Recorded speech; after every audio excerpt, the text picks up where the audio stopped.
Chapter 651, End of the Battle. The beast, who was about to roar and charge right at the fire pond, suddenly felt a rush of chills. It felt every scale on its neck stand on its ends. The next moment, scorching flames came rushing down. Without any preparation, the beast's whole neck was set ablaze. The string around its neck was like a pair of hands on fire strangling it. Its loud cries soon became hoarse. Soon after the rough roars, the beast spat out a mouthful of blood. The shaman was shocked by the blood. He stood there speechless. Something was not right. This outsider that was standing in his tribe used a foreign fire seed to burn their target. How was this possible? But it just happened and he saw it himself. That moment, the beast's neck was wrapped in red flames with the rest of the body covered in the yellower flames of the Gu tribe. Two different flames appeared on the same target. Although the two flames had a clear distinction between them,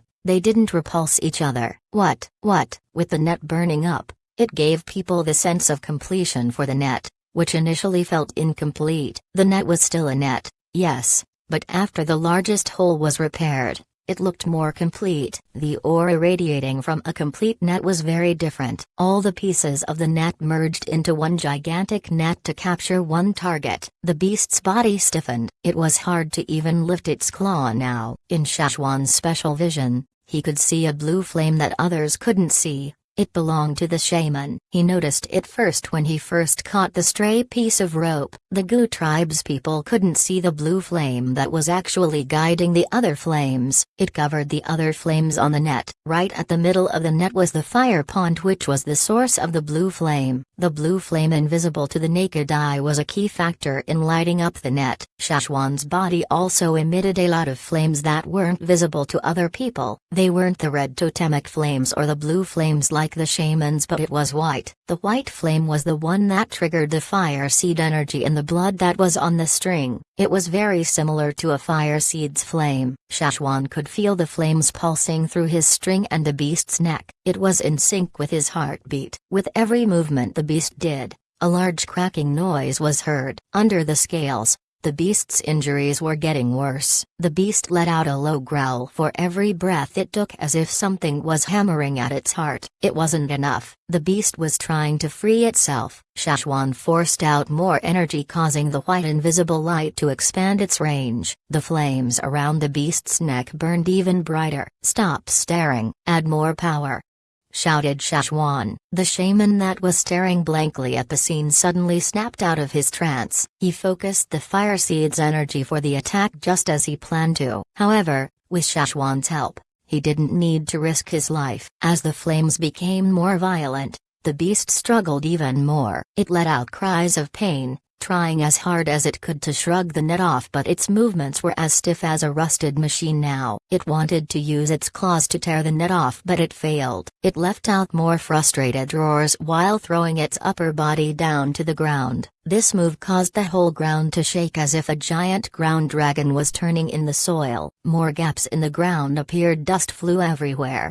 even the mountains were shaking. Everything in the area, stone, wooden foundations of the houses, roots of trees, were all uprooted. Nobody could have imagined that the beast would be able to exert such a force while literally on fire. A gush of wind came so strongly as if it wanted to lift everyone up into the sky. The vibrations shook everyone to their core. Even if it didn't, the shock itself would have done the trick. When the wind came, everyone's soul seemed to have left their body. Shachwan, who was tightly holding onto the string, was thrown up once again before even landing. The beast's body was expanding. Sounds that were reminiscent of thunder came from within its body. Hot gas gushed out of its scales. It was trying to break free from the net. Shachwan could feel the blood pumping through his veins. The blood rushed through with the force of a great river, especially for the blood vessel on his arm he was holding the string with. His bones whined from the stress as if they would explode any second. Whoever could last longer would be the winner of this battle. Finally,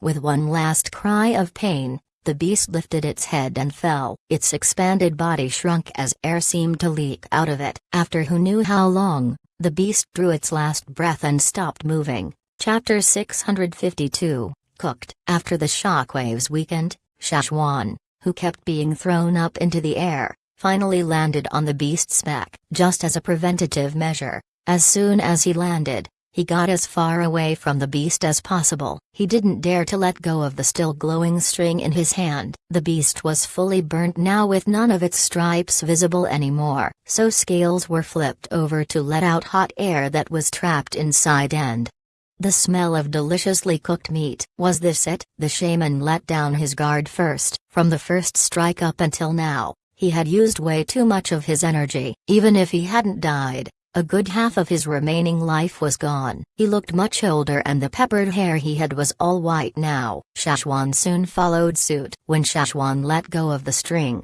it was still burning. It only stopped when Shachwan fully retracted all the powers he let out. Shaman, are you alright? Every Gu tribe member that was able to walk rushed forward to check on the shaman. The Flaming Horn tribe's people did that same to Shachwan. Are you alright, Grand Elder? Yes.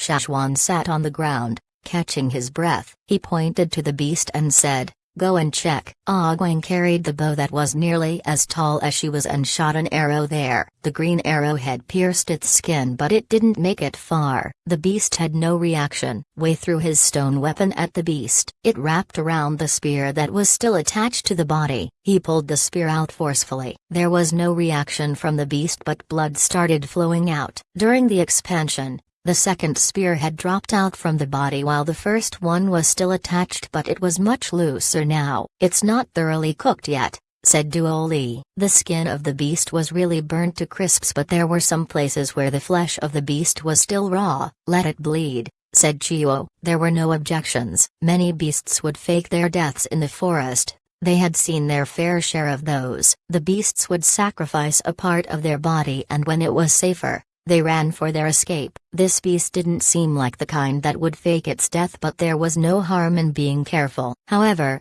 this beast wasn't the Flaming Horn tribe's game. It was a collaborative effort between the two tribes so they had to ask the other tribe on how they wanted to deal with it. The Gu people agreed. They didn't have much experience in this factor anyway. Do you need help?"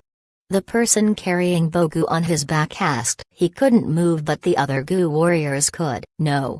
Wei shook his hand and took out his blade as he walked towards the beast. The scales on the neck were turned more outwards than other parts of the body, especially the ones that had direct contact with the net. The net made from the white worm silk had broken into smaller pieces due to the fire. With a little more force they would crumble into dust. Not just Shachwan's string, the ones made by the Gu tribe all changed into grass pulp as soon as the fire was extinguished. They had done what they were meant to do. Wei lifted up more scales at the part of its neck where the string was. He cut along the burn wounds left by the string on the beast's neck. With one slash, the scales pointed outwards to reveal flesh underneath. It made slicing much easier. The slash was half his knife's width deep. Deep red flesh could be seen when the wound split open. "No blood?"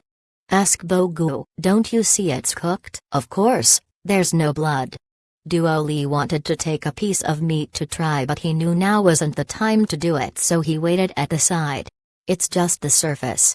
Wei looked at Chio. After looking at Chio nodding, he cut the beast again at the same spot. 2 cuts in, the wound was much deeper now. One could see the cross-section of the blood vessels that were sliced open. "Still no blood?" Another cut. "There's still nothing?" Again. Bogu looked at the Flaming Horn tribe's people. They were much more familiar with beasts than his own tribe. Remembering how the Gu tribe had treated the Flaming Horns, it was an awkward situation. Should he apologize or should he thank them? But it seemed that the Flaming Horn people were much more interested in the beast at the moment. They were hunters.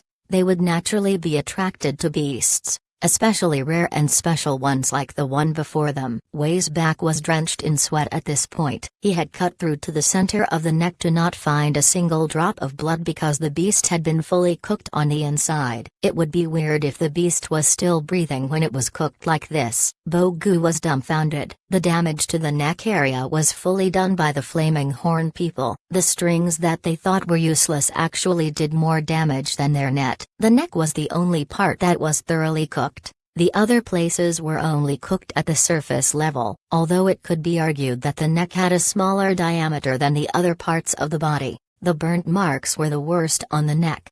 This didn't make sense at all. How did this happen? The shaman was looking at the cut-open neck. He wanted to shout out in joy when he saw the beast fall, but looking it got stuck in his throat. He was silent for a moment and said, "It really is cooked through." This beast that nearly destroyed their tribe was cooked through just like that? His heart was still beating fast. The anxiety from before hadn't cleared completely. Looking at the large beast before him only made him more confused. If they didn't get help from the Flaming Horn tribe, would they have lost? "We're too inexperienced. If we had made more preparations for the traps, had better fighting skills, the net system would have succeeded," thought the shaman. If they had all that, the Flaming Horn people wouldn't need to do anything and the Gu tribe would still be able to succeed. But life did not wait for what-ifs. 1,000 years of inexperience took its toll. The shaman walked towards Shachwan with the help of others to bow before him. "Thank you." They were all sincerely grateful for the help. No matter what their intentions were,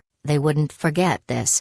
Those that sustained minor injuries were helping those who were injured badly. The shaman took a quick rest before he started going around treating people. They had to set up the medic camp a little further from where they were because of the fallen trees and smashed rocks. The Flaming Horn people cleared out the area. They lifted rocks and trees with no problem. Wei chopped off some of the beast meat to share with the tribe's people. They needed it to boost their energy. He then passed some to Shachwan and sat beside him. "We need to be more careful next time." "Careful about what?" "When beasts take revenge," said Wei. "These beasts were quite petty. They held on to grudges for a long time. When we hunt, let's deal with them in one shot. Don't wait and finish beasts later. We don't know how they might turn out to be." The law of the jungle meant that the stronger beasts were at the top of the food chain, but who knows whether the weaker animals might change their fate and sit atop one day.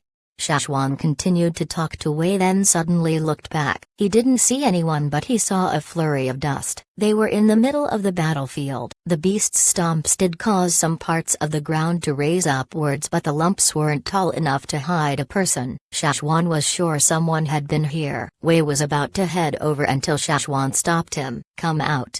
yelled Shachwan. "Nothing happened. Either you come out yourself or you die right there," said Shachwan. The Flaming Horns did not like when people spied on them behind their backs. There were many beasts in the forest that ambushed prey in this matter. No, I'm coming out." These words were uttered so quickly, if Shachwan didn't have better hearing, he wouldn't be able to catch any words. Shachwan stared at the same spot and saw soil being pushed upwards. A human head slowly peeked out where the ground opened. It was a man with a full face of hair. He looked extremely disheveled with hair sticking out at odd places. With so much soil crumbs stuck to his beard, they could not make out his face at all. Chapter 653. "Nice to meet you, excavator." "Who are you?"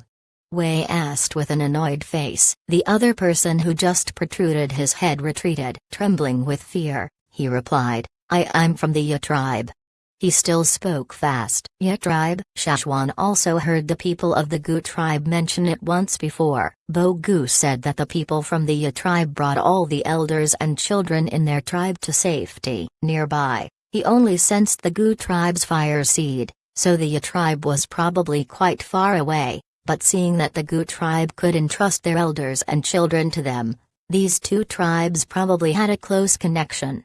Shachwan gestured at Wei to set down the blade in his hand, and then he said to the person who stood not far from them, "Are you here to look for the Gu tribe? Why are you creeping up on us?" I came to see the Flaming Horns." The other person stuttered as he spoke. He then hunched his head and narrowed his eyes to look at Shachwan and Wei. Shachwan was speechless when he heard this. It sounded like he was coming to a zoo to see some chimpanzees. It was at this moment when Bogu was carried over on another person's back. "Waji, why are you here?" Bogu's wounds were treated, but he did not rest like the others in the area that had been cleaned and arranged for people to rest. Instead, he ordered people to carry him over because he wanted to ask the Flaming Horns a few questions about hunting fearsome beasts. He never anticipated meeting Waji from the Ya tribe here. "How are they?" Bogu asked hurriedly, worried that the others who were sent away encountered an accident. "They're all right, very fine."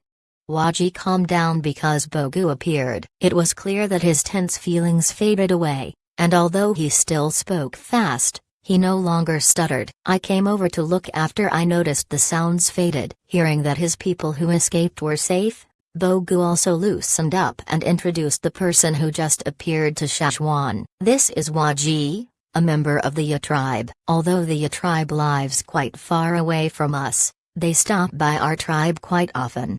Bogu hesitated, but then continued. The people of the Ya tribe live underground and have many tunnels. Their tunnels are wide and cover a wide range, so sometimes they help us deliver things. Before, when we encountered giant beasts, they were the ones who helped bring our elders and children to safety. But that doesn't mean that he can creep up behind us like that. I almost went at him with my blade. Wei expressed his dissatisfaction. Even if he was curious about us flaming horns, can't he look from farther away? Did he have to creep up this close? Tough, you must have misunderstood, Bogu explained on Waji's behalf. The people of the Ya tribe have bad eyesight. Shachwan looked at the other person's narrow eyes and nodded. Before he felt that Waji looked strange, as if he wanted to smile but didn't look like it. So it was an eyesight problem. Shachwan of the Flaming Horn tribe. Shachwan introduced himself, and then looked at Waji. Nice to meet you, excavator. The Chinese characters sound like his name Waji. Waji? I'm Waji. Waji corrected him. Waji, have your people ever thought about coming over to the Flaming River trading point to trade? Shachwan asked. Flaming River trading point? I've heard about it, and Bogu told me about it too. Waji's fingernails were long and his hands continued to dig at the ground restlessly. I wanted to go before, but I didn't dare to. Why not? You know how to dig tunnels. Isn't it much safer to go there underground? Shachwan questioned. Waji lifted his head and looked quickly at Shachwan, and then lowered his gaze immediately. I heard that the Flaming Horns are giant creatures with sharp fangs and claws and even eat humans. Waji spoke rapidly and straightforwardly, and his words came rolling out of his mouth. Bogu couldn't even stop him in time even if he wanted to. Shachwan and Wei were speechless. What the heck? Giants with sharp fangs and claws. That didn't matter. People would know right away what was not true when they saw them, but eating humans? This the Flaming Horns could not accept. Nonsense, who said we ate humans? Wei's eyes glared at him furiously. Waji continued to shrink downwards. I heard it. I didn't make it up. Tough. Bogu had to explain this time. The people of the Ya tribe hear a lot of rumors from many places, facts and false ones combined.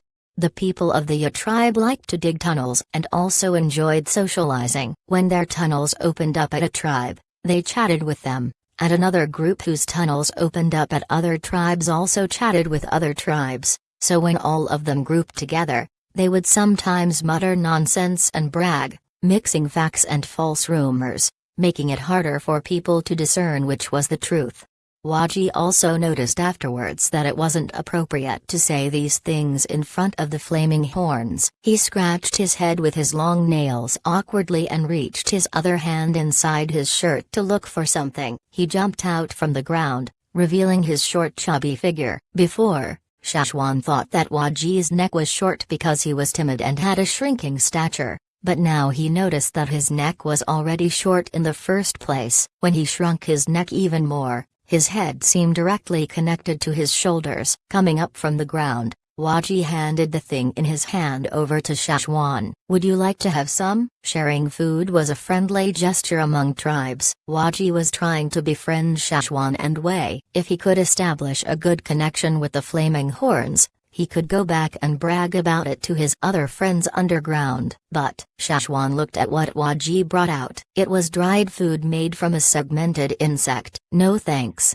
you can eat it yourself. Waji asked Shachwan more questions about the Flaming River trading point. He walked over and looked at the giant beast. He had extreme nearsightedness, so when he looked at the beast, his nose was almost touching it. After he finished chatting and observing, Waji finally left. Spending a long time under the sun made him uncomfortable. Not only did the sun not make him feel safe, It made him feel worse if he was exposed to it for too long. The people of the Ya tribe preferred dark places underground. They felt safest like that. "I'll head back underground and bring your people back," Waji said to Bogu and drilled once again into the ground. The soil splashed upwards under his rapid digging. Very soon Waji was nowhere to be seen. There must be other tunnels nearby. If it was under our feet, the tunnels would have collapsed. Bogu told Shachwan after Waji left, "The people of the Ya tribe are just more curious than others. They don't have much courage, but they're not bad people." Simply put, the people of the Ya tribe were just timid creatures who liked to gossip. They didn't have high ambitions or the ability to plot any conspiracies. After making arrangements for those who were injured, the Gu shaman came over to look for Shachwan. "You suffered huge casualties this time. Not even a house remains," Shachwan said. "It doesn't matter, we'll just rebuild later."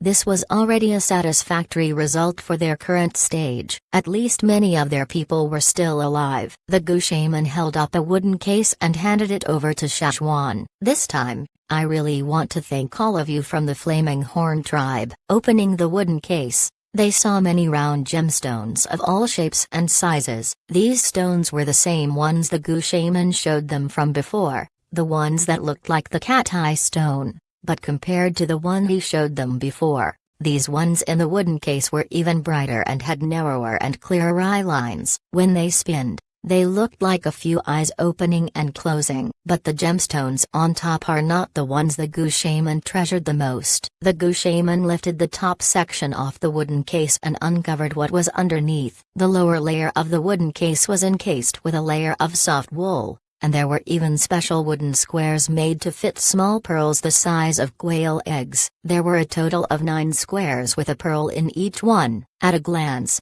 these 9 pearls looked similar to the ones on the upper layer, except they were brighter, but upon closer inspection, it was not actually the case.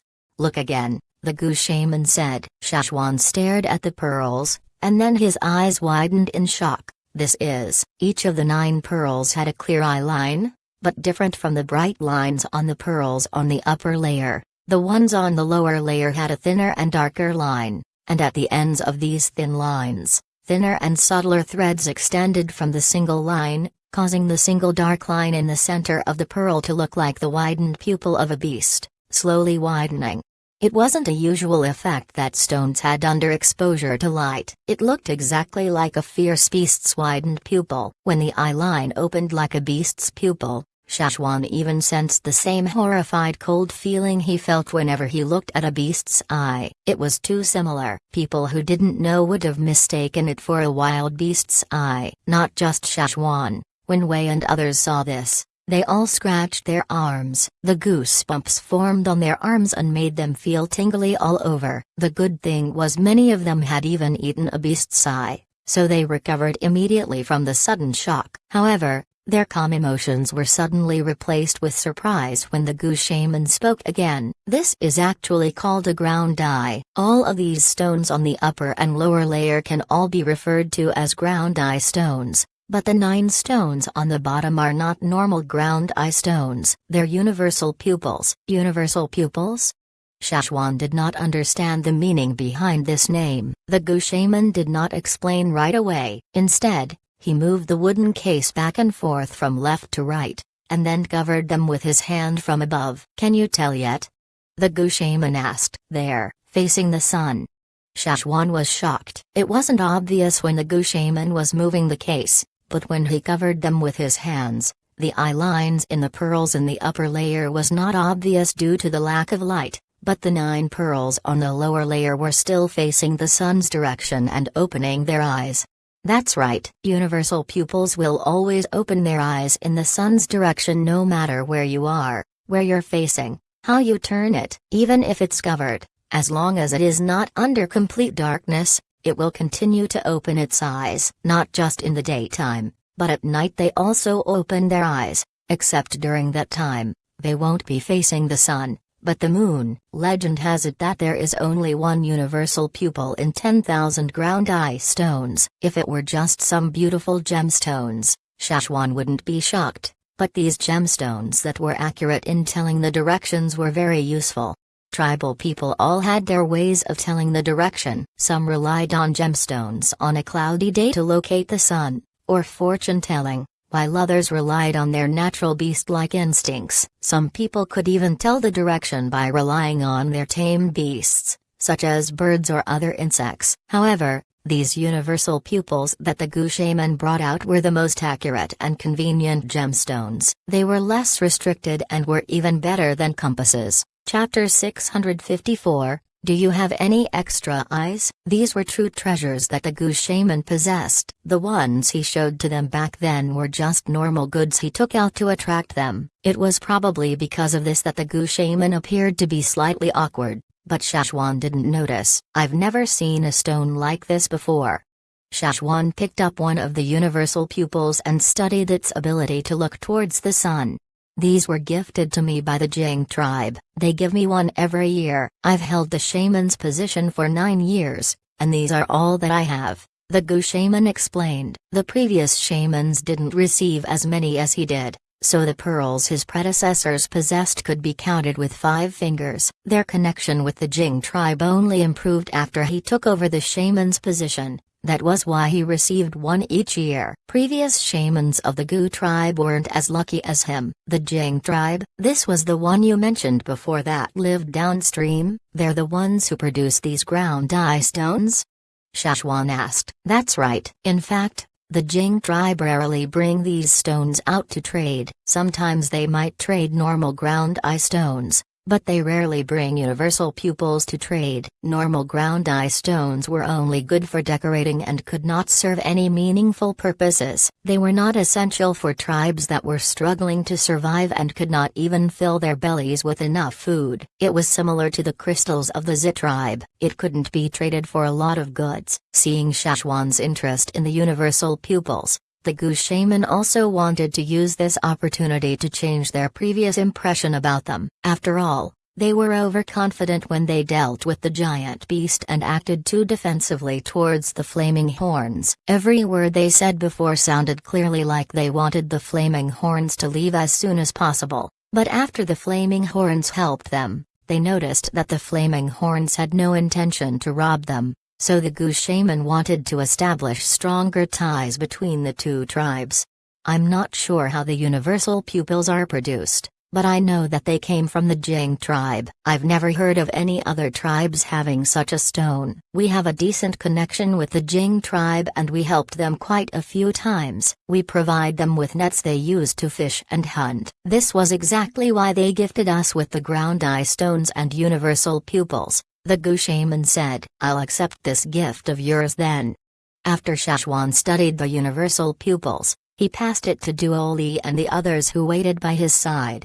They were all curious about this universal pupil. When they hunted in the forest, not all days were sunny. Sometimes the sky would be so cloudy that they couldn't tell the right direction and time in the forest. Under those circumstances, even if they used the sunstone to look at the sky, they could not accurately tell the sun's location. But with the universal pupil, they didn't need to worry anymore. They could even tell the sun's position during a thunderstorm. They never thought they would encounter such a treasure on their exploration trip downstream. No wonder the Gu shaman kept all of these hidden. It looks a lot like a real beast eye.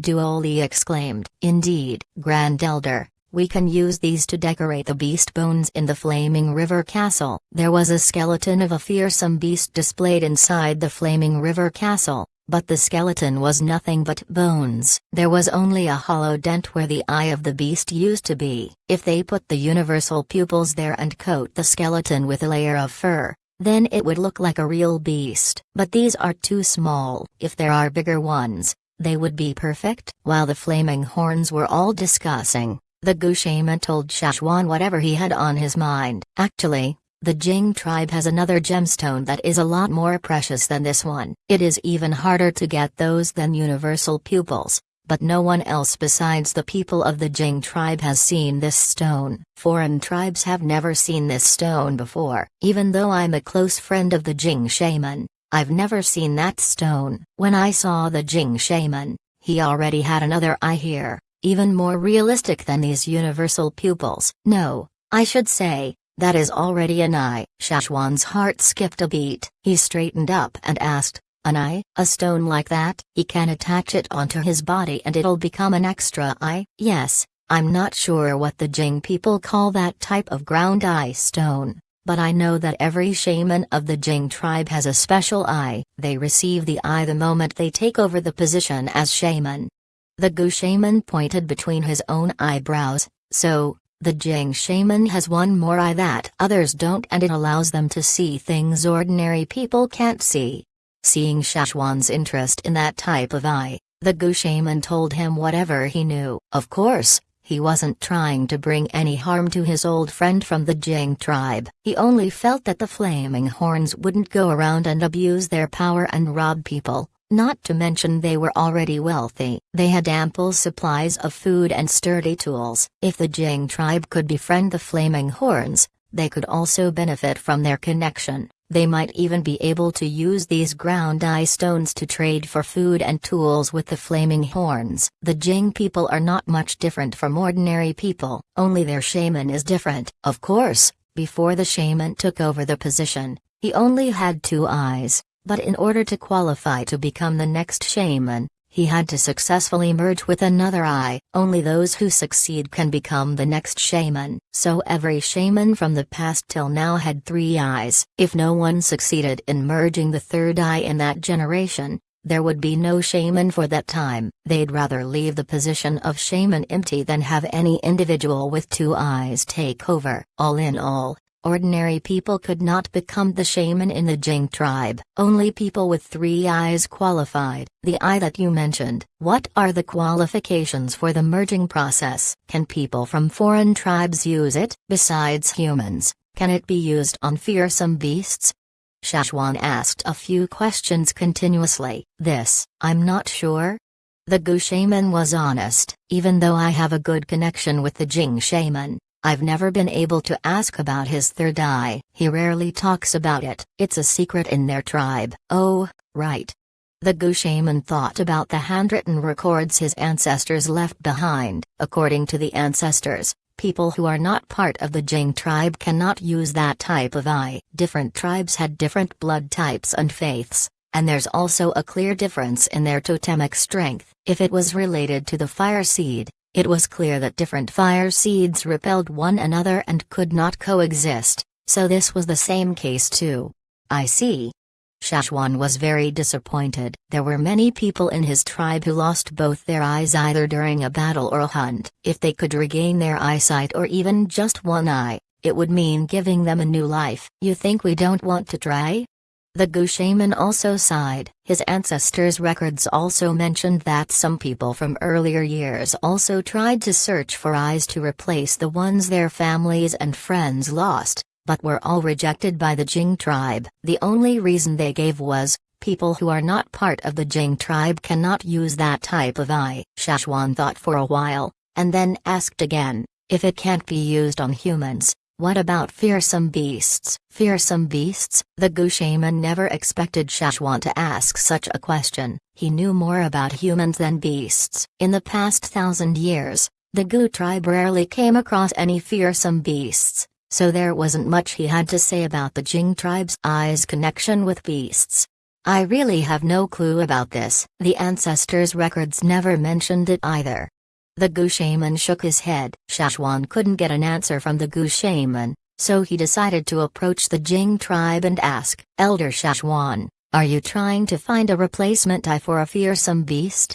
The Gu shaman was very curious about this. Yes, I have a fearsome beast. It's a wolf that lost an eye during a battle with another tribe. Since humans cannot use this eye, I was wondering if fearsome beasts could. I'm not sure if the Jing tribe has any extra eyes, Shachwan said. He had heard rumors of the flaming horns taming fearsome beasts, but to hear Shachwan mention it, the Gu shaman was envious. However, after the past battle, the Gu tribe also gained some experience. There were also many fearsome beasts on the other side of the river. They could take baby steps first, hunt, then tame. Perhaps they could even revive the previous glory and experience of their ancestors and relive the lives their ancestors once lived. The Gu shaman thought about the strong physique of the flaming horns. Did they become so strong from eating fearsome beast meat? Right. I have a question for you, Elder Shachwan, the Gu shaman asked after a moment of hesitation. Yes. How come you could ignite the net just now? If it was that easy to ignite,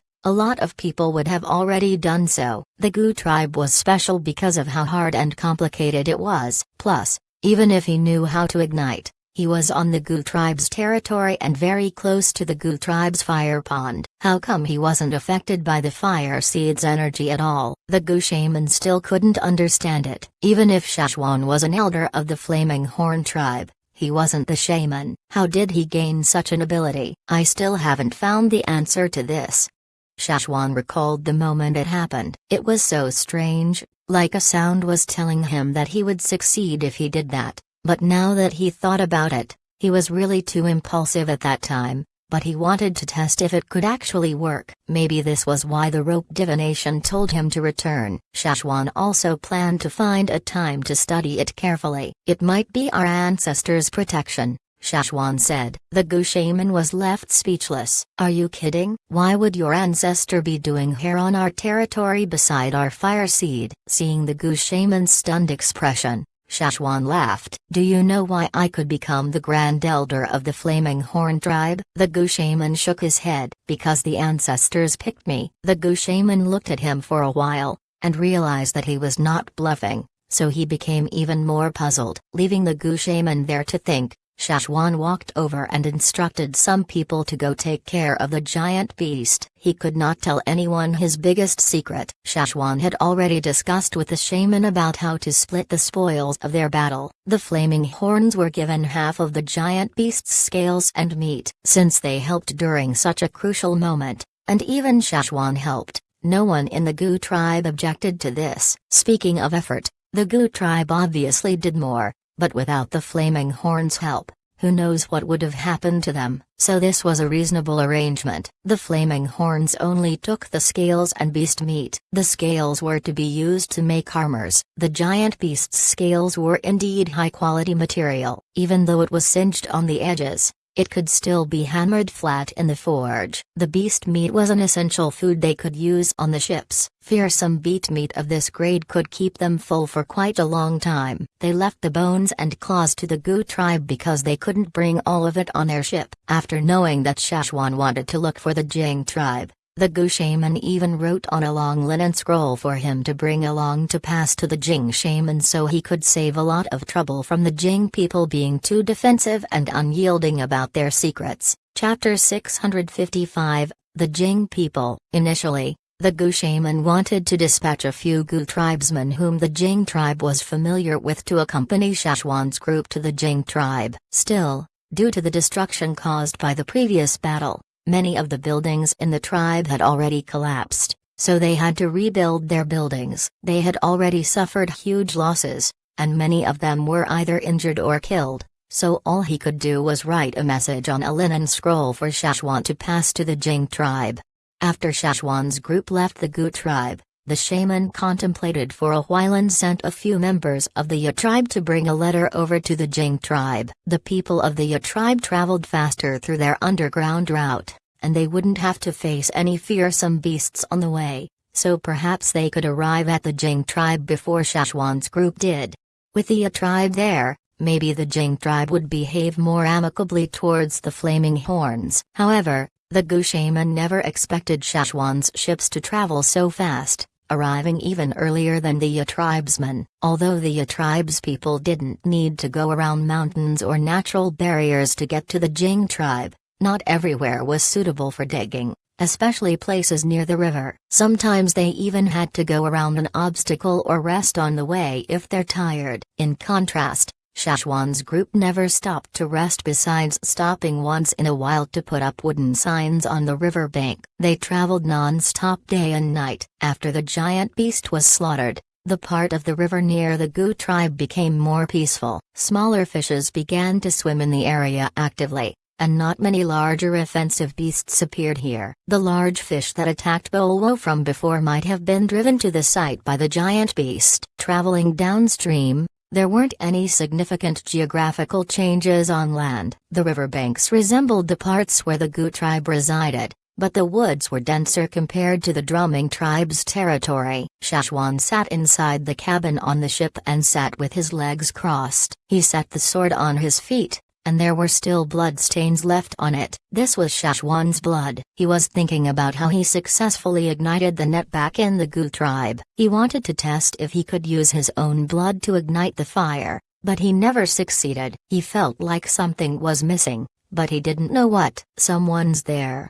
The people outside shouted. Shachwan also sensed the Jing fire seed nearby, so he set down his sword and walked out from the cabin. We're here. The Jing tribe also lived beside the flaming river. They didn't live too close to the river, but they weren't too far either, just slightly closer to the banks than the Gu tribe. The Gu shaman once told Shachwan that the Jing tribe only migrated here afterwards. He didn't know where they were before, but they had been here since the disaster from 1,000 years ago. People were staring in their direction from the forest, and there were even sharp sounds of birds chirping, but Shachwan's group knew that those weren't birds. They were people hiding inside the forest, sending out signals. As the two ships got close to the shore, the people inside the forest also retreated, but continued to hide in the woods. They observed the two ships with vigilance. They had never seen ships, so they were more defensive towards foreign tribes. It was clear that others had settled the land where the ships anchored. There were no tall giant trees there. Besides some smaller wooden stakes,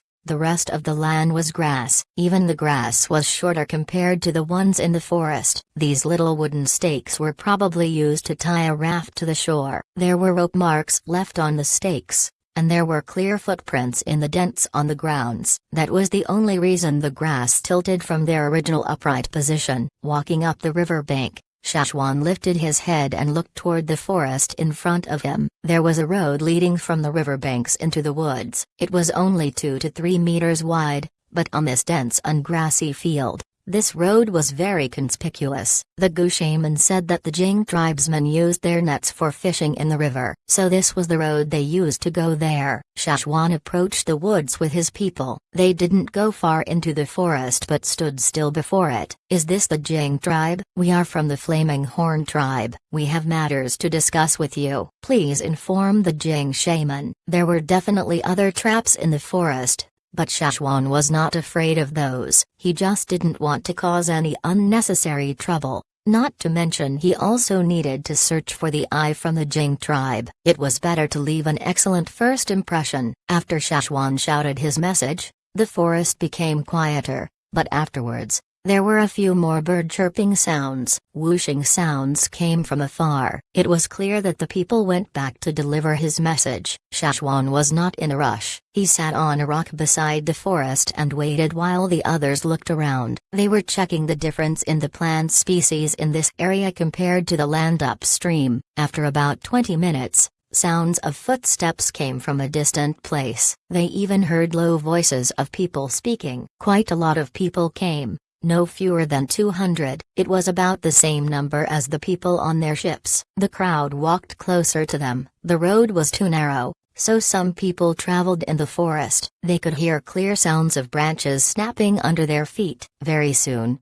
figures appeared in the forest. The sunlight shone through the woods, and the branches from above cast a shadow down on a section of the road. It was darker in the forest on both sides of the road, so the people who were on the road were the clearest in their view. 3 strong and outstanding warriors stood in front. Perhaps they were always exposed to the sun, so they appeared darker skinned. The Gu people were already quite brown skinned, but the Jing people were even darker. Although they were darker, they painted their bodies with refreshing and bright colors such as white, red, blue, yellow, green, etc. Each of the 3 Jing warriors in front held a bone or horn weapon in one hand, and a round shield in another, which they placed in front of their chest. Their entire torso was covered, and only their feet and parts above their noses were revealed. Their black irises contrasted with the white of their eyes could not conceal their anxiety. Maybe they knew that the flaming horns were not easy to defeat. Facing such a powerful foreign tribe, it would be strange if they were not defensively prepared. Their shields were either made from wood or rattan. The Jing people did not have the strength that the flaming horns were equipped with, so although shields made from stones, horns, and bones were much sturdier, they were too heavy for them. For tribes that were not as strong, not only could these shields not be utilized to their full potential, they would also become a huge burden for them in battle. Just by seeing their equipment and gear, Shachwan had a basic idea about their strength. He then looked at the people behind the three warriors. There was a slim, middle-aged man standing there with eyes looking daggers towards Shachwan's direction. When he looked over, his gaze felt as realistic as a sharp blade, and its deadliness caught them with surprise. Besides this middle-aged man walked with a majestic pride and carried the characteristics of a leader. He was obviously different from the rest of the group. The Jing shaman. Shachwan thought about the Gu shaman's words and looked towards the area in that man's forehead, between his brows. He didn't see any third eye that the Gu shaman mentioned, but only a straight line there. That should be him, Shachwan thought. The three people who walked in front stayed close to the middle-aged man and stopped about 20 meters away from Shachwan's group. Not just them, all the Jing people who followed them here appeared anxious, defensive, and uneasy. That middle-aged man gently patted the three warriors in front of him. After a slight hesitation,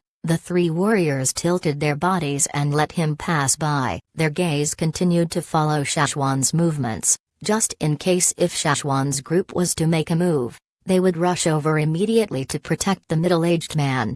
This weather was already extremely hot, but it felt hotter downstream than upstream. That was probably why Shachwan saw some people wearing less on their way here downstream. Most of them didn't wear much and exposed most of their skin to the sunlight. The Gu tribe even wore some linen cloth and ornaments with net designs. But the Jing people were not that complicated. Most of them who came over were basically half naked. They only covered their cloth and their feet for protection. It wouldn't matter much if they drew anything else on their bodies, but what the Jing people drew on themselves were eyes. The Hu tribe liked cloud tattoos and the Gu tribe liked net tattoos. As for the Jing tribe, they liked eye tattoos. Their totem looked exactly like three vertically oriented eyes. Most of the Jing totemic warriors drew eyes as their tattoos. They were quite skilled at drawing. The different shades of color gave the drawing a faded look. It looked like their bodies were covered with countless eyes.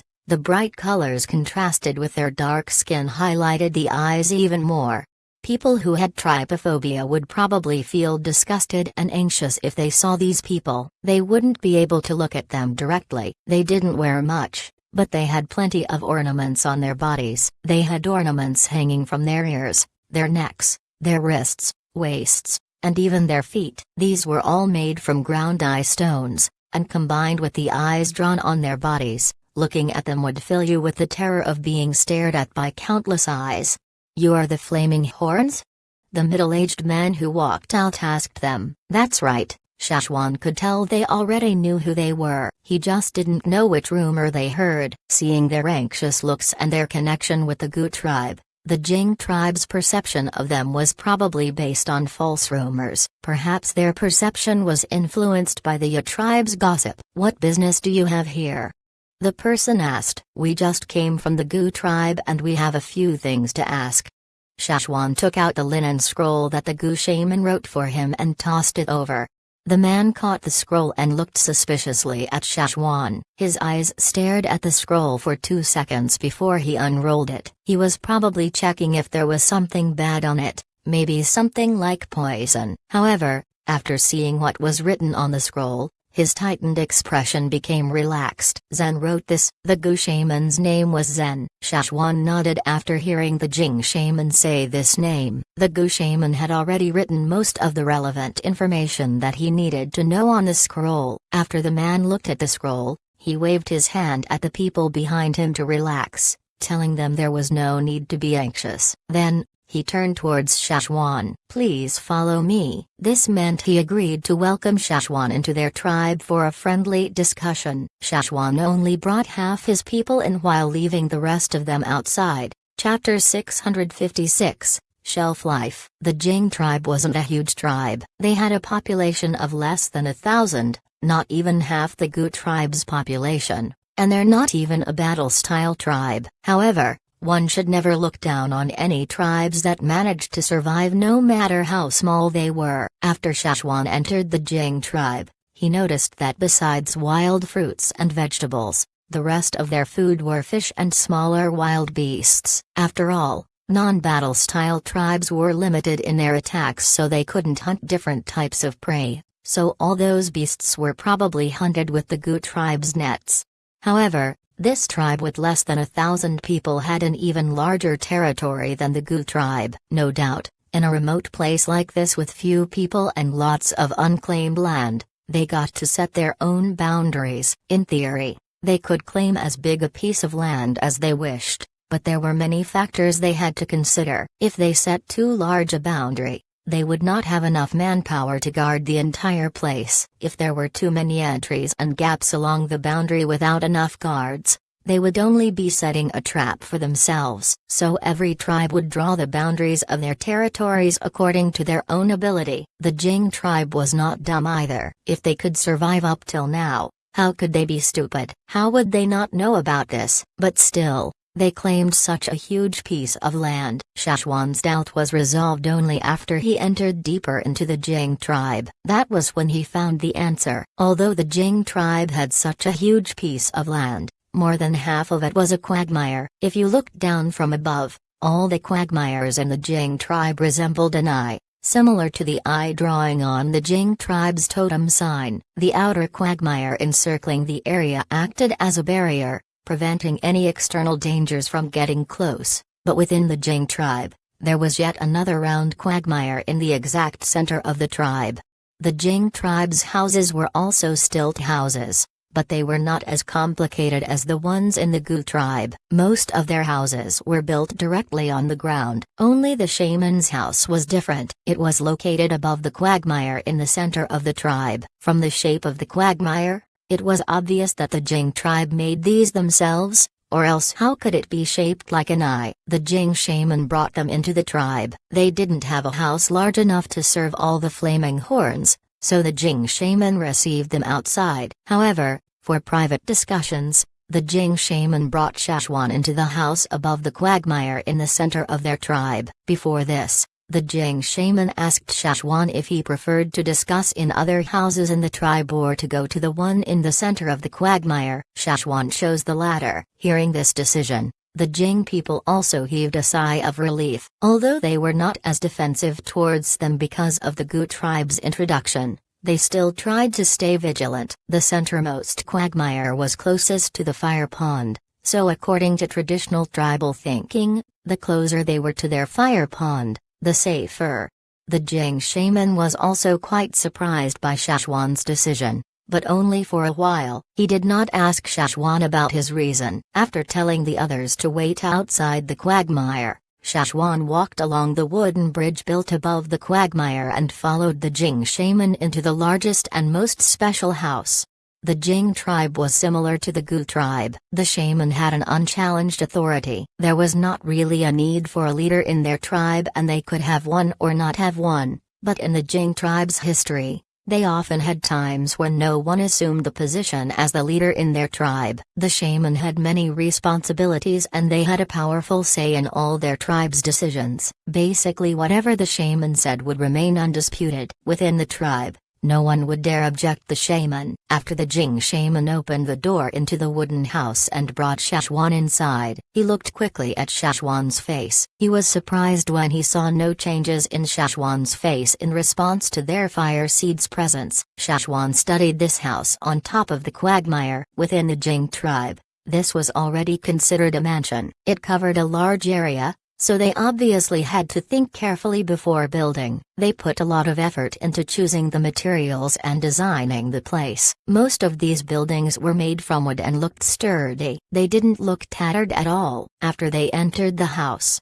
Shachwan noticed some decorations in a corner of the room made from ground eye stones. One of these decorations had a bottom pyramid-shaped base. On top of this base was a green universal eye. This one was twice as large compared to the 9 universal eyes the Gu shaman gifted to Shachwan. The colorless parts of the stone were almost transparent, and its green parts looked refreshed with a crystal glaze. It looked like a real beast eye, but its dead cold stare didn't make people feel uncomfortable. Instead, it gave people an urge to keep staring at it. It was truly a shaman's living space. Even his rocks were bigger and prettier than others. Seeing how Shachwan was staring at the universal eye with mere surprise and curiosity in his stare, without any greedy intentions, the Jing shaman relaxed. He smiled cheerfully and proudly and explained to Shachwan, "This has been passed down to me by my ancestors. If you count its age, it's probably around 800 years old." "It's quite old." "Old?" Shachwan didn't understand why the Jing shaman used this word to describe it. "Isn't this just a rock?" As if he knew what Shachwan was thinking, the Jing shaman continued, "Of course it ages. It will die too. Ground eye stones have a lifespan too. Universal eyes can live up to a few hundred or even 1,000 years, but normal ground eye stones can't. They can only live up to around 100 years. Many of these stones could only last a few decades before they closed their eyes forever." Putting it this way made it sound creepy, but Shachwan understood what he meant. "Where do they come from?" Shachwan asked again. Ground eye stones were products of nature. They were not polished by humans, so where did they come from? "Where?" The Jing shaman stroked his beard slowly. "It came from within the ground eye. They were extracted from within the ground eye's body." "And the ground eye is?" "It's a beast that lives underground. This stone actually came from within an animal." Hearing the shaman's explanation, Shachwan thought of the reason. Just like how pearls had a shelf life, these ground eye stones that originated from the insides of a beast also had a shelf life. The better the quality, the longer the shelf life. That also meant that after their shelf life, these ground eye stones would die and never open up their eyes again. After he explained how the ground eye stones were formed, he didn't mention anything more about the universal eye and the eye. The shaman was extremely cautious when they talked about these and was not willing to talk about it. "You said that you have matters to discuss with me. What is it?"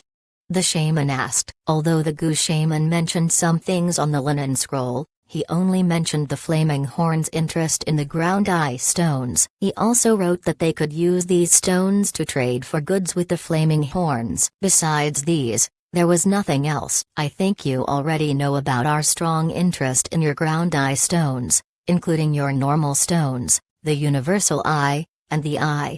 At the end of his sentence, Shachwan lifted a finger and pointed at the part of his forehead between his brows. His eyes were still looking at the shaman, but his meaning could not be any clearer. The shaman was just getting friendlier, but hearing this, his expression changed immediately and a harsh defensiveness flashed across his eyes. "So that's what you want?" Shachwan remained calm and continued speaking at a well-paced speed. "We have all sorts of beautiful stones, and also other methods and tools used to tell the direction, but this time we are here for the eye. We don't know what you call it, but we would like to get one from you." "Impossible."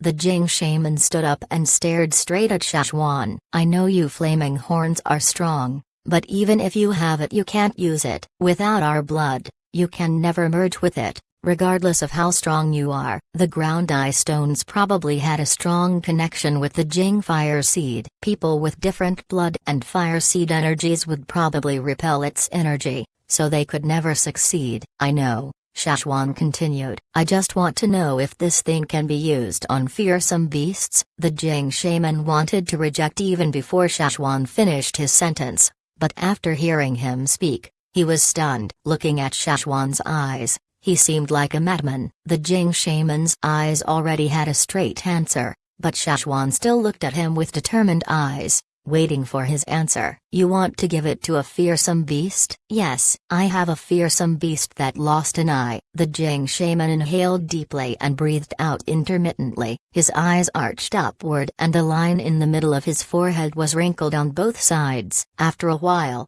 The Jing shaman finally spoke. "We have never tried it before. Perhaps their ancestors had tried it, but there were no written records left behind. Plus, the Jing tribe migrated here 1,000 years ago and followed the river here. They chose this location because it was close to the river, and this river was also flowing in the dry seasons. 1,000 years ago, the Jing ancestors chose this river formed after the disaster from before, which had also experienced the second disaster, after which it became known as the Flaming River. Compared to other tribes, the Jing tribe migrated quite frequently during their years of existence. Because of this, there were quite a lot of ancient written records lost during their migration. The remaining records that the Jing tribe still preserved were left from the last migration, but ever since they came here, besides the first 2 years in which they encountered some weaker fearsome beasts that lived in the border regions, they never encountered any more beasts, up till now. That was why the Jing shaman couldn't answer Shachwan's question. "Then do you have any extra eyes?" Shachwan asked. The Jing shaman was just about to immediately reject, but he suddenly thought about something and held his tongue. He was silent for a while. Seeing the shaman's reaction, Shachwan's eyebrows jerked upward. He initially thought the shaman would reject him immediately, and Shachwan even prepared other means just in case. The flaming horns could provide them with many things. He thought that maybe the shaman would change his mind if they gave him some more things, but now, this person wasn't reacting normally. "Something's weird." Shachwan didn't press on but waited for the other party to consider. After around 2 minutes, the Jing shaman asked, "I heard the flaming horns are very strong and have many things that most people don't have? What are you referring to?" Shachwan asked. "Weapons, food, or what? Can you guys treat diseases or injuries?" The Jing shaman's eyes no longer looked as harsh as before but were replaced with one of high expectation. Shachwan's heart skipped a beat. His face revealed no answer, but he asked, "It depends on what type of injury." "It's a very severe case. He's injured to the point that he can no longer walk." The Jing shaman's face was gloomy, as if he thought about something bad. "I need to see him before I know if we can treat him. Without knowing how severe his sickness is, I cannot give you a firm answer," Shachwan said. "Alright, if you can cure him, I'll give you an eye." Chapter 657, It Can Be Cured. If the Jing shaman was so concerned with this patient, then they must have an unusual connection. The Jing shaman's house was very big, although it was in the center of the quagmire. Even though it was only 1 story tall, rooms of different sizes inside his house totaled up to more than 20. Shachwan followed the Jing shaman to a room in the corner of the house. It was a large room. When Shachwan went there, a woman walked out from inside, carrying a sullen expression. Seeing the Jing shaman with Shachwan, she was surprised. Something popped up in her mind, and her eyes were suddenly lit with excitement. She wanted to ask the Jing shaman questions,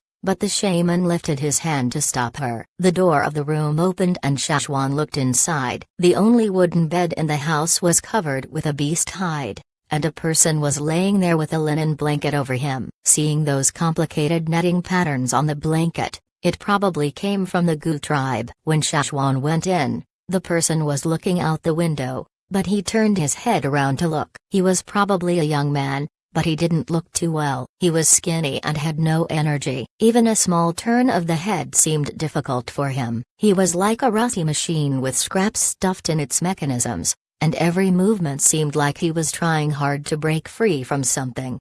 Shachwan even noticed green veins surfacing on the person's face, neck, and arms as he turned his neck. These veins looked like worms squirming on his skin, but besides this, these veins were unnaturally dark in color. He was different from all the Jing people Shachwan had seen on his way here. When that person looked over, his eyes were glazed and unfocused, as if he couldn't see anyone there. So this was the patient the Jing shaman told him about? "Dad."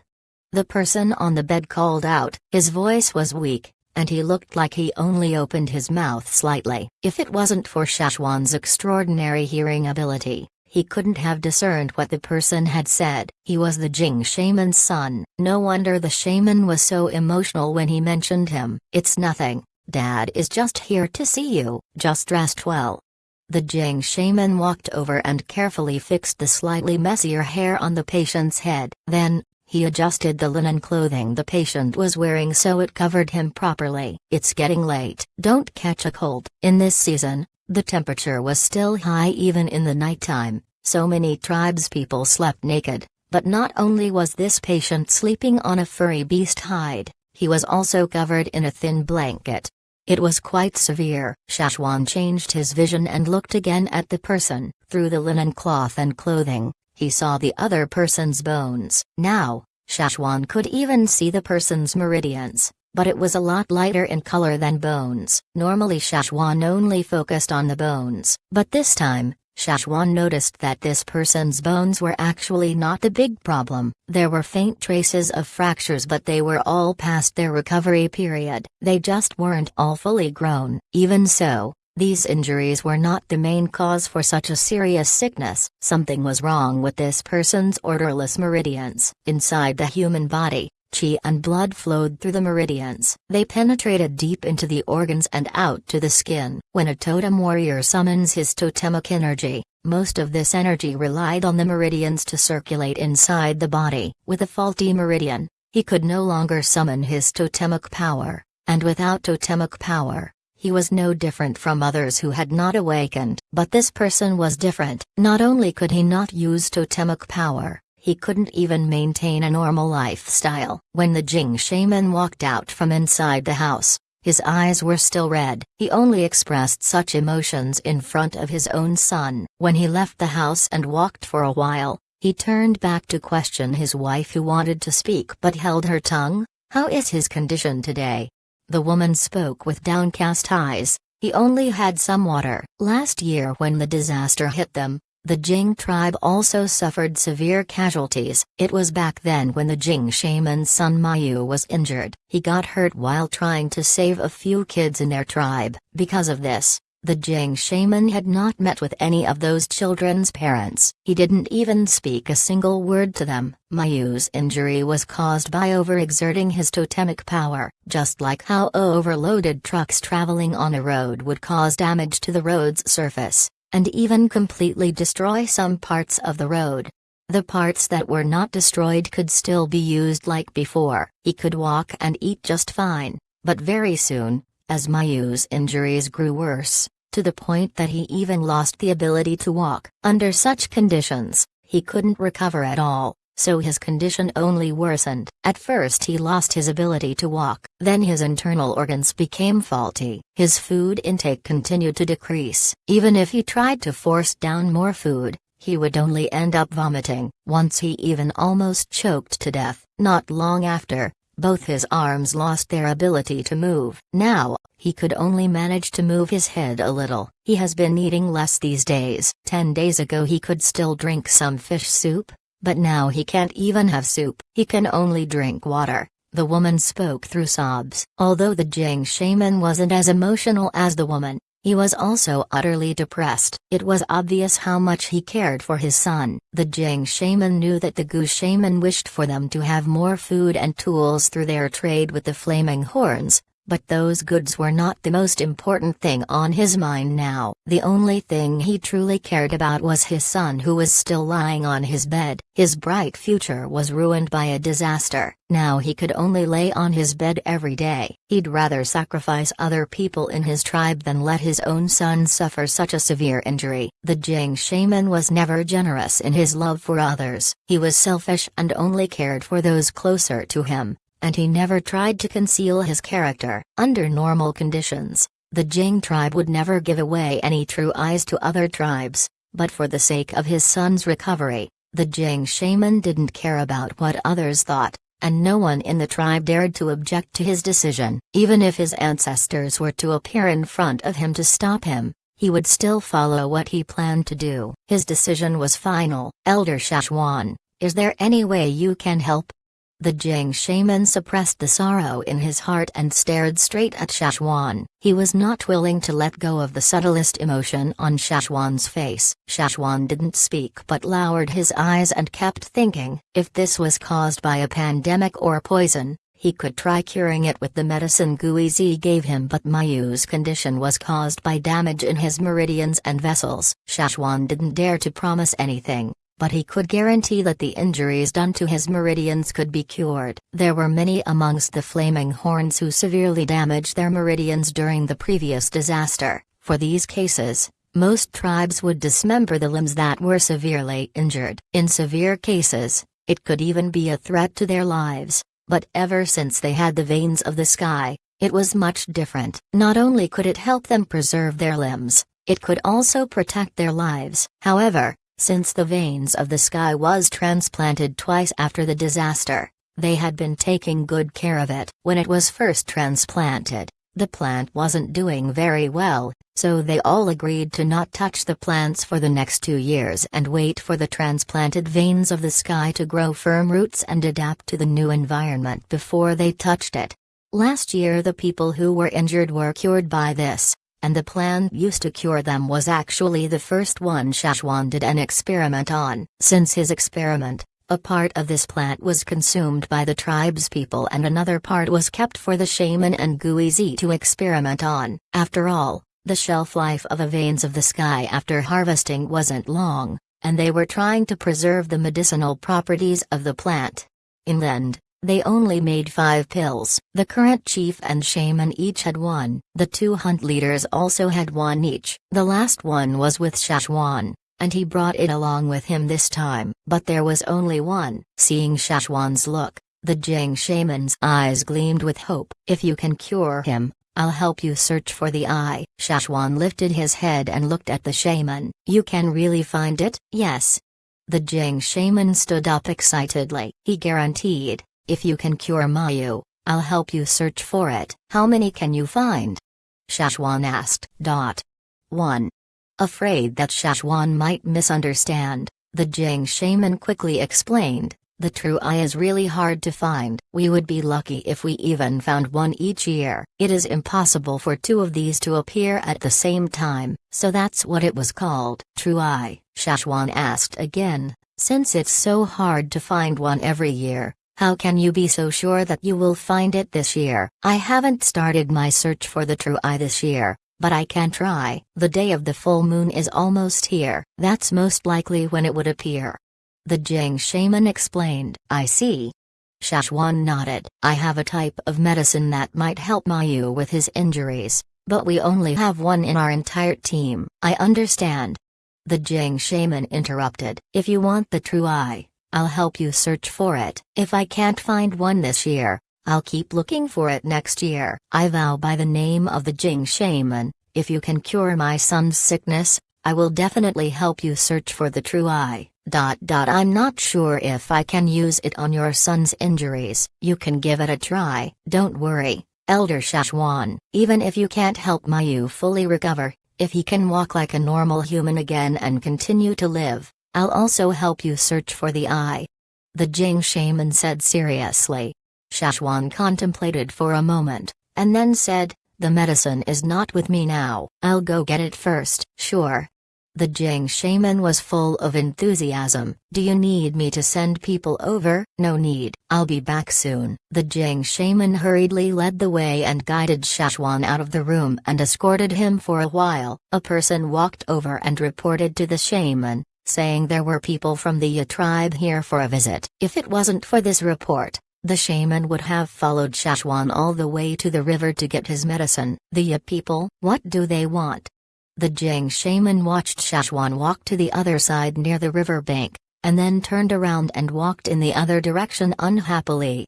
The Ya tribe also had a hole that opened up here. They were all old friends. The 2 Ya members who came today were brothers, known as Deepai and Deepa. When the Jing shaman went there, the 2 of them were surprised and had incredulous expressions. The Flaming Horns arrived before we did. Why are you guys here? The Jing shaman said. We're scared that you might fight the Flaming Horn tribe. Deepai tossed a linen scroll over. This is from Zen. Didn't he write one already? The Jing shaman caught the linen scroll and looked at it. His mouth curved upwards. What's the use of this now? It turned out that the Gu shaman recalled not having mentioned anything about the true eye in the previous linen scroll he wrote for the Flaming Horns, Hence he was worried that the Jing shaman might lose his temper if he heard the flaming horns mention it. After all, the Jing shaman's temper had grown worse after Mayu's condition. He had never been in a good mood for the past year. If he heard this, he might have even exploded on the spot. That was why the Gu shaman sent the Tuya members here to deliver a second message, but unfortunately they came a little later than the flaming horns. Alright, I got it. I have already discussed this with the flaming horn Grand Elder. Can't believe you guys didn't fight, Deepal muttered. He sounded a little sad it didn't happen. The Jing shaman took it as a joke, so he didn't care at all. Wow. You let the flaming horns into your tribe this easily even before we brought the letter over? What if it was a trick? I heard the flaming horns are very powerful. You guys are no match for them, Deepai asked. You think I'm stupid? The Jing shaman glanced at them scornfully. His words carried an underlying message. I have eyes. I can see. We have eyes too. The two brothers said simultaneously. The Jing shaman smiled. Let me tell you guys a joke. The Ya people's eyes. Deepai and Deepa were lost for words. You think you're so much better because you have good eyesight. You think you're better because you have 3 eyes? After an unhappy HMPH, the two brothers left and dove into their holes. The underground world was a more suitable place for them. They didn't need to see clearly under the sun, as long as they had sharp senses in the dark underground. That was enough. Chapter 658. What's behind me? The pill made from the roots of the veins of the sky was only as small as a segment of the little finger. Although the veins of the sky was the active ingredient in this pill, it only took up 10% in the pill. The other 90% of the ingredients were all supplementary, acting as a buffer and reducing the side effects caused by the strong medicine. Some of these ingredients could also prevent people with poor physique from rejecting the strong medicine, while others served to extend the shelf life of the veins of the sky. As for the bottle, it wasn't bronze, pottery, or stone. Instead, it was jade. Guizi said that jade was the best for preserving its shelf life. Although the Jing shaman had never seen jade before, he could tell that it was very valuable. He couldn't give any reasons. He could tell just by looking at it. Shachwan took the pill out of the bottle. Let's give him half of it first and see what happens. Mayu couldn't swallow the medicine, so they ground up half of the pill and dissolved it in water. Then they fed him slowly in small sips. The Jing shaman and his wife were careful during the entire process. After all, Mayu's injuries were very serious. Besides water, he basically vomited anything else, so the Jing shaman and his wife could only try feeding him a little at a time. The small wooden spoon they used to feed him was even smaller than Shachwan's pinky fingernail. After a few spoons, the Jing shaman noticed that Mayu didn't spit out the medicine but swallowed it. He was elated. It's a good sign. After the Jing shaman finished feeding him the medicine, he took Shachwan out on a walk and showed him around his tribe while he told him how the true eye was obtained. Normal ground eye stones and universal eyes can be found in the external quagmire, but the true eye can only be found here. The Jing shaman pointed under his feet.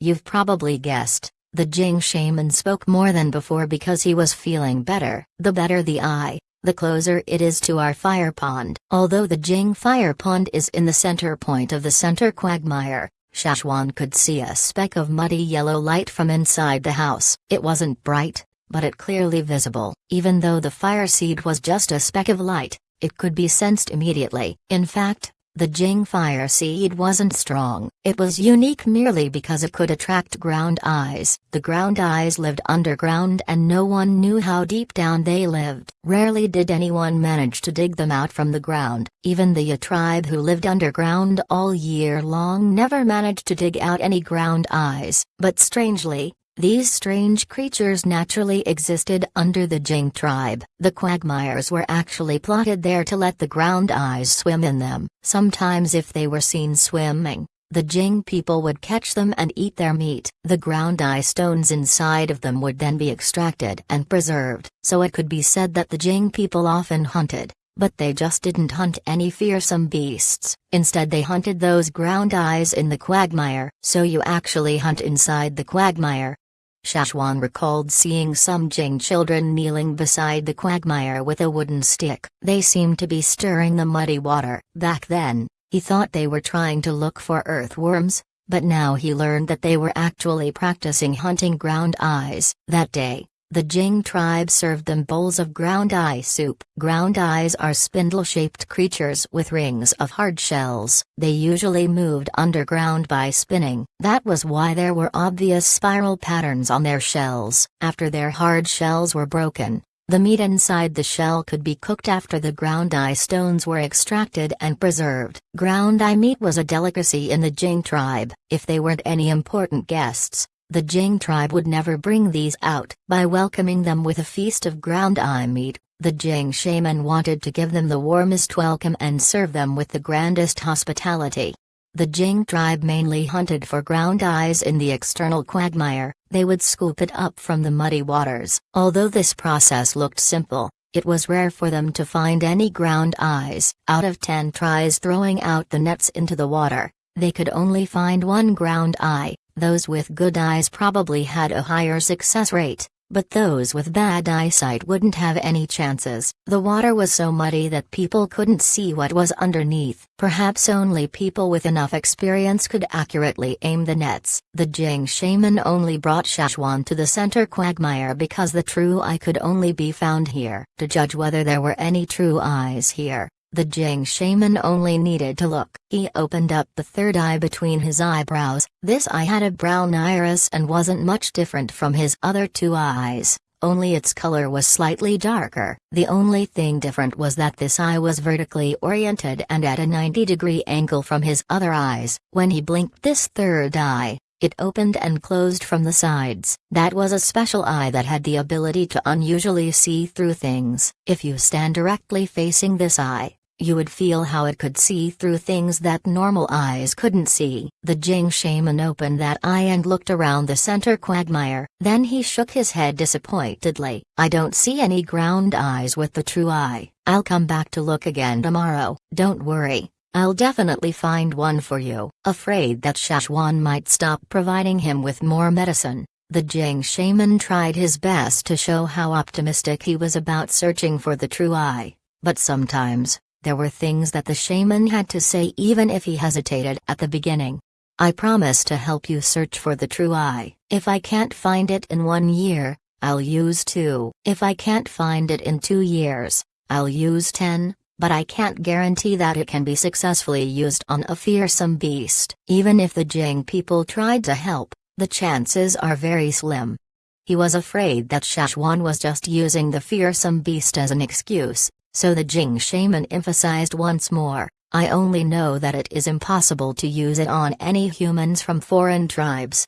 I know, I won't use it on humans. I just want to give my fearsome beast a try. I don't know if it will work, but I have to give it a try. The Jing shaman nodded and didn't say any more. He already reminded Shachwan what he needed to know. It was up to him to choose if he wanted to listen. His only responsibility was to search for the true eye. After walking around the tribe, the Jing shaman suggested to Shachwan, searching for the true eye is not something that can be done in a day or 2. Elder Shachwan, if I find a true eye, I'll bring it over to the Flaming Horn tribe. Or would you like to stay a few more days? As you already know, the day of the full moon is in 3 days. That's most likely when the true eyes will appear. That's good too. Hearing Shachwan's answer, joy flashed across the Jing shaman's face. The only reason he said this was he wanted Shachwan to stay here for a little longer, at least after his son recovered from his injury. As for when he can find the true eye,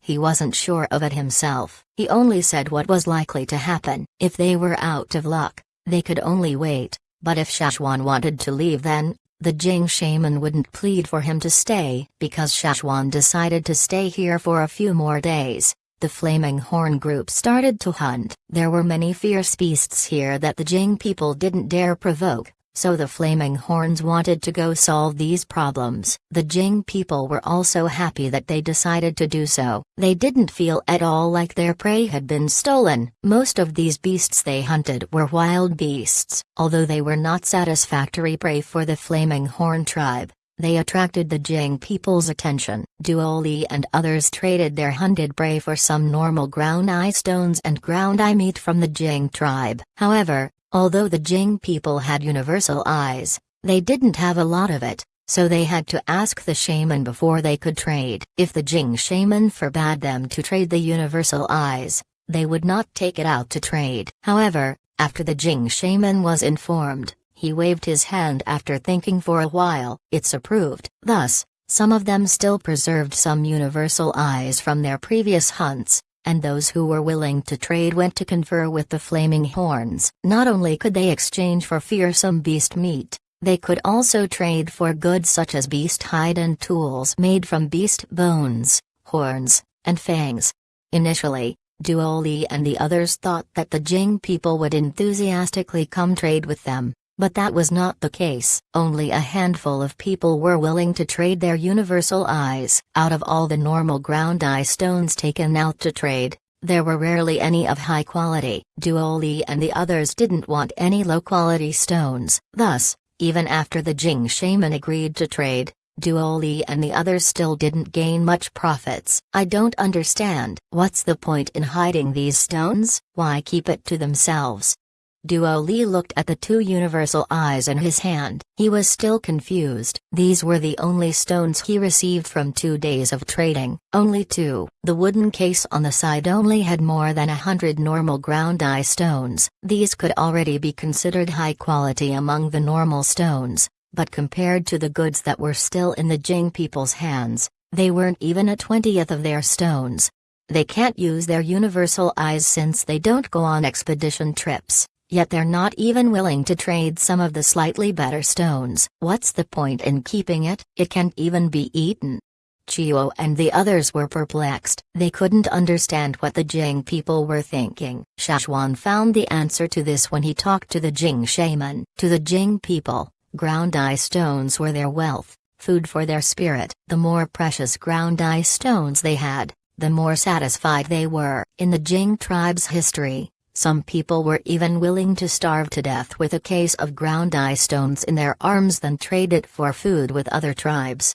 The Flaming Horn people would never act this way. They could not understand the Jing tribe's values. They were just too different. No wonder we've never seen ground eye stones anywhere else. Shachwan sighed. Perhaps there were other tribes who once possessed ground eye stones, but since the Jing tribe migrated here 1,000 years ago and never really traded or established any connections with any other tribes, the ground eye stones had all passed their expiration date and started to die. Gradually, ground eye stones stopped appearing in the outside world. But if you like it, Elder Shachwan, I can give you another case, but that would be my personal collection, the Jing shaman said through a smile.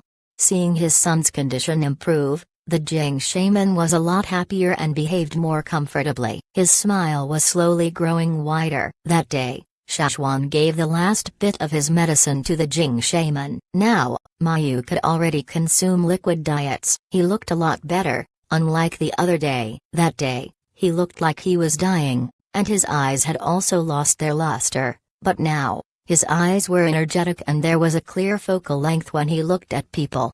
"How are you feeling?" the Jing shaman asked nervously. "I can see things now." Mayu's voice was not loud, but it was better than the other day when he could barely move his mouth. "Really? That's amazing."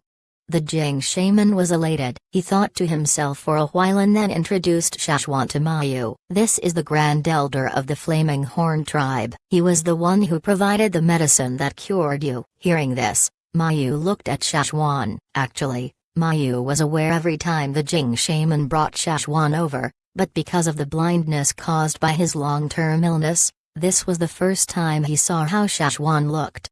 However, just when he was about to thank Shachwan, he saw the look in Shachwan's eyes and the smile of his face suddenly tightened. After a few blinks, Mayu looked again at Shachwan. He tried his best to pull a tense smile, and said through stutters, "Thank you, Elder Shachwan." Then Mayu said again, "I just regained my ability to see. It still strains me to look at things and it's not too clear either." This was the explanation he gave for his tightened expression. Shachwan looked again at Mayu. but Mayu didn't dare look at him. Shachwan looked at the Jing shaman. The shaman only looked at him with an apologetic smile, and then turned to his wife. "Show Elder Shachwan to the thank you gift I prepared for him."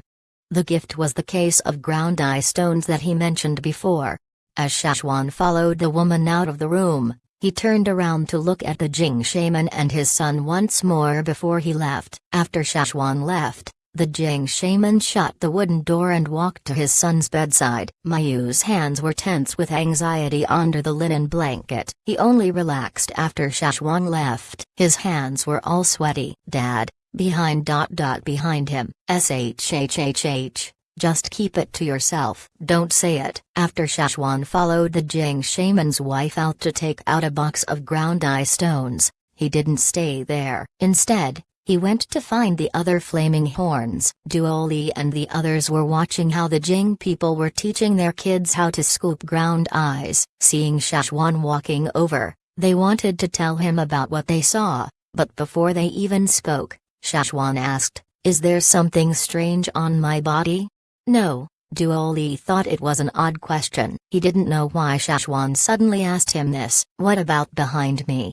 Shachwan turned around and turned his head to look at Duoli and the others. Seeing all of them shake their heads, it didn't seem like they saw anything strange. "That's weird then." What did the Jing shaman and his son see? Shachwan was sure that from the way Mayu looked at him, he could see something. He wasn't looking at him, but at what was behind him. His vision was not affixed on Shachwan, but around him. His eyesight recovered. He couldn't even see clearly yet. Who's he trying to trick? Chapter 659, Searching for the Eye Under the Full Moon. Shachwan knew the Jing shaman and his son definitely saw something. They just didn't want to tell him about it. Very soon it was full moon again, and there was barely any difference between day and night. Even during the nighttime, it would still be as bright as day due to the moonlight. The switch between day and night, sun and moon, anything that was related to the sun and moon experienced a change on this day. Just like how the drumming tribe would harvest their water moon stones on this day,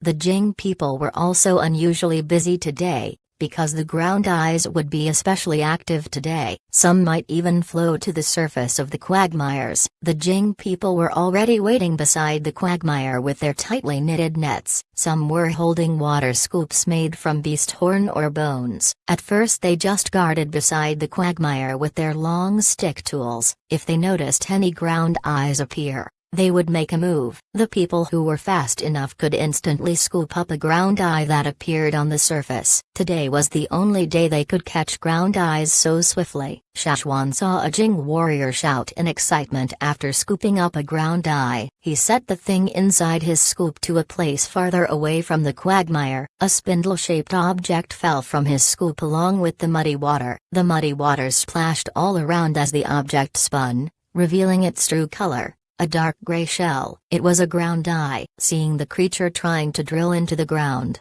the Jing warrior who scooped it up stabbed it with a bone knife and set it aside. Then he smashed it with a rock. Their attacks were all on point. The rock hit the ground eye on its corner, not the middle. If they didn't use the right amount of force, the ground eye might fly away under the impact, but if they used the right amount of force, then the spinning creature would be smashed to death immediately, and it would also stop spinning. Then only could they be sure that the ground eye had lost its ability to move, and only after could they set it aside first or open it up. Shachwan observed the person as he opened up the ground eye that he hunted. Although its shell was gray and covered with mud on the outside, the meat inside was white. Peeling away the meat, the round object in the middle of its body was revealed. The ground eye stone. Shachwan couldn't see the quality of the ground eye stone inside that ground eye the person just opened up because too many people were crowding there, but he could tell from hearing the crowd chatter that it was a ground eye stone of decent quality.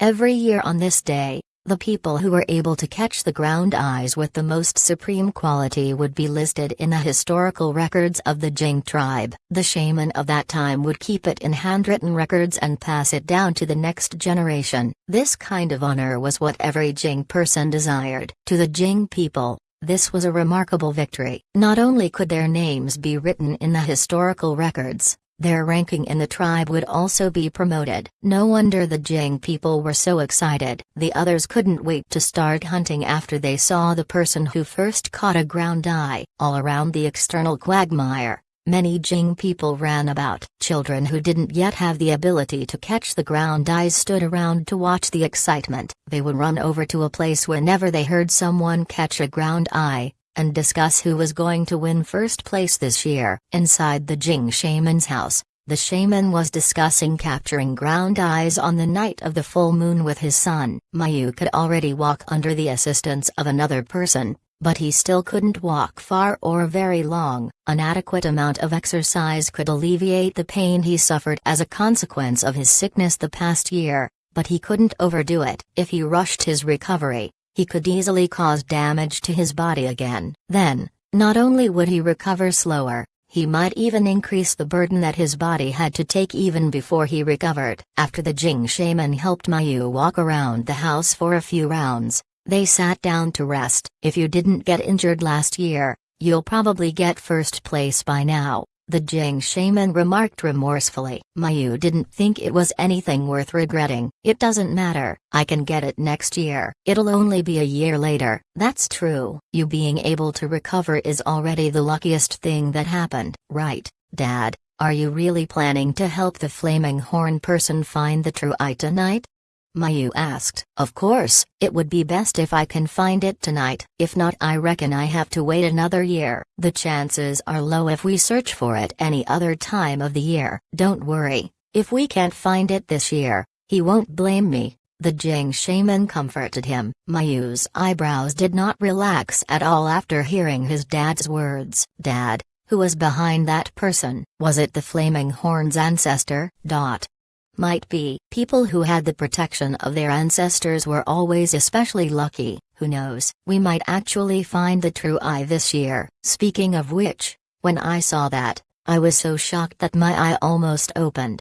Mayu was still a little fearful recalling the incident. My eye stung, it hadn't recovered completely yet. Hearing this, the Jing shaman was suddenly anxious. Your eye is hurt? Let me see. Totem marks appeared across Mayu's body. He had not fully recovered, so when he summoned his totemic energy, he was careful in controlling it so that it was only circulating through his body above his torso. Dark green veins surfaced on his skin, intertwined with his totemic marks, and it looked horrifying. At the same time, a slit appeared in between Mayu's eyebrows. It was just like when the Jing shaman opened his eye to help Shachwan search for the true eye. The eye between Mayu's brows also opened. Besides the Jing shaman, no one else in the Jing tribe knew that Mayu had the third eye. His third eye only appeared the year when he awakened his totemic energy. Back then, the shaman was also shocked, but after investigating him, he analyzed that Mayu probably grew a third eye because he ate a ground eye without any ground eye stones in it before he awakened to his totemic power. Mayu caught the ground eye by himself with a net, although it was just a small one. It was also on the day of the full moon, and after Mayu caught this ground eye, he also caught many people's attention. Everyone assumed that a universal eye was inside that ground eye, but when they opened it up, there was nothing inside it at all, not even the most normal type of ground eye stone.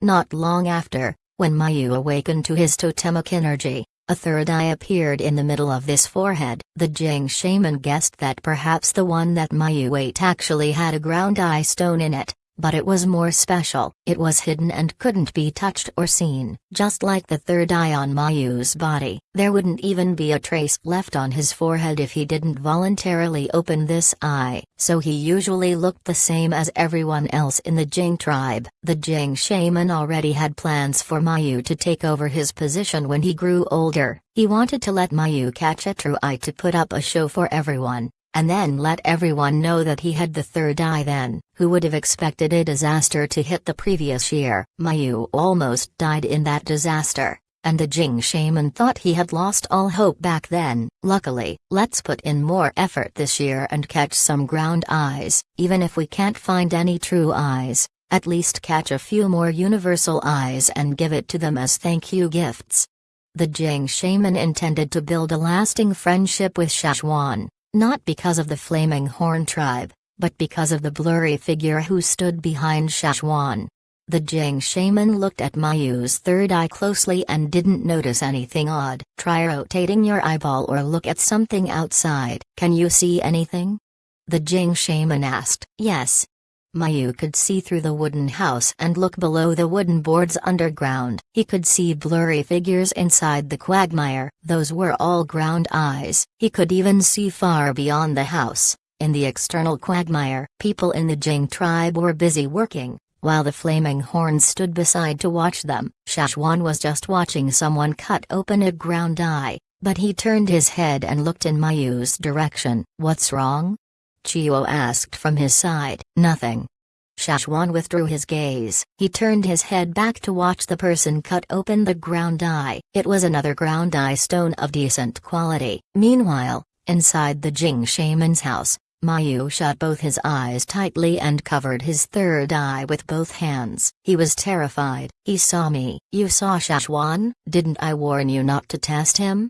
Although the Jing shaman sounded like he was reprimanding him, he was also worried. He hurriedly looked again at Mayu's eye. He only calmed down after confirming that it was only slightly hurting without any other conditions. That night, the sun had disappeared but the sky was still bright as day. The silver moonlight shone down on Mother Earth, making it as bright as day. High up in the sky, a giant round moon hung distantly. As the two moons merged, the Jing people who were guarding on the side started walking into the quagmire. The external quagmire was not deep. Most of the adult Jing people walked in, and their necks were still above the quagmire, so they could still breathe. They had already planned all this before digging the quagmire. There were more active ground eyes now. Shachwan even heard a Jing person say that ground eyes were coming from other places and entering their quagmire. Only after the full moon had passed would they finally leave the quagmire, so that was why they had to seize this opportunity and catch more ground eyes. The net that they threw out came from the Gu tribe. It was sturdier and was customized to hunt ground eyes. Its gaps were smaller and this type of net had smaller nets within it. The more the prey stuck to it,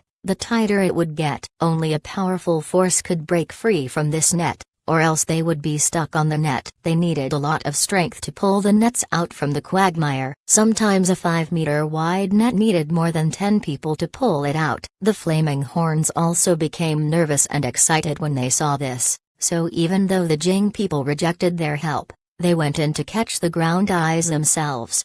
Shachwan didn't stay to watch the excitement in the external quagmire. Instead, he went over to center quagmire. Ripples continued to appear on the surface. Something was actively moving underneath. Shachwan heard some noises, like someone was rapidly blowing bubbles into a cup of water through a thin straw. These sounds are made by universal eyes. This is the only day they would make this noise. Knowing that there were universal eyes under the quagmire, the Jing shaman could finally be at ease. Now, even if they couldn't find any true eyes, at least they could catch some universal eyes. The Jing shaman removed his jacket and tied a few knots around his head with the grass rope. Then he walked into the quagmire. The center quagmire was a lot deeper than the external quagmire. A person who walked in would literally sink in, but luckily they built a stone staircase underneath. So just in case if the person couldn't breathe and needed to take a breath of air, he could return to the surface under the guidance of these stone stairs. Ordinary people couldn't see where the stairs were underneath,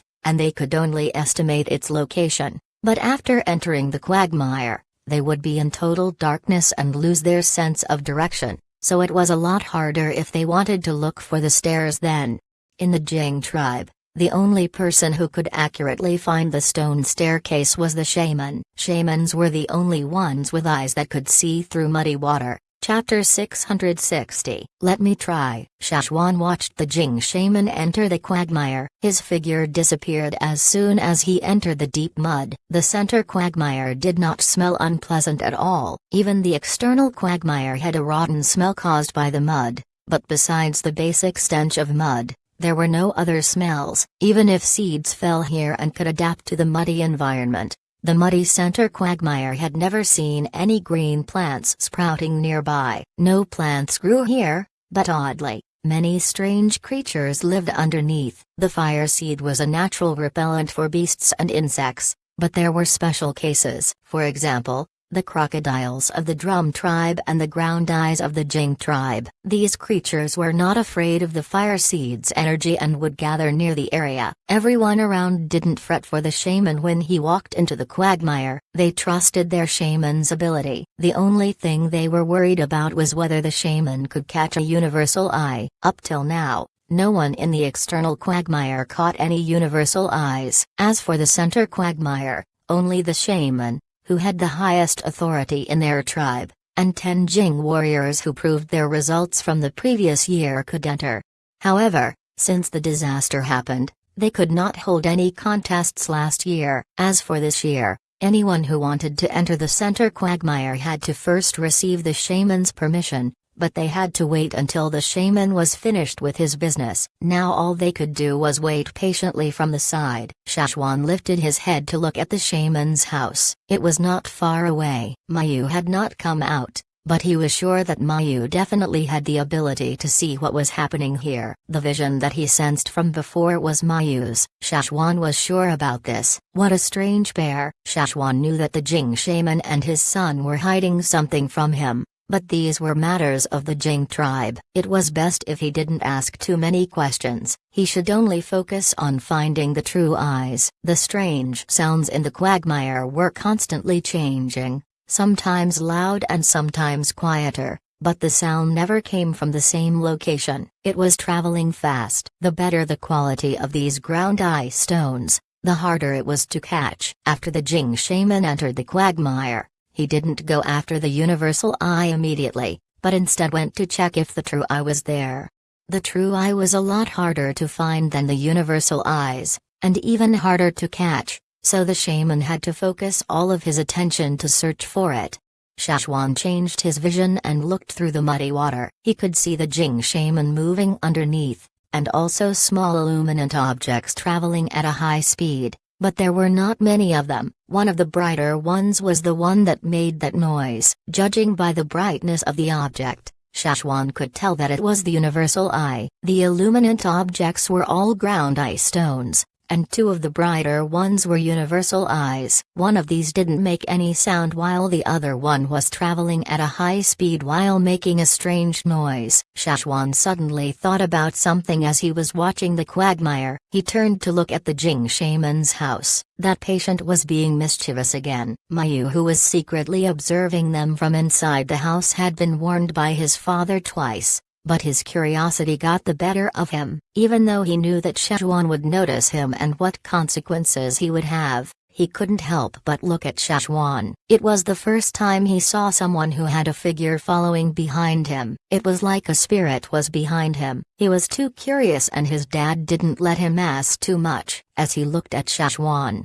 Shachwan also looked over. He thought that it would be the same as before, but very soon, he noticed that he was wrong, terribly wrong. Shachwan's eyes were like 2 bright lights, obviously different from before. When he looked over, Mayu was forced to shut his eyes due to the brightness. Even after he closed them, his eyes were still burning, as if a fire scorched them. It hurt even more than the last 2 times he looked. He almost screeched in pain, but he was worried that others might hear him, so he held it in through gritted teeth. He had to hold back the pain and suffer the consequences of his actions. Even though he dodged Shachwan's vision, Mayu could still feel the 2 bright lights coming from his eyes. They were like 2 burning fire pillars ready to fall anytime. Mayu's body only relaxed after Shachwan averted his eyes. His tense muscles gradually relaxed. Sweat poured down his entire back. That was too scary, Mayu whispered while he panted. Shachwan's eyes were not like that before. How come they changed so suddenly? The flaming horns had no third eye and other people didn't appear to be special at all. So Shachwan was the only one that was different. What eyes were those? While Mayu was trying to figure out what those 2 eyes were,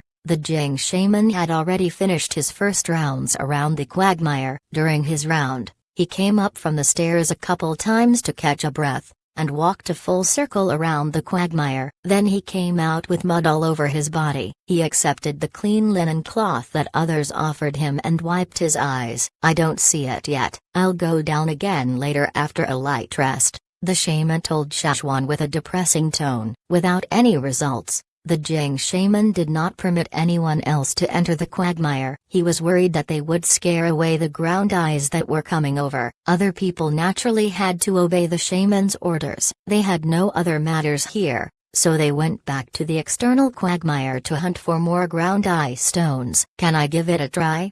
Shachwan asked suddenly. The Jing shaman was wiping away the mud from his body. Hearing this, he almost dropped the cloth in his hands. "What?" the Jing shaman asked again. He wasn't sure if he heard him clearly. Shachwan pointed at the quagmire and asked again, "Can I give it a try?" The Jing people who were watching around them looked at Shachwan with strange eyes. In their minds, Shachwan seemed like an idiot who was looking for death. You want to enter the quagmire?" the Jing shaman asked in disbelief. "Yes." "Can I?" Shachwan looked at the shaman. In the Jing tribe, people could only enter with the shaman's permission, but they never mentioned anything about whether people from foreign tribes could enter. Usually, people from foreign tribes would never want to enter the quagmire because first, it was close to the fire seed. Second, the quagmire was so dark that people could easily lose their sense of direction. The quagmire was like a small lake. If they really went in and discovered that it was different from what they imagined, it would not be any different from putting themselves in a giant lake. Even the Jing people who were skilled in telling the direction lost their way under the quagmire. No matter how hard they tried, they couldn't tell where they were going. So what's to say for anyone from foreign tribes? The Jing shaman didn't mean to object. He was just worried that the flaming horns would try to get revenge if anything happened to Shachwan under the quagmire. "Don't worry, if it's just a problem with the direction, I can deal with it," Shachwan said. If other people requested, the Jing shaman would definitely reject without a second thought, but Shachwan was the person asking. Besides the fact that Shachwan saved his son, he was also a special person, so the Jing shaman intended to maintain their friendship. He thought of what Mayu said. People who were protected by their ancestors were especially lucky. After he thought for a while, he nodded in approval. The other Jing members were shocked when they saw the shaman nod in approval. It was as if their shaman did something crazy, but when the shaman looked over at them, all of them looked away. They dared to look at Shachwan with disrespectful eyes, but they didn't dare to look at the shaman like that. "You can enter the quagmire if you wish, although I have no clue what means you have to determine the direction, but just in case, hold on to this rope," the Jing shaman suggested. Even the Jing people didn't dare recklessly enter the center quagmire. If they weren't the shaman, they had to stay connected to the surface by tying themselves to a rope, so in case they were lost, they could follow the rope back to where they came from. The people on top could pull the rope to let the people underneath know which direction they were, and they could also pull the person up in the case of an emergency. "Just tie it to yourself. If you can't tell the direction when you're down there, I'll pull the rope to remind you," Wei said. Chio and the others all nodded in agreement. After they experienced the case at the Gu tribe, they noticed that Shachwan was especially good at repelling the force from a foreign tribe's fire seed. At the Gu tribe, his movements were natural and not restricted at all. The Jing tribe's fire seed was even weaker, so it wouldn't affect him. Thus, they didn't care much about the fire seed's repulsion. But this was a quagmire. The risks were still quite high. Although Shachwan thought this was unnecessary, he followed their suggestions and tied a rope to his body. He was careful not to make any mistakes. Shachwan entered the quagmire where the Jing shaman pointed him to. There was a slanted hill there that led to the bottom of the quagmire, and people who went in the first time would usually enter from there. It was easier for them to adapt to the gradual decline in elevation by traveling down the slanted hill. After all, the quagmire was different from ordinary pools. Adapting to it first would make it a lot easier for him to move around later. As Shachwan walked down, he noticed that the further down he went, the greater the pressure. The quagmire was more diluted on the surface. The bottom layer of the quagmire was a lot muddier, and mud sunk downwards. The only thing that was different was this quagmire was more even compared to other quagmires. There was no clear line separating water from mud. The middle layer was consisted of sticky mud that could not flow to the surface. This mud forcefully pulled people to the bottom. Going deeper, Shachwan was entirely submerged in the mud. Walking further ahead, he reached the bottom of the quagmire, and the force that was pulling him down also stopped. He heard sounds around him of creatures swimming. Some were small, some were larger. A ground eye swam by not far away from Shachwan. They were fast despite the pressure of the mud from above. No wonder they were so hard to catch. Shachwan felt the air gaps created in the mud when the ground eye flashed by. Above the quagmire, the Jing shaman looked at the flaming horns nervously. He asked, "Are you sure your grand elder is really okay?" The flaming horns thought, "You make it sound like there's something wrong with our grand elder's brain." "Of course, he's definitely okay," Wei said with a sullen expression. "That place is close to the fire seed."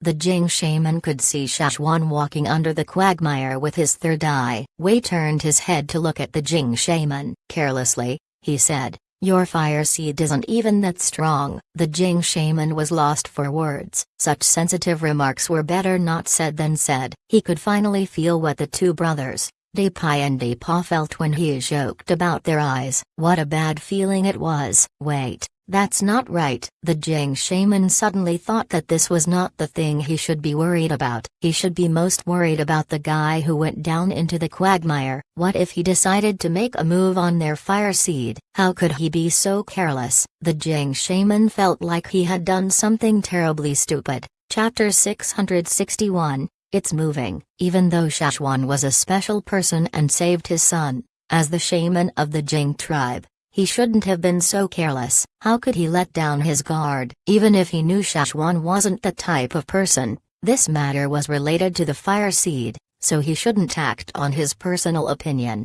The Jing shaman was suddenly silent. Although his facial expression was subtle, he was already growing anxious inside. His eyes closely followed the person under the quagmire. If he dared to make any wrong move, the shaman would immediately take action. Mayu had just recovered from the previous shock. Even though his eyes were still a little blurry when he looked at things, it wasn't a huge bother. He didn't want to suffer the same fate, but he couldn't hold back his ever-increasing curiosity. If Shachwan didn't enter the quagmire, he wouldn't look at him again. But now that Shachwan was under the quagmire, Mayu wanted to find out what an outsider like him could do underneath their quagmire. Hopefully Shachwan wouldn't need anyone to rescue him if he was lost under the quagmire. Luckily, Shachwan did not look over this time. Mayu breathed out a sigh of relief. Shachwan's eyes were too scary. Meanwhile, Shachwan had poured all of his attention to his surroundings. The shaman's third eye was the only eye that could remain open under the quagmire and not be affected by the muddy water. But Shachwan couldn't. The Jing shaman's third eye was special. There was no way he could compare. The muddy water might damage his eyes, so Shachwan kept his eyes shut after the force dragged him to the bottom of the quagmire. Luckily, Shachwan could still see through his special vision even with his eyes closed. He could see through his eyelids. No one else knew about this. After he sank to the bottom of the quagmire, Shachwan did not start to walk right away. Instead, he stood where he was and observed everything around him. Under the quagmire, the pressure from the mud all around him was twice as strong compared to normal water bodies such as rivers or lakes. This was the pressure he experienced under the still unmoving mud. If he lifted his legs to walk, it would greatly exhaust his physical energy. This was why the Jing shaman had to rest on the shore after he walked his first round under the quagmire. The ground eyes around Shachwan appeared as small luminous spots in his special vision. Some were bright while some were dimmer. They were all ground eyes. These luminous spots were actually the ground eye stones within the creature's body. Normal ground eye stones were grayish and dim in his special vision,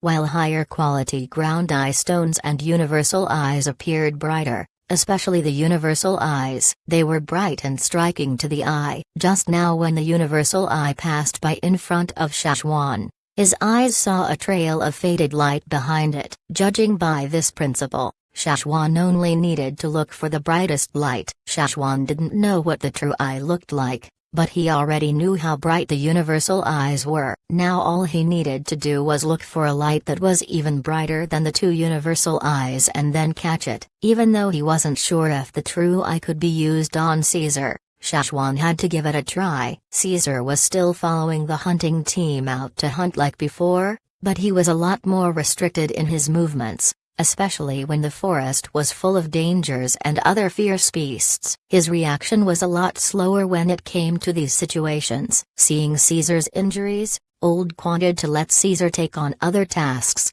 such as pulling carts in the Flaming River trading point, but Caesar was not willing to change his job. To him, pulling carts was only a side job. He preferred to hunt more. Now, even if he was hungry, he would go out and hunt for himself. He would even bring some food back for Old. If Shachwan could help that poor guy get a new eye, even if he couldn't fully recover and return to his full potential, he would be a lot better off than he was now. Then this trip would be worth it. Beside the quagmire, after Shachwan went into the quagmire, everyone noticed that he had stopped moving and the rope that was attached to his body also stayed on the same spot.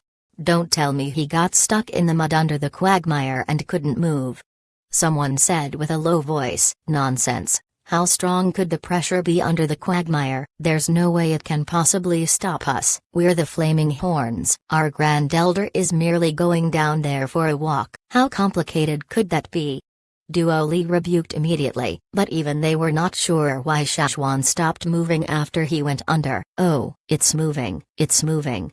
Someone suddenly shouted. The crowd looked over when they heard the exclamation. The rope that was attached to Shachwan's body had indeed started to move. That meant that Shachwan started to walk under the quagmire, and also proved that Duo Li's words were true. Although the Jing people didn't say anything more, they still didn't believe what Duo Li said. Merely going down to the quagmire for a walk? Was it that simple? If it was indeed so simple, there wouldn't even be so many strict rules around the center quagmire. Other people weren't sure, but many elders in the Jing tribe knew that when they first dug the center quagmire, they planned for this to be a second barrier. In the case of an emergency, the Jing people would all retreat to the center quagmire. Many beasts had been swallowed by this quagmire, and all of these beasts had been engulfed by the quagmire. Not even their bones were left behind. Shachwan also noticed that his initially sharp senses became blurred after he reached the bottom. If it were not for his special vision,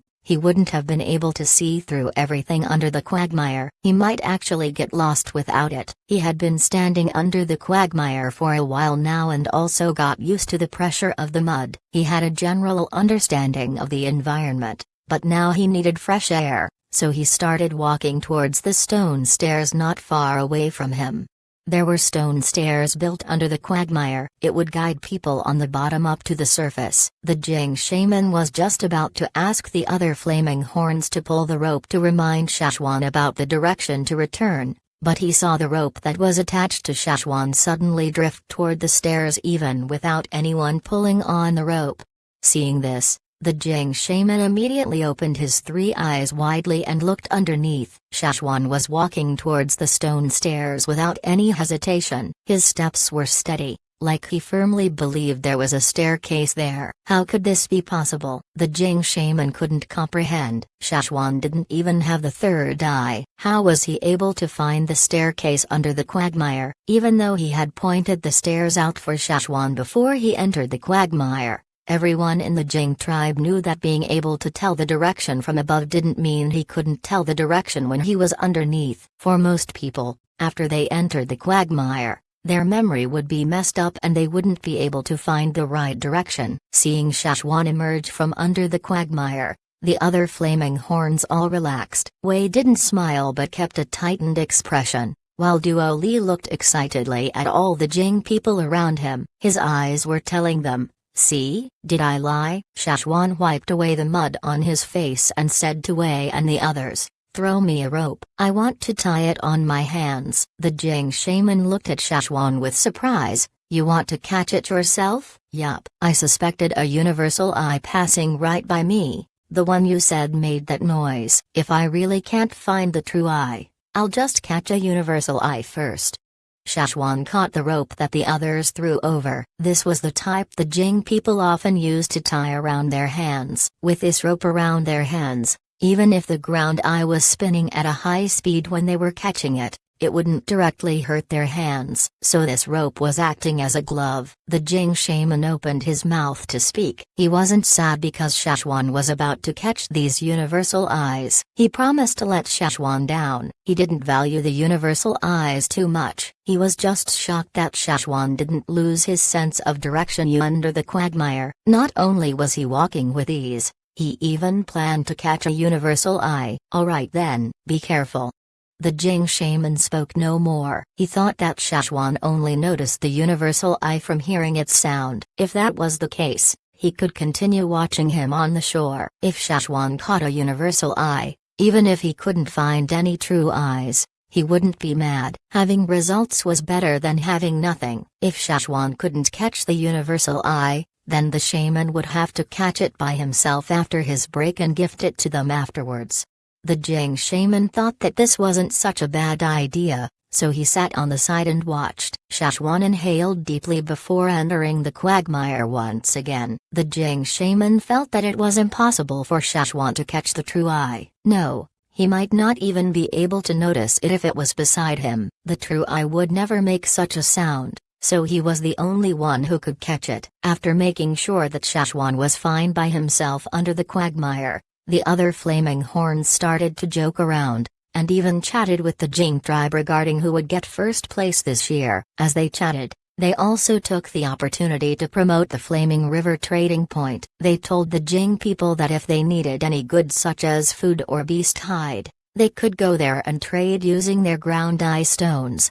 Shachwan was already copying the shaman's movements under the quagmire. Shachwan knew that the shaman of the Jing tribe had a lot of experience, so it was safer to follow his trail under the quagmire. This route was definitely the best for searching ground eyes. The pressure of the mud under the quagmire made Shachwan feel like he was walking against a strong wind. The only thing that was different was that even if he stopped walking, he wouldn't be blown away. If he was tired, he could also rest. He only couldn't breathe in any fresh air, so he felt a little stuffy. Once in a while, he had to look for the staircase to catch his breath. The round moon was in the center of the sky. As Shachwan walked in the quagmire, he noticed that more ground eyes started appearing in the center quagmire. Some of these ground eyes drilled in from the exterior of the quagmire, while others came out from underneath. Everywhere, the ground eyes were coming and gathering here. On this day, the Jing fire seed had an unusually strong attraction. The ground eyes were like moths attracted to fire. All of them were coming into this quagmire. In Shachwan's special vision, the luminous spots were increasing,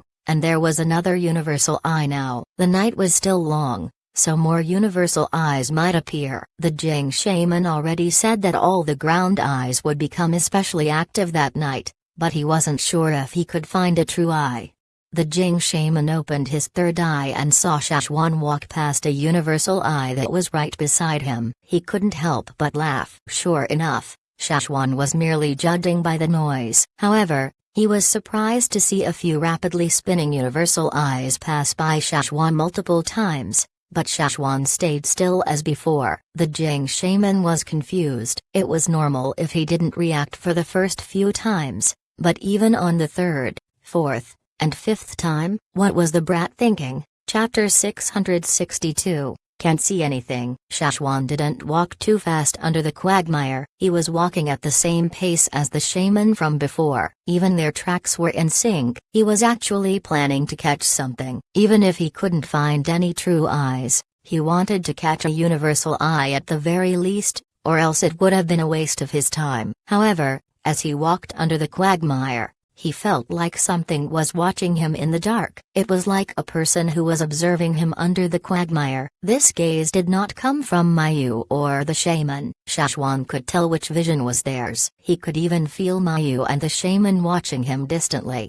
But this third person wasn't looking from above. It was under the quagmire. Shachwan looked around him through his eyelids. There were more luminous spots. In the area around him, there were more than 20 ground eyes. However, all of these were not as bright as Shachwan wanted. At best, These ground eyes only possessed stones of normal quality. They weren't even universal eyes. Shachwan couldn't see everything under the quagmire. The center quagmire wasn't big or small. Compared to a natural lake, it was small, but compared to man-made lakes, this was near twice the size of the human-made lake in the Flaming Horn headquarters. This was why the Jing tribe had a giant property but not a lot of land. Most of their property was the quagmires. The lights were blurrier the farther they were from Shachwan. Simply put, even if it was a brighter object, if it was far away from Shachwan, he wouldn't be able to tell what type of ground eye stone it was. It was just like late-night stargazing. If a star wasn't bright, it wasn't actually not bright, it was only farther away. The ground eyes were not slow at all under the quagmire. The better the ground eye, the faster it traveled. Ground eyes were special creatures that could sense a human's presence. Even as Shachwan walked, many of these ground eyes noticed Shachwan. Some hurriedly dodged while others pretended not to have seen him. But their gaze was not strong at all. They weren't stronger than the one that was observing him in the dark. Without any murderous intent or aggression, it didn't seem to have any emotion. In the Jing tribe's quagmire, besides the ground eyes, there were no other dangerous creatures. Shachwan was guessing, if this gaze indeed came from a ground eye, what level had it reached? He had already sensed a universal eye before. But this gaze was even stronger than the universal eye. Was it the true eye? If it was indeed the true eye, how come the shaman didn't say anything about it? Could it be that even the Jing shaman couldn't tell its exact location? As he thought about this, Shachwan walked toward the object that was observing him. The thing that was observing him moved away as Shachwan tried to get close. It maintained a distance from Shachwan. Shachwan couldn't tell what it looked like from that distance, and many times when he chased after it, even though he had locked onto his target, he couldn't tell how bright it was due to the distance. He could only tell by comparing it to other ground eyes. It was at least the level of a universal eye. But because the lights in the quagmire were increasing, it was not obvious. Shachwan continued to chase after this light. When he lost his way, he followed his intuition and tried to judge where the gaze was coming from. After walking around the quagmire once, Shachwan walked up the stairs to catch a breath. After the stuffy feeling in his chest was relieved, Shachwan told Wei and the others who were holding onto the rope and following him, "Later I'll be running a little faster. So just loosen my rope."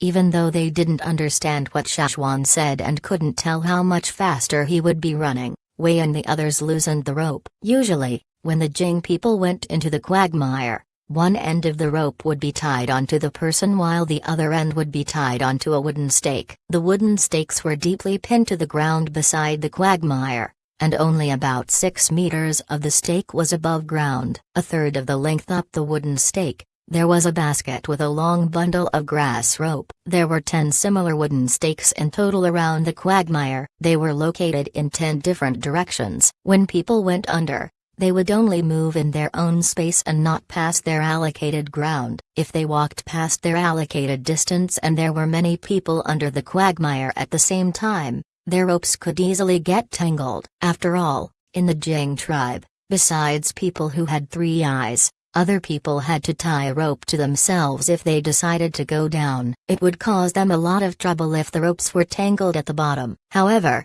Shachwan was the only one going down right now. The only reason he could move so easily under the quagmire was that the rope that was tied to him was not fixed to the stakes. Wei and the others were holding on to his rope as he walked under the quagmire. They just ran and followed as he moved. Now, Shachwan told them to stop holding on to the rope. He also untied the rope that was attached to him. He was planning to run around the quagmire, and he knew he might get tangled by the rope. The center of the quagmire was solid ground. It was like an island in the middle of a lake. Stones were piled up in that location and the fire pond was there too. This was the place the Jing people would go and hide if there were any undefeatable threats. So, if he was tied to a rope, Shachwan's movements might be hindered during his chase. Since they had already confirmed that Shachwan wouldn't have any problems walking under the quagmire, The flaming horns weren't worried when he told them to let go of the rope. They were even guessing whether Shachwan could actually catch a universal eye. The Jing shaman who was watching the excitement from the side finally stood up. He was only watching from the same spot just now, so he didn't see all of Shachwan's movements clearly, but he felt that Shachwan discovered something. No, he already had a clear target. Was it the universal eye? No, it wasn't. Whatever Shachwan was chasing was too far away from the universal eye that was moving rapidly. His direction wasn't even correct. It was definitely not the universal eye. Then did Shachwan find another universal eye? That wouldn't be right. From what he observed, Shachwan also missed a few other universal eyes. Then what was Shachwan chasing? The Jing shaman couldn't sit any longer because he couldn't understand what was going on. He wanted to follow him and see. Seeing the Jing shaman on his feet, and hearing how the flaming horn who was going under was planning to catch ground eyes, the Jing people were suddenly excited. Following the shaman, they wanted to see whether this flaming horn would succeed. After Shachwan took a few deep breaths, he went down into the quagmire once again. This time, without the rope's hindrance, he didn't have to worry about going around the center of the quagmire, so his speed was a lot faster. The night was growing darker. Above the quagmire, the moon cast a bright light down on the earth, making the night as bright as day. Everything on earth was clearly visible. More ground eyes appeared in the quagmire. The bright moon hung high in the sky, and they seemed excited. The people who stood around the quagmire also noticed some ground eyes flying out from the surface. As they flew upward, their rapid spinning splattered the mud onto the people who were standing by the quagmire. How nice would it be to have a net with a long handle, Duo Li remarked. We have a lot of nets, but without the shaman's permission, no one in the Jing tribe dared to touch them, Chiyo said after the Jing people told him about it. Duo Li looked over. There were indeed many Jing people waiting to give it a try, but without the shaman's permission, they didn't dare to make a move. Even if you have nets with long handles, you can't catch those. They're too fast, Wei tried to explain in objection. Those ground eyes that jumped out from the quagmires didn't jump very high, and they were too fast. All of them came up and went back down in a flash. Only traces of splashed mud was left behind. Duo Li and the others were just about to say something, but Wei suddenly said, "Stop talking, follow them." The Jing shaman had started running. Obviously, the person under the quagmire had started to move. They couldn't tell what was going on underneath. After Shachwan went under, they couldn't even sense his energy. Above the quagmire, they could only guess what was going on by looking at where the shaman was going. Thus, the people who couldn't see what was going on under the quagmire followed the shaman tightly as he walked around the quagmire. Very soon, obvious ripples appeared on the surface. This was because the person who was under the quagmire was running at a rapid pace, dragging the mud along as he ran. Running under the quagmire was very inconvenient compared to running on land. Sometimes you would feel a sense of helplessness because you couldn't run as fast as you could on land. However, after running a lap under the quagmire, Shachwan got the gist of it and increased his speed on his second lap. Above the quagmire, the flaming horns and the Jing people followed the Jing shaman and ran a lap around the quagmire, then another, then another. The Jing shaman's third eye was wide open as if he was focusing all his attention on something. The veins on his forehead were bulging from overexertion. His expression became more perplexed and confused. After the fourth lap, some people couldn't stand it anymore, especially the flaming horns. They all glared furiously at the Jing shaman. "Say something, Three Eyes. Can't you see what's going on down there? Why can't you say something?" Stop frowning with a deep expression. If the Jing shaman knew what the others were thinking, he would definitely protest his innocence because even he couldn't understand what Shachwan was chasing. He could only tell that Shachwan was chasing something, but he wasn't sure what it was. There were many other ground eyes where Shachwan was heading, but those only had normal ground eye stones. Many times when the shaman expected Shachwan to catch the universal eyes that were close to him, Shachwan changed his direction and ran elsewhere. He completely ignored the loud universal eyes. What was it? What was he chasing? Was it something that my third eye can't see? The Jing shaman was curious. No way. The Jing shaman was confused and couldn't understand what was going on. Meanwhile, inside the Jing shaman's house, Mayu also tried to observe what was going on under the quagmire with his third eye. He couldn't go out to run with the others, so he couldn't see what was going on clearly. At first, Mayu also couldn't understand what Shachwan was chasing. Only after Shachwan ran the second lap, then the third lap, Mayu's expression became even more perplexed. He could see what Shachwan was chasing after, but he wasn't sure what it was. Chapter 663, A Violent Capture. Doja's Note, wishing everyone a happy Chinese New Year. May your 2021 be filled with prosperity and fortune. 3. Under the quagmire, Shachwan was fully focused on that bright spot. His totemic energy flowed wildly through his body. The muscles on both his legs bulged up suddenly and his body bent forward as his legs dropped into a squat. Following this motion, he burst forward rapidly, like a loach blasting through the mud, flying towards its target. The mud under the quagmire trembled and then surged upward. The people who were standing beside the quagmire only saw bubbles constantly coming to the surface, as if the mud was boiling with bubbling sounds. Through his third eye, the Jing shaman could see Shachwan's movements under the quagmire. Seeing this, his facial expression twitched. He had never seen anyone run like that under the quagmire. The quagmire was unlike normal ground. Underneath, there was a natural force pulling the person down to the bottom. People couldn't move as conveniently as they usually did on ground, and sometimes they would even feel dragged by the pressure under the mud. This was an unchangeable factor. Shachwan knew this fact, so when he was chasing after his target under the quagmire, he didn't run. Instead, he used a jumping and sprinting method to chase after it. Every time he leaped forward, his foot that landed first would bend down and push forward, propelling the next movement. Thus, with every leap, he burst 10 meters forward, and after Shachwan got used to this method, he became even faster. 10 meters, 15, 20. With every leap, the gap between the last would increase under the mud, and following Shachwan's movements, the bubbles boiled even faster on the surface. The Jing shaman was still chasing after him and his forehead was already covered in sweat. He couldn't understand how the brat could travel so fast under the quagmire. He was just like a fish in water. If he merely observed Shachwan's movements, he wouldn't have been able to tell that he was moving under a quagmire. He was even so close to a foreign tribe's fire seed, but his movements were not at all hindered by its energy. How incredible! The Jing shaman never expected such an occurrence when he promised to let Shachwan go under the quagmire. At first he only thought that the brat was curious and wanted to take a short walk under the quagmire, but this situation was far beyond what he had expected. Seeing the way Shachwan was chasing after his target, it was too late now even if he wanted to call him back to the shore. But that didn't matter. The Jing shaman wiped away the sweat on his forehead quickly and continued to chase after him. Even though chasing after him like this was tiring, he was even more confused. What was this brat chasing after? He couldn't tell. He still couldn't tell. Now,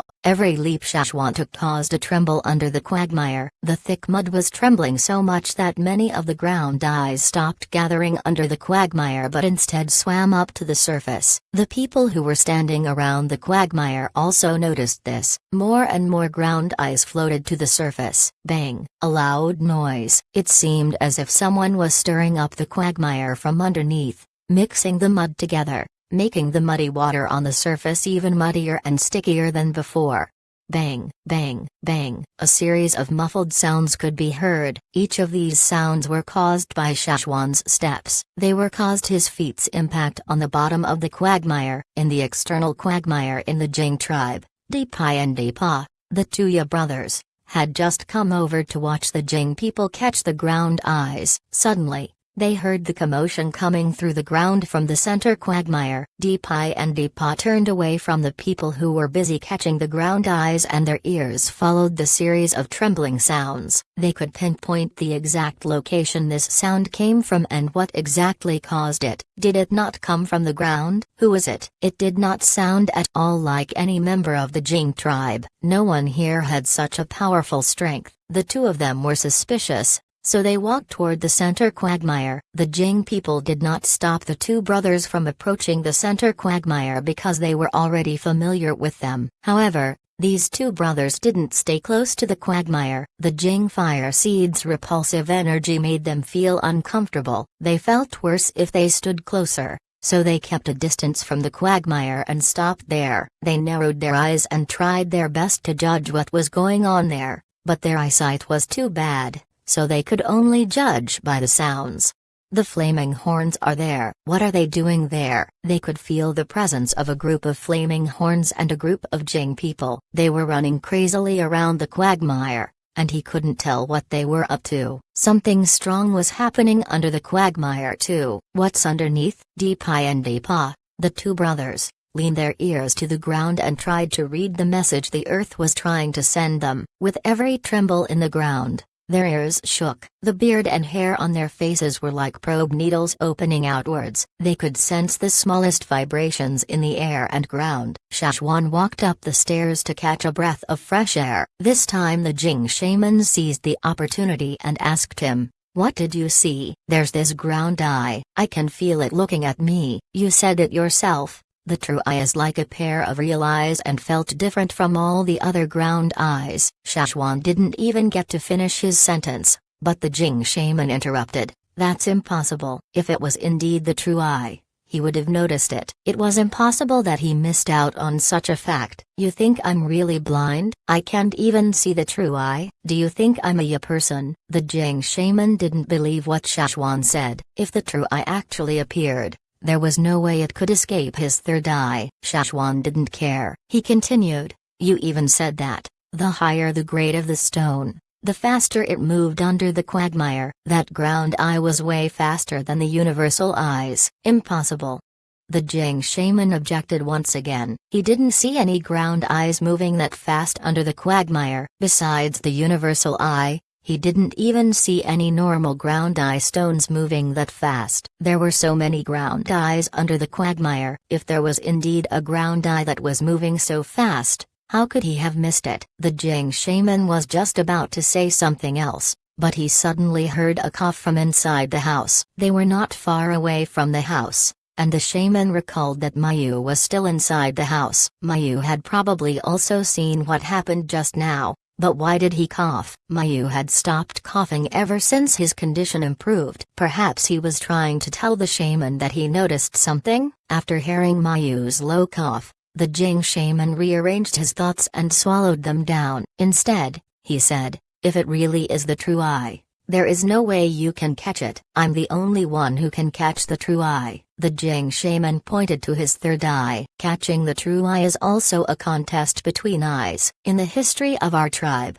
we have always been able to catch it under the help of a shaman. You can't do it. Even if you have a net, you can't catch it. There's no point trying to catch up to it. How about this? Wait for me to finish resting. I'll go down and catch it with you. Shachwan thought about this proposal, and then nodded. "You can go rest first. I'll give it another shot. If I can't succeed, then we'll discuss what to do next." At first, the Jing shaman wanted to go back to the house and ask Mayu what he discovered, but Shachwan had once again returned to the bottom of the quagmire. The shaman could only return and watch again. He really wanted to confirm whether there was in fact a ground eye moving rapidly under the quagmire. After Shachwan landed at the bottom, the thing was still quietly observing him from afar, but the Jing shaman couldn't see it. As he recalled the last few times he chased after it, Shachwan secretly cried out for help. To these ground eyes, the mud under the quagmire was not at all hindering their movement. On the contrary,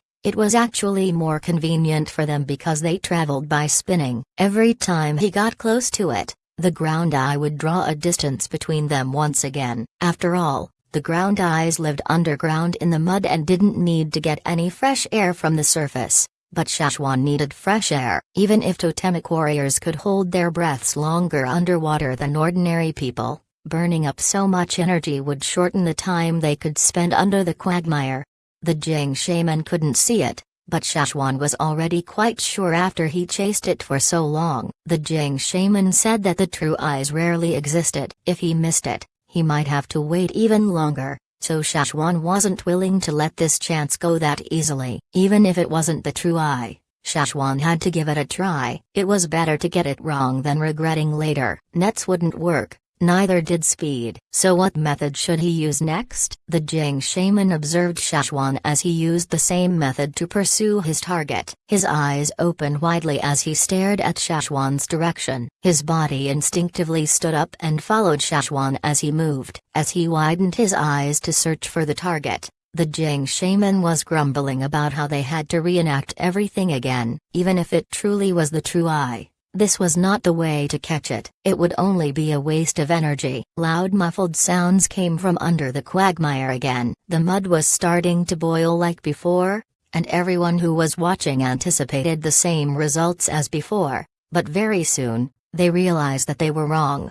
Shachwan was indeed using the same leaping method to chase after his target, but just as he was getting close to the bright spot, he also needed to catch a breath. So even though he was closest to his target at this moment, he rushed towards the stairs that were closest to him. His feet kicked on the bottom of the quagmire with full force, creating a loud noise. His body propelled forward, and as his foot landed on the stairs, the Jing shaman thought that he would walk upwards to catch a breath. However, Shachwan did not stop there. Instead, he stepped on the stairs violently. Bang! Another muffled sound, even lower than the previous ones. It was like a heavy hammer slamming down. The people who heard this felt their hearts tremble with the rhythm. Under the quagmire, the stone staircase that suffered Shachwan's steps sank downward, and large amounts of mud rolled upwards as a result of the impact.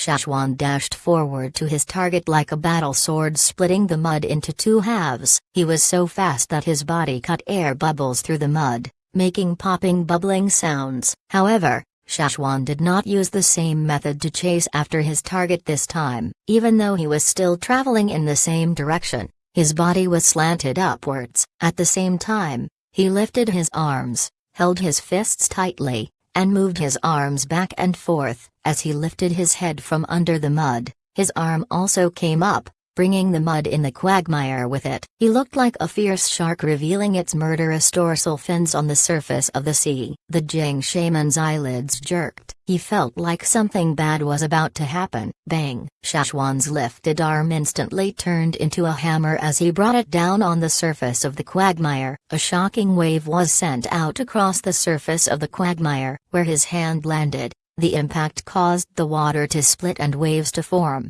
pushing away all the mud around him. The waves rippled in all directions, forming a widening trap in the center of the quagmire. It looked like a black lotus blooming in the mud. It was boiling and ready to explode. The mud under the quagmire splashed upwards above the surface. Many ground eyes that were swimming near the surface were also propelled from the mud. The wet mud splattered everywhere as the ground eyes spun in the air. Mud rained on the shore. Chapter 664, The True Eye. The sudden loud noise surprised everyone who was watching beside the quagmire. Even the two brothers, Depai and Depa, who were leaning on the surface and hearing the movements, were so shocked that they jumped up. Their short chubby bodies stumbled backwards and flipped a couple times before they stopped rolling. After they stopped moving, their first reaction was to dig a hole and hide underground. So scary. That was too scary. They only wanted to watch the excitement. Who would have expected something as scary as this? The brothers were frightened by the trembling sounds and quakes that traveled across the ground and air. Although they didn't know what happened,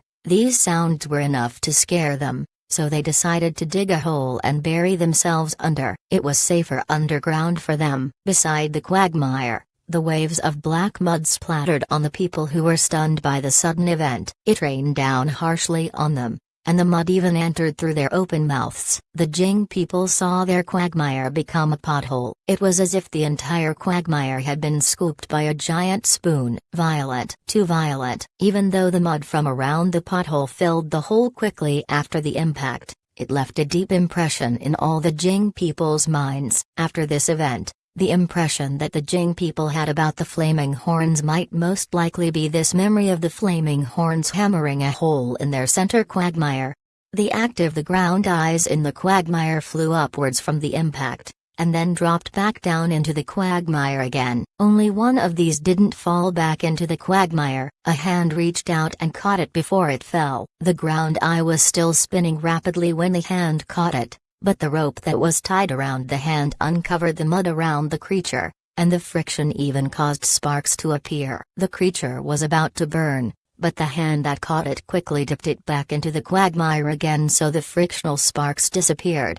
The mud had stopped splattering, and the mud rain gradually fell back to the ground. The ground eyes that were initially actively moving suddenly calmed down. Were they shocked by what happened or knocked out by the sudden force? Under the silver plate that hung from the sky, everything was clear and illuminated by the moonlight. After everything had stopped, the mud no longer churned. What happened? The confused crowd was looking at the Jing shaman, but the shaman was only looking at one direction. That was where Shachwan entered the quagmire, the slanted hill. Shachwan walked down from there when he entered the quagmire. Bloop bloop. Watery sounds came from underneath the quagmire and ripples appeared on the settled surface of the quagmire. Someone was approaching from underneath. A head emerged from under the quagmire. The person's entire body was covered in mud. The flaming horn guy is coming out. What did he do? Look at his hand. As Shachwan walked up the slanted hill, the upper half of his figure was revealed. His fists were clenched, but there was a spindle-shaped creature in one of his hands. It's a ground eye. What type of ground eye is that? It's quite massive, but I can't tell what type that is. Even people who were experienced in the Jing tribe couldn't confirm what type it was. They stared closely at the ground eye in Shachwan's hand and then looked at the Jing shaman, waiting for his evaluation. The Jing shaman's face was stiff. His heart was still beating violently from when Shachwan hammered a hole in the quagmire, and he hadn't come down from the shock yet. He almost thought Shachwan had smashed their fire seed, and before he even had the chance to shout stop, the quagmire had already returned to its peaceful state. Shachwan looked like he was finished with his short walk, and it seemed as if he had no other plans after this. The Jing shaman finally heaved a sigh of relief. He was holding on to this breath as Shachwan was walking up. The Jing shaman's third eye was affixed on the ground eye in Shachwan's hand. To be frank, that ground eye wasn't that special. He had seen many special ground eyes during his time as shaman, but the only reason he had such a huge reaction was entirely because his third eye didn't sense it at all before it came up to the surface. The Jing shaman could see Shachwan moving underneath, but he couldn't see what Shachwan was holding. He only saw it after Shachwan brought it to the surface. He was in shock. He couldn't believe it. The Jing shaman even questioned whether there was a problem with his third eye. How come he couldn't see it? As he thought of what Shachwan said, he recalled him saying that there was a ground eye that was even faster than the universal eye. So this was the one. Was he really blind? He must have been infected with the people's disease. The Jing shaman started doubting himself. Up till now, he couldn't tell the difference between this ground eye and the others. It so happened that Mayu was carried out by someone from the house at the same time. He also wanted to see if the ground eye that Shachwan caught was actually the true eye. Grand Elder, what kind of ground eye is this? Kantu and the others surrounded him. I think it's at least a universal eye. Chio said. Brother Zhuan, hurry and open it up. We want to see it. Ogwang and Duoli urged from the side. Shachwan didn't have the experience. He walked towards the Jing shaman. Can you please help me open it and see whether it's actually it? Huh? Oh. The Jing shaman snapped back into reality from his self-doubt and went to gather the equipment from inside the house. He also ordered another person to bring out a basin of water. He carefully held onto the ground eye that Shachwan passed to him, and as he caught it, the ground eye suddenly started to spin again. Luckily the Jing shaman was experienced. He held it tightly with the grass rope that was tied around his hand and didn't give it any chance to escape. That torque, it's even stronger than the universal eyes. The Jing shaman felt the strength of the force in his hands. He was already changing his mind and started to believe in Shachwan's speculation. The knife that was used to cut open ground eyes was made from polished animal horn. It was definitely not as sharp as the weapons Shachwan's group possessed, but the Jing people were already accustomed to using their own tools, so it was more convenient for them. Not to mention that these knives were specially designed with a curve made to perform such a task. It could cut smoothly along the curved lines on the creature's conch-shaped shell. That was why the Jing shaman didn't accept the dagger Shachwan handed him. The spinning motion of the ground eye slowed down a lot after the shaman washed it in clear water and removed the mud that was covering it. The Jing shaman caught the ground eye in one hand and a blade in the other. He eyed the measurements and then stabbed into the shell near the center of the ground eye. The Jing shaman's force was strong and his movement was swift. With a single stab, a slit was formed in the center of the shell. With the second stab, they could already see the white meat on the inside. Contrasted with the gray outer shell, the meat inside the ground eye was unbelievably white. Under the moonlight, it carried a crystalline luster. After the second stab, the Jing shaman took a deep breath. The people all around him also tensed up. The third stab would reveal its true colors. They would finally find out now whether it was a universal eye, a normal ground eye, or the true eye that Shachwan deeply desired. Shachwan was staring unblinkingly at the knife in the shaman's hands. With the third stab, the white meat was split open, revealing the creature's center. The Jing shaman's hands stopped moving. Shachwan looked closer. Under the meat, he did not see any round pearls. Regardless of the type of ground eye stone, it was definitely not the same color as the meat. However, even though they didn't see any ground eye stones, they saw a tiny round ball in the middle of the ground eye meat. The meat surrounding this ball was already hardened, so it didn't open up under the Jing shaman's third stab. What is this? The Jing shaman had never seen such a case before. He frowned and looked at Shachwan. Should I continue? Sure. Break it open and see what's inside, Shachwan said. When he was under the quagmire, he knew that the light came from the round object covered inside the hardened flesh. The Jing shaman was even more careful this time. He cut the hardened meat open slowly, until a thin black line was revealed. It's the true eye.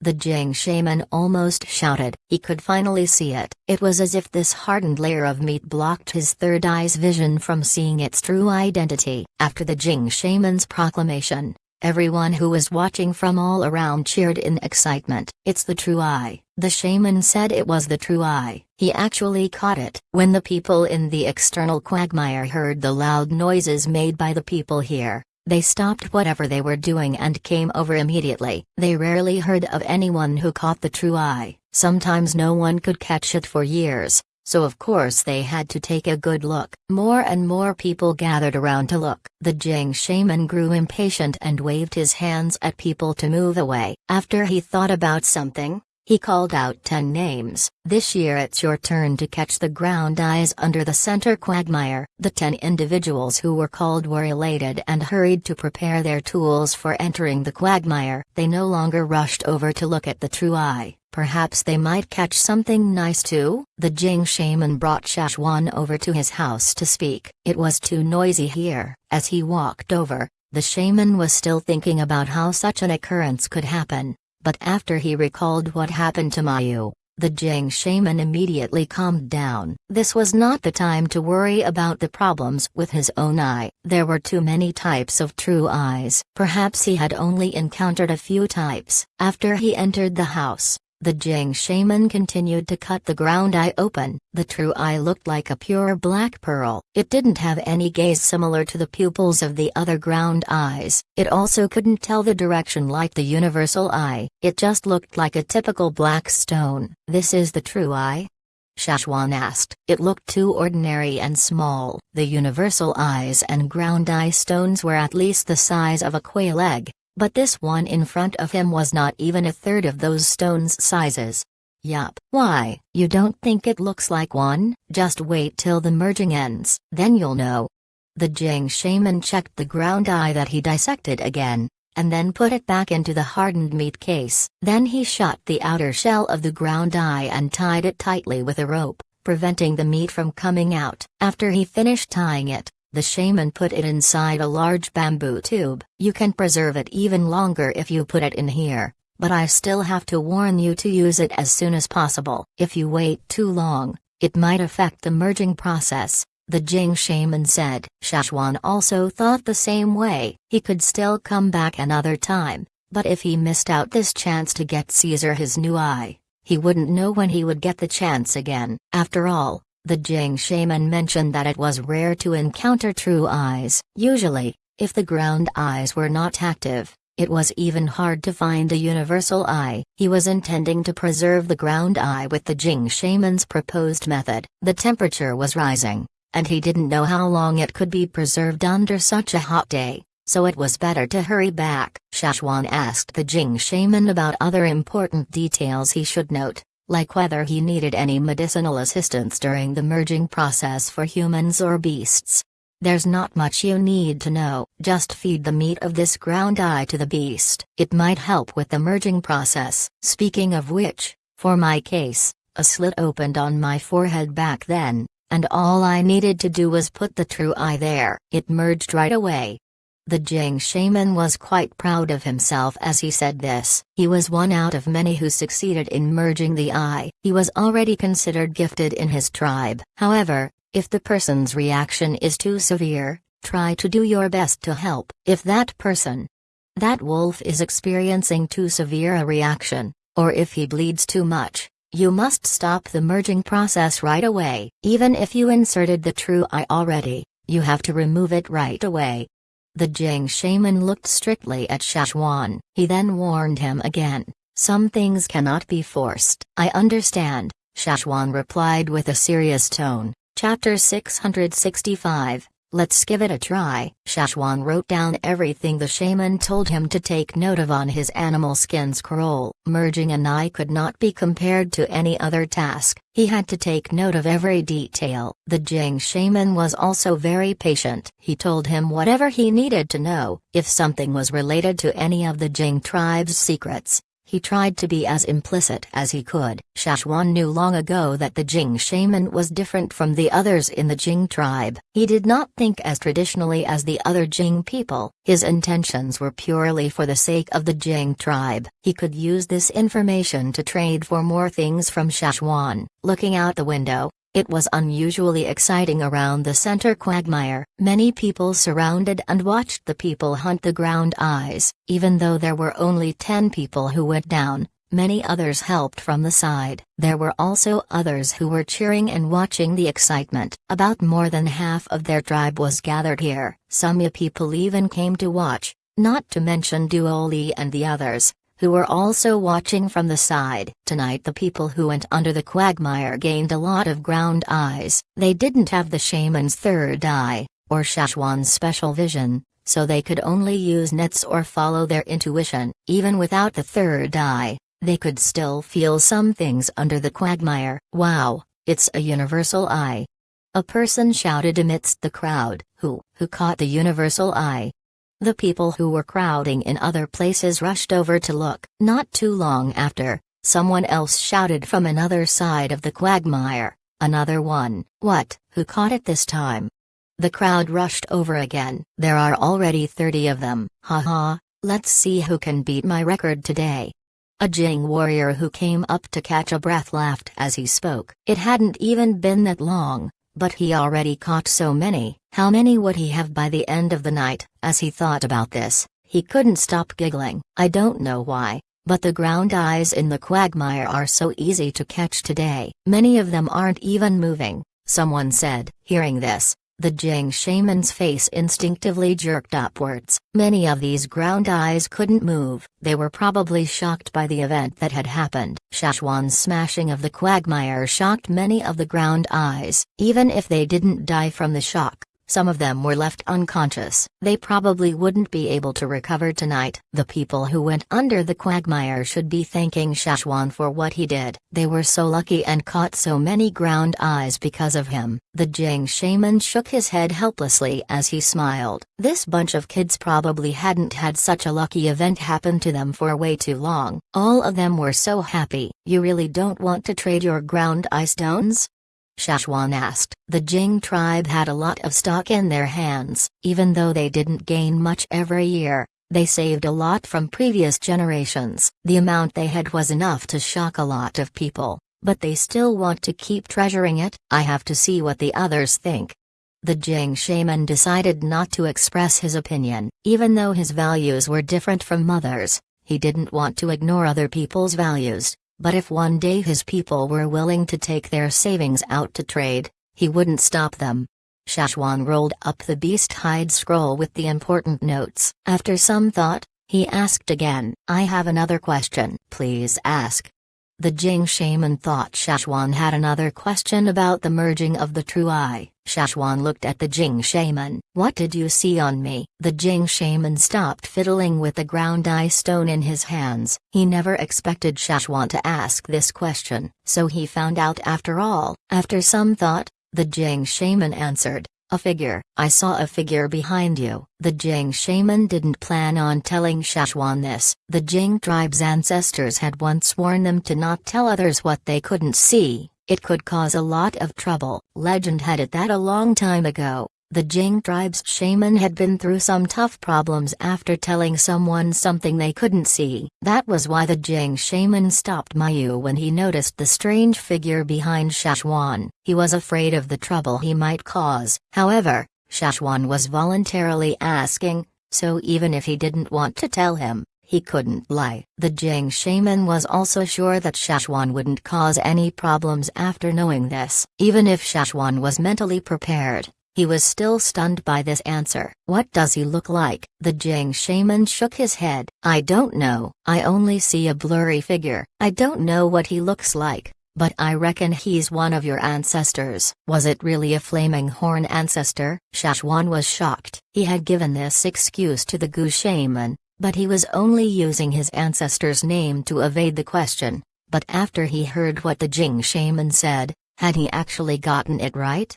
But what was his ancestor doing behind him? Who was it? There were too many ancestors in the flaming horn history. As he thought about the bone ornament necklace he was wearing, he speculated it to be the first shaman. After a moment of silence, Shachwan shook his head. He didn't want to guess anymore. He wanted to wait longer for other clues. Shachwan gave the Jing shaman a palm-sized token made from green bronze. A flaming horn totem was carved into it. On the other side was a single character, Zhuan. In the flaming horn tribe, besides the current chief and shaman, only Shachwan, the Grand Elder, possessed a token like this. If the Jing people decided to go trade in the future, they could bring this token to the Flaming River trading point. With this token, they would receive better hospitality and there would be people protecting them. It was almost sunrise when they finished discussing. A lot of mud splashed onto the ground beside the quagmire when Shachwan hammered on the quagmire, with the Jing people pulling their nets across from here to there.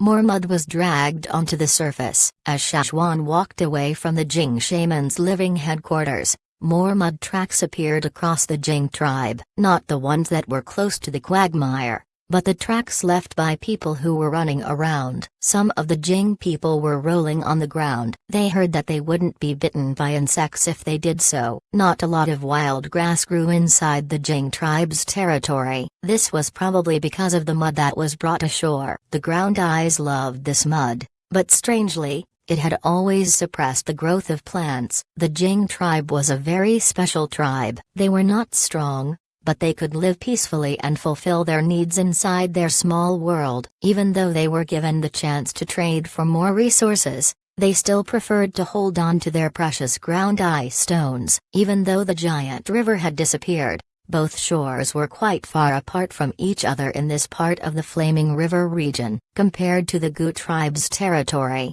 this part of the river was obviously wider. Perhaps the river would continue to widen the further they went downstream, and the wider it was, the harder it was for fearsome beasts to travel across from a shore to the other. But that didn't mean that it was completely safe. There were still fearsome beasts that could swim and those that could fly, so they still had to be careful. When Shachwan left, he also reminded the Jing shaman about these problems. But the Jing shaman already had plans to widen their quagmires and expand their territory after this full moon. Not only did they want to widen it, but they also wanted to make it deeper. They would also ask the people to come help them dig a few escape holes that went underground. The shaman's third eye didn't only see what ordinary people couldn't see, but it could also see the future. If there was indeed a disaster, he would make preparations beforehand. Just as Shachwan said before, Smaller tribes with weak battling strength had their ways to survive. As the sun replaced the moon and shone upon the ground,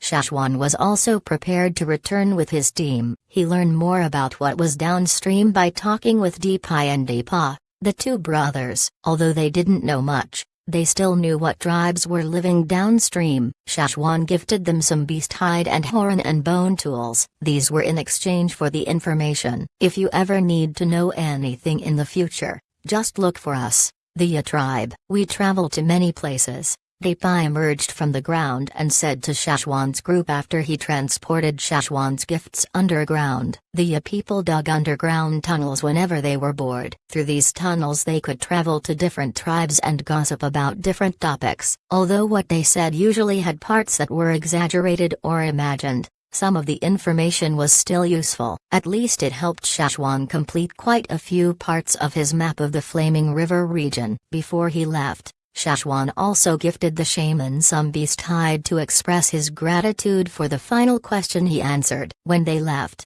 the Jing shaman brought his people to send them off at the shore. They put up a stone plate of the Flaming River on the shore. From now on, the Jing people also knew what this river was called. They even knew that if they went upstream on this river, they could find the Flaming Horn tribe. What kind of tribe was the Flaming Horns? The Jing people's impression was, they had ships that were much bigger than houses, sharp weapons, thick beast hides, and powerful strength. They were not at all fierce, not at all similar to what the Ya people's rumors said, even though sometimes they can be quite scary. Bidding goodbye to the Jing tribe, Shachwan got the map that he finished and went back upstream. His journey downstream was shorter than he had expected, but he gained quite a lot. The most important thing he gained was the true eye. He was ready to give Caesar a new eye. The time they spent traveling upstream was a lot faster than when they traveled downstream. They didn't need to stop by once in a while to put up signs,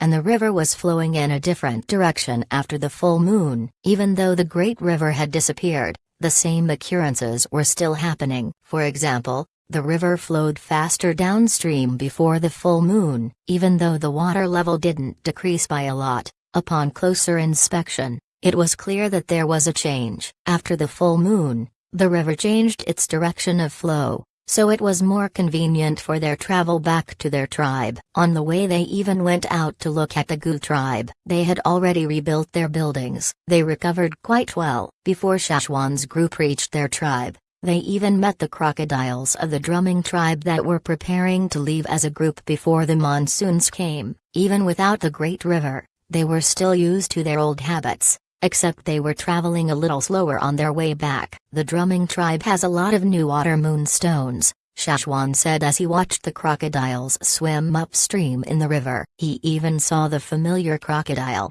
Mute, and he threw some freshly hunted beast meat to them. Even if many of the crocodiles were not fearsome beasts, there were a lot of them, so they were considered quite powerful amongst the wild beasts. They probably wouldn't experience any major problems if they swam as a group like this. The group of crocodiles traveled faster than their ships. They arrived at the drumming tribe 3 days before Shachwan's group reached. Nothing much happened in their tribe during the time Shachwan's group left. The Flaming River trading point was the same too. At least this was what it looked like. After he returned, he went up the mountain. The first thing he had to do was help Caesar merge with his new eye. He had not seen him for a while, and more injuries appeared on his body. Everyone was already used to this by now. Shachwan brought out the bamboo case that the Jing shaman used to encase the true eye. He shook the case in front of Caesar. Let's give it a try. Chapter 666.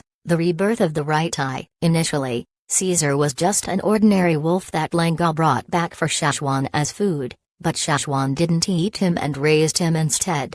Speaking of which, Caesar didn't have special blood flowing through his veins like Shachwa did. He was a fearsome beast because Shachwan helped transform him into one. Now, Caesar had lost an eye. Shachwan was about to give him a new eye, but he was not sure whether the merge would succeed. Regardless, he had to give it a try. Shachwan got Caesar to a mountain far off from the rest of the tribe. The ground here was not suitable for agriculture, and the quality of the rocks here were not decent either. The rocks here were not suitable for making weapons, and no wanderers lived here. Usually, only a few patrolling soldiers would stop by here to rest. When Shachwan came, there was a group of patrolling soldiers resting here. Seeing Shachwan, those people immediately greeted him, and after learning that Shachwan had business here, they descended the mountain immediately without asking any questions. However, they didn't walk far and guarded nearby to prevent people from coming over to disturb them. Caesar was still doubtful. Even though he could understand their language quite well, Shachwan didn't tell him much, so he was still confused about what was going on. There was a hunting team dispatched today, but he didn't get to follow. Shachwan brought out the scroll that had all the important notes written on it, and reread it once more. Even though he had read it a couple times on his way back on the ship, he made sure to read everything over again before he started. In his mind, he pictured the steps of the merging process that was about to begin. "All right, come here and lay down," Shachwan called out to Caesar. Caesar was already a massive beast. As he laid on the ground, his back was still as tall as most ordinary people, so it was needless to say how tall he was if he stood up. Shachwan was going to help him merge with his new eye, so he had to stay low. Although he didn't understand what Shachwan was about to do, Caesar followed obediently. He laid flat on the ground and set his head low between his paws. Shachwan removed the blindfold that was covering his right eye. There was no eyeball inside its socket. The eyelid there was slightly folded inwards,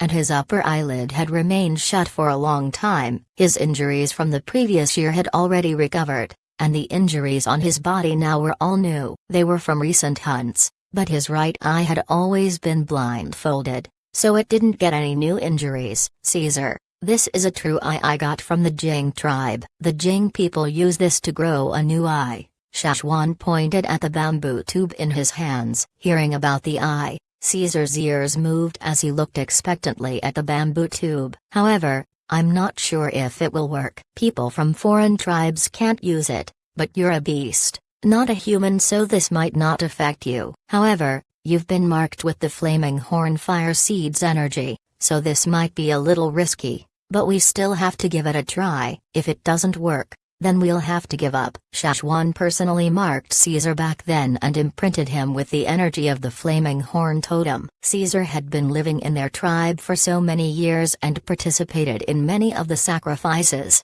so he naturally absorbed some of the fire seed's energy. This was the only thing Shachwan was concerned about now. If the fire seed's energy within him was too strong, then the repulsion would be more obvious, and the success rate would also be lower. But he still had to give it a try. Heaving a sigh, Shachwan opened up the bamboo case and took out the ground eye that was sealed with mud from within. It was just as the Jing shaman had said. The ground eye meat could be preserved longer with the mud seal. Shachwan washed away the mud and untied the rope that was tightly bound around it. As he opened the shell, he noticed that the meat inside the ground eye was still as fresh as before. Nothing changed. He took out the ground eye meat and opened it. He then took out the true eye from within. After he washed the meat, Shachwan cut some of it and passed it to Caesar. "Eat this first." Caesar smelled its scent curiously and ate it right away. Shachwan observed him for a while. Seeing no reaction, he fed Caesar the last bits of the meat. After Caesar finished eating the rest of the meat,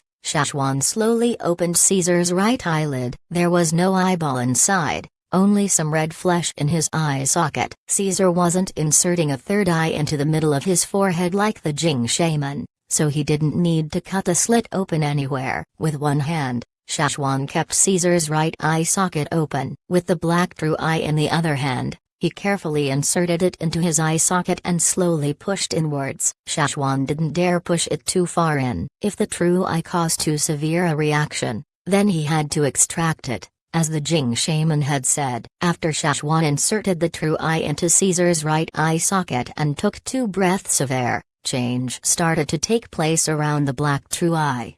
Inside Caesar's right eye, all the flesh started to surround the black true eye, and thin blood vessels grew around more than half of the eye. Besides the part that was still facing outward, the other sides around the true eye were all blood vessels. Very soon, a white layer of membrane started to form where the blood vessels were, and started bulging. Roar! Caesar shook his head uncomfortably. Shachwan let go of him and asked, "Are you alright?" The true eye had already started changing. Was it working? Caesar was just not used to the feeling. He wanted to use his paws to scratch his eye, but Shachwan held them down. Then, Shachwan noticed that Caesar's right eye was starting to bulge under his closed eyelids. Caesar wanted to bang his head on the ground, but Shachwan stopped him again. If these were the only reactions, then it was fine. The Jing shaman had mentioned the severe reactions after a failed merge. Caesar's case didn't look like he was experiencing a severe rejection. This was a good sign. Caesar probably also knew that something was changing within his right eye,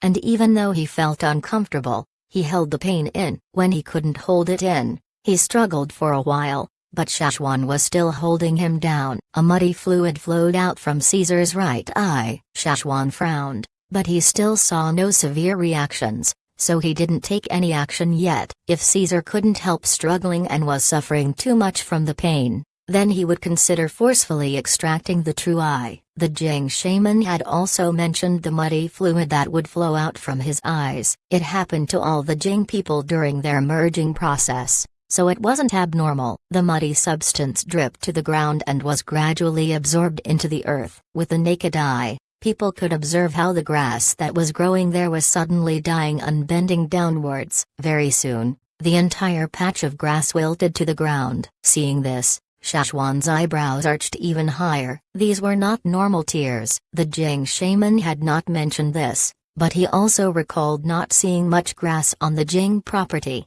so he could understand this even if the Jing shaman didn't mention anything about it.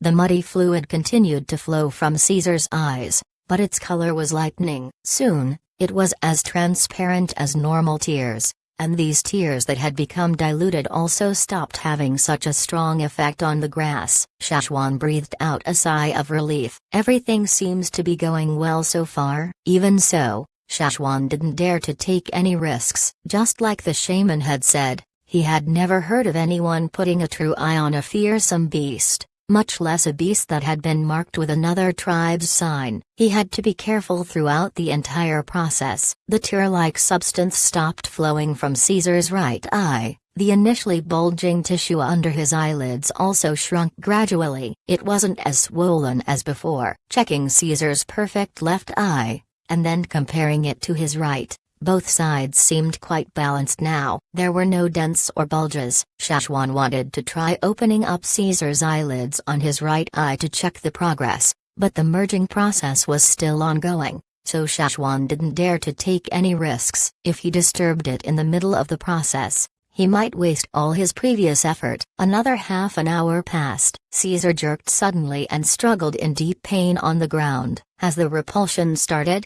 Shachwan observed Caesar's reactions closely. If it was indeed rejecting his body and causing him to react severely, then Shachwan would pull out the true eye from his socket right away. Even though it might hurt Caesar, he knew that it might endanger Caesar's life if he let it drag on any longer. The Jing shaman had reminded him about this, but just as Shachwan reached his hand out, Caesar stopped struggling. His right eye moved slowly under his closed eyelids, as if he was trying to open his eyes. After he lost his right eye, Caesar couldn't even move his eyelids, not to mention open his eyes, but now he was trying to open his eyes, so this was a huge improvement. After his eyes struggled many times to open, his eyelids finally opened slowly. In Caesar's right eye socket, there was a white eyeball with a small black dot in the center. The black dot was exactly the same size as the true eye. Compared to the entire eyeball, the black dot in the center was too small. But very soon,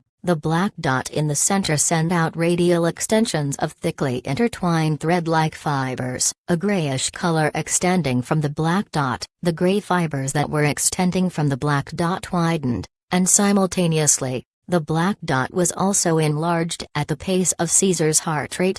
Shachwan had once thought, how could such a small eye change to fit Caesar's large eyes? The Jing shaman told him that the true eye had the ability to evolve to merge with the owner. What he was seeing now matched with what the shaman had told him. Caesar's right eye was gradually becoming complete. It became similar to his left eye, and as the pupil of his right eye widened, it was slowly matching with his left. It was successful. Seeing how Caesar's right eye was slowly resembling his left, Shachwan could finally relax. He punched his fists with might. This was better than he had expected. Even though there was a reaction during the merging process, it was not severe, and he also succeeded. Caesar was not used to his new right eye. He had been blind on the right for so long, and suddenly his field of vision expanded. He was a little confused at first, but later he became excited. He hopped cheerfully on the same spot and then lifted his head and howled in celebration. Awoo! Under the mountain, the people who were patrolling looked up suspiciously when they heard the roar. Doesn't Caesar sound a little excited? Someone asked in the team. Caesar's a good wolf, but it's too bad that he lost an eye, another person lamented. So what if he lost an eye? He can still hunt like before. That's still quite impressive, a younger warrior remarked. But he was a lot better when he had both eyes. It's too bad. Some people still had things to say, but they stopped when they saw Shachwan coming over with Caesar. Caesar was unusually excited today. He even purposely bumped into the patrolling soldiers as he passed by, but he didn't use too much force. To the Flaming Horn warriors, it was just a friendly gesture. The patrolling warriors played bumping with Caesar for a while before he left with Shachwan. What's wrong, leader? The person who was playing bumping with Caesar asking his team leader cheerfully. He noticed his leader staring at the wolf that was walking away. Didn't you guys notice? Their leader asked as he looked at the wolf. Notice what? Caesar's eyes. Why do you keep looking at his eyes? Stop focusing on how he had lost his eye. Even if he's just a wolf, he wouldn't be happy if he heard it. Look at Caesar just now. His eyes. The person who was speaking suddenly halted. Everyone else in the team was lost for words. They didn't know what to say. Damn. Chapter 667. A delayed repulsion. Caesar skipped cheerfully the entire way. The wanderers who were working hard in the fields saw a giant creature hopping like a rabbit from far away. As Caesar hopped, he stopped to see if there were any familiar faces nearby. If he saw any familiar faces, he growled lightly to greet them. At first, everyone thought that Caesar was happy because Shachwan had returned, but very soon, more and more people noticed that his empty eye socket that was initially covered with a blindfold was replaced with an entirely new eye. It looked just like any normal eye and didn't seem fake at all. How is this possible? The people in the fields were stunned as they watched Caesar hop away. They snapped back into reality with unbelievable expressions on their faces. One of them asked his friends hurriedly, "Did I see it wrong?" "No. You saw it right." "I saw it too." "Could it be that fearsome beasts can grow new eyes?" Someone suspected. There were fearsome beasts that had regenerative abilities, but they never heard about any wolves with such an ability. Plus, if he had this ability, why did he wait until now to regenerate a new eye? How much time had passed since then? Caesar's case became the new discussion topic for the tribespeople. Shachwan didn't publicly announce it to everyone because he didn't know it would succeed, but since it was a success, Shachwan explained to everyone when he went up the mountain for a meeting. The Jing tribe's true eye? Jing paid no attention to his favorite pottery today. He came over to ask Shachwan about Caesar's eye. Everyone else came for the same reason. Eva Ingluo and Duo King, who were guarding the post at the Flaming River trading point, came over. After all, some warriors in their tribe had lost their eye too. They were all curious if they could regenerate new eyes like Caesar, so everyone was looking forward to his answer. However, after they heard Shachwan repeat the Jing shaman's message, their enthusiasm faded. Blood affinities, fire seed. These were unchangeable factors. They could cause strong repulsive reactions. If they had to risk losing their lives for an eye, it was not worth it. Some things could not be forced. They decided to set the topic of the true eye aside. They were more curious about the universal eyes that Shachwan brought back. Although the ground eye stones were pretty, to most of the people in the Flaming Horn tribe, especially those who had already been living here from the start, the ground eye stone was not even worth more than a piece of beast meat. The people from the other side of the sea, however, were more interested in the ground eye stones. They were smarter and more sensitive when it came to trades, so they were the main force stationed at the Flaming River trading point. However, The universal eyes did not merely attract those from the other side of the sea, even the locals fancied it. Sometimes when they were not familiar with a new region during a hunt, or when they encountered rainy weather, they did not have any tools to tell the direction, so they had to wait for the sun to come out again to check. Now that they had the universal eye, they no longer had to stay and wait for the sky to clear out. This is even better than the sunstone. Jing picked up a universal eye. He held it tightly and observed it in his hands to check if it was pointing in the right direction. It can tell apart sunlight and moonlight. It's good stuff. I was also excited. They had a total of 18 universal eyes accumulated from all their encounters downstream. The Gu shaman gifted them some, then they traded some with the Jing tribe, and then the Jing shaman also gave them some more. After they divided the stones up, Shachwan and 4 other elders, along with Guizi and Guihi, the current chief and shaman, each of them had 1 universal eye. Ta and Duo Kang, the 2 hunt leaders, also received 1 each. The 9 extra universal eyes were left in Guihi's keeping. If anyone needed to go on expedition trips, they could ask him for more in the future. In their tribe, they were all part of the same team, so naturally, their goods would also be distributed evenly. Shachwan had no intention to keep it all for himself, but they were also rewarded by their effort, so since Shachwan was the one who helped them obtain most of the ground eye stones, he had more authority in making the decisions. Right, today the Hua tribe sent over a beast hide scroll. Jing brought out a beast hide scroll that they had received at the headquarters and passed it to Guihi. After Guihi looked over the scroll, he did not look too happy. People are coming from the other side of the sea. They're finally coming? No, there were some movements, but they are still not sure who is coming over. Something strange happened near the desert. Maybe there were some conflicts, but we're still not sure what exactly happened, Guihi said. As long as the people of Rock Hill City are keeping guard, even if people are coming over, there wouldn't be many of them, Shachwan said. Indeed, there are not many of them, but it's still better to be careful. We'll start expanding the patrolling grounds today, especially the area near the Flaming River trading point. No one objected to Guihi's decision. Is anyone going over there from here?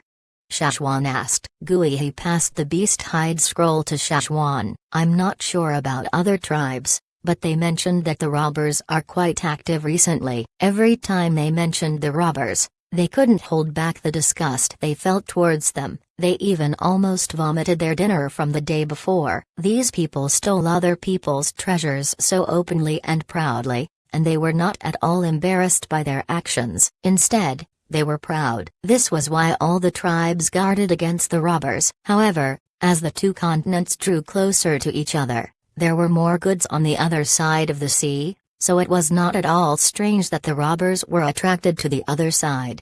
The robbers were probably targeting the rich slave masters over there. As the Flaming Horns thought about this, many of them were feeling quite happy. Let the robbers go to the slave masters. It's good for us that the robbers are attracted by the people there. Jing smiled as he thought about the bad things that were going to happen. It was apparent that everyone was thinking the same way. Regardless, since there had been movements there and it had already been a year since the disaster, they knew that whatever was coming was unavoidable. Even though it wouldn't affect the Flaming Horns too much during this time, they still had to make necessary precautions. After the meeting, Shachwan descended the mountain. Caesar ran up and down the hill wildly, as if he wanted to let everyone know the change that had happened to him. He even went to show off to a few other fearsome beasts in their tribe before he went home. Seeing Caesar's change, Old was also quite satisfied. He smiled cheerfully. It's a good thing that you got your eye back. As Old thought of something, he asked Shachwan again, Caesar's eye probably wouldn't have any problems in the future, right? Judging by the look of it now, it'll be fine. The repulsion wasn't severe during the merging process. Just follow the Jing shaman's instructions, and there shouldn't be any other problems after the merge. Shachwan replied. How incredible. It is exactly the same as before. His vision is the same too, right? We'll have to judge from his performance during future hunts. If he performed the same as before, then it was definitely not a problem. Even though they followed the Jing shaman's instructions and knew that there wouldn't be any problems afterwards, Caesar's case was still different, so they still had to observe him for a few more days. With his right eye regenerated, the amount of food Caesar brought back from his hunts was a lot more than when he only had one eye. Before, he could only catch those slower fearsome beasts that were not good at hiding. Now, all of the prey he brought back were ones that were usually hard to catch. He also didn't have as many new injuries as before. From this, they learned how much Caesar's movements were limited without both eyes. As soon as people thought there were no problems with Caesar's newly grown eye, something happened to him. He was cheerful for the first 2 days, but he was slowly growing impatient. He no longer ran up or down the mountain. He only laid in front of his house and sometimes scratched his eye with his paws. After all, he wasn't human, so his paws were not as flexible. Every time he reached out to scratch his eyes, he had to tilt his head at a weird angle. After Shachwan checked him, he noticed that there were no unusual symptoms with his right eye. It was the same as when it first merged, and Caesar was not only scratching his right eye but his left one too. "What's wrong with him?" Old asked anxiously. "I don't know." Shachwan was also frustrated when he saw Caesar like this. The merging process was so successful, but why was this happening now? Was it a delayed repulsion? As an elder, Shachwan didn't need to patrol the grounds, and he also didn't need to go to the Flaming River trading point. All he needed to do was stay at home, watch over Caesar, and check in case something happened to his eye. On the 5th day after the merge, Caesar became even more impatient than before. He rubbed his eyes more frequently and sometimes even roared in a low voice. He seemed very frustrated, probably because his paws were not as flexible and couldn't reach the part he wanted to scratch, so he rubbed his face against the ground instead. Shachwan couldn't identify the cause behind this. He speculated that it was a late repulsion, a side effect after the merge, but it affected both of the wolf's eyes. However, every time he checked Caesar's eyes, he noticed that nothing was abnormal about them, but Caesar was growing more irritated. At first, he was only pounding on the ground furiously, but now he was banging his head on the ground. Sometimes he even purposely ran into a tree. However, besides these strange behaviors, nothing much changed on Caesar's body. There were no signs of any repulsive reactions the Jing shaman mentioned. The wolf's eyes were both normal. It only looked a little fierce sometimes because he was so frustrated. Sometimes when some tribespeople came to visit him, they would also be startled by his glare. Days passed by slowly, and Caesar continued to run into the tree, but it happened even more frequently. Later, as if running into a tree was not enough, he even ran directly into a mountain. Blood spilled from his head. Even if fearsome beasts recovered fast, his body couldn't tolerate such actions. He was running into objects on purpose every day. His self-torture made a lot of people in the tribe worried. They realized that the Jing tribe's true eye didn't work as efficiently as they had expected. Shachwan went to Guizi for some medicine. Guizi had been personally trained to be the next shamaness, so she knew enough about medicines and illnesses, but even she had never seen a case like Caesar's before. Without any knowledge of the sickness, she could only prepare some medication to help alleviate the pain or strengthen his immunity. However, Caesar's condition did not improve even after taking these medicines. "What should we do?" Guizi passed all the medicine she prepared for Caesar's self-induced injuries to Shachwan. She went through all the written records that the ancestors left behind about different types of sicknesses. None of them matched with Caesar's case. After all, their ancestors' notes were mostly about humans, and rarely about curing fearsome beasts. "I want to bring him to the Jing tribe and see whether the Jing shaman can help him." Shachwan had just finished speaking. Langa hurriedly rushed up the mountain to look for Shachwan. Caesar ran away. "He ran into the mountain again?" Shachwan asked. "No, he ran away from the tribe, into the forest. He didn't seem very well when he left." Langa was in charge of patrolling today. He even followed Caesar as he passed by their patrolling team. As soon as he noticed something wrong, he ran over to inform Shachwan. Shachwan's expression suddenly changed. He set down the medicinal bag in his hands and followed Langa down the mountain. towards the direction Caesar departed. Chapter 668. Third Eye. Caesar had already escaped beyond the tribal grounds when Lenga found Shachwan. A part of the patrolling team went after Caesar, but because Caesar was so fast, the distance between them slowly grew until they lost him. They weren't going on a hunt and they didn't have enough equipment on them, so it wasn't wise to follow behind Caesar like this. So should they follow or not? This group of people hesitated for some time. Luckily, Lenga and Shachwan caught up to them. They asked Shachwan, "How about we prepare some equipment before we go after him?" They could only follow him persistently if they had enough equipment. Without the equipment, they couldn't even protect their own lives in the forest, much less track Caesar. "No, you guys head back to patrolling. I'll just follow him alone," Shachwan said. "How can you do this alone?"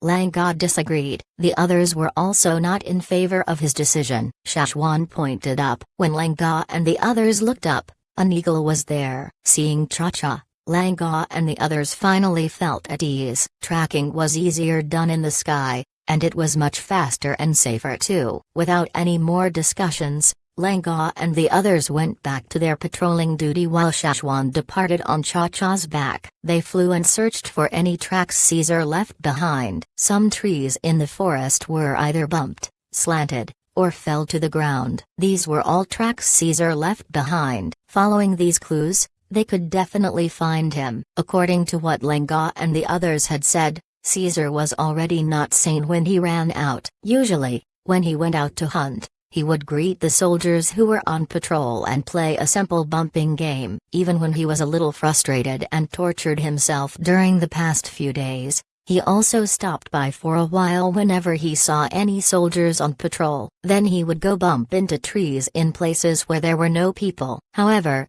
this time it seemed as if he dashed forward and disregarded everything around him. Caesar's condition was indeed not great today, and Shachwan was also quite worried about this. If it was indeed the repulsive reaction caused by the True Eye's late rejection, this side effect was indeed very severe. It was literally making the wolf go crazy. But then, even if he found Caesar, what should he do? Extract the right eye that was already perfectly in place? That would hurt even more compared to when he lost his right eye, but compared to losing his life, this pain was not as significant. However, Shachwan was more worried that both of his eyes were affected. After all, Caesar was not merely scratching his right eye, but both his eyes. Did he have to take out both of his eyes? As he thought about this, Shachwan regretted what he had done. These reactions were already beyond what the Jing shaman had mentioned about the repulsive reactions, and Shachwan had never anticipated any of this.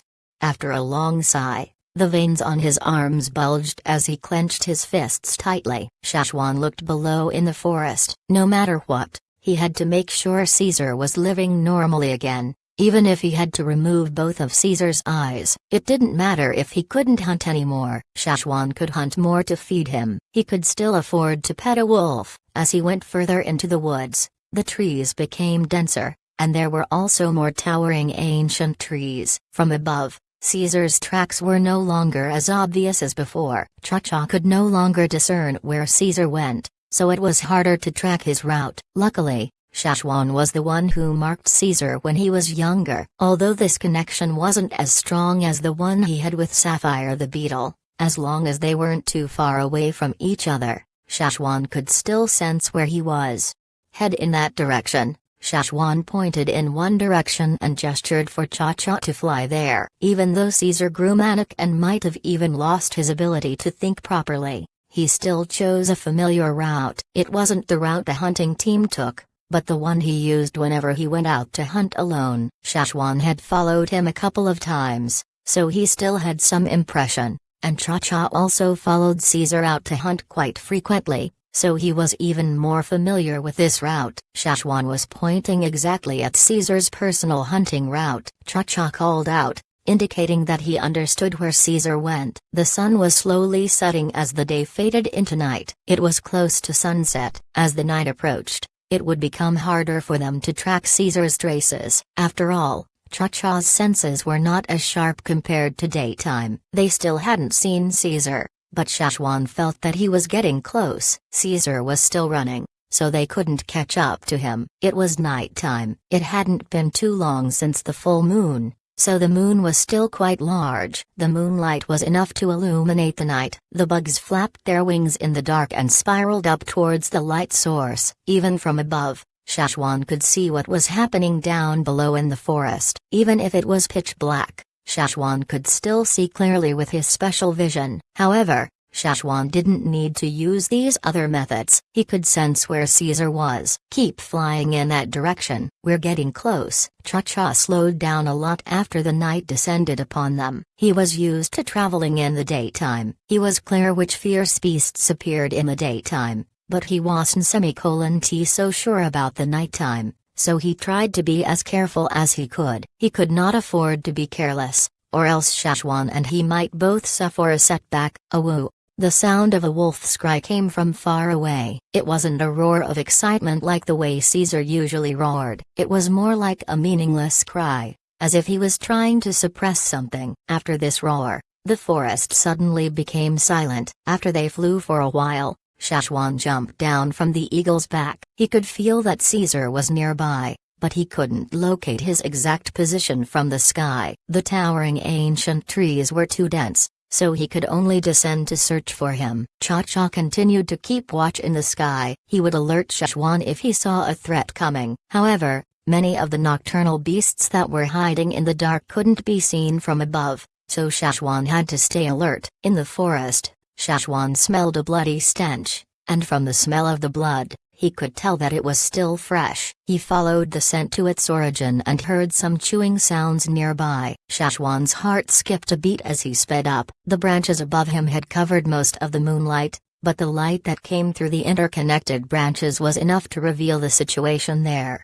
There was a carcass on the ground, but judging by the beast's exterior, it wasn't Caesar. Shachwan heaved out a sigh of relief. The fearsome beast that had died was not large. It was a predator that hunted in the night. It was skilled in persistent hunting, and it was very fast too. Around the dead beast, there were other nocturnal beasts that were chewing its meat. Carcasses like these would become skeletons very soon in the forest. Within 30 days, there wouldn't even be bones left. Shachwan wanted to check the beast's injuries to see if it was killed by Caesar. He found tracks of a wolf paws nearby, and there were only 3 fearsome beasts eating its meat, but there were other nocturnal beasts that had smelled the blood and were coming. Now, Shachwan's main goal was to look for Caesar. He didn't want to cause any conflicts with these nocturnal beasts. Thus, Shachwan left quietly and went around that place. He continued to follow his intuition and walked in one direction. The bloody stench was still in the air, but it was getting lighter. Shachwan no longer saw any trees that were bumped. He was getting close, very close. Shachwan carefully approached him. He didn't know whether Caesar was clear-headed right now. If he had indeed gone crazy, he might even attack him. So Shachwan had to stay vigilant. He even brought some poisonous needles dripping with sedatives just in case Caesar actually went crazy and couldn't control himself. He would then put Caer to sleep and bring him back. He couldn't leave him here. A fearsome beast that was not clear-headed could not survive long in the forest. There were too many smart predators in the forest, and Caesar might accidentally get in their way. Shachwan did not want to bring back a wolf skeleton. A low roar came from nearby. It wasn't loud and sounded like the creature was struggling in pain. This sound belonged to Caesar. Shachwan could tell. At least he's still alive. Shachwan kept walking closer. As he went closer, the stench of blood became clearer. Even though it was not strong,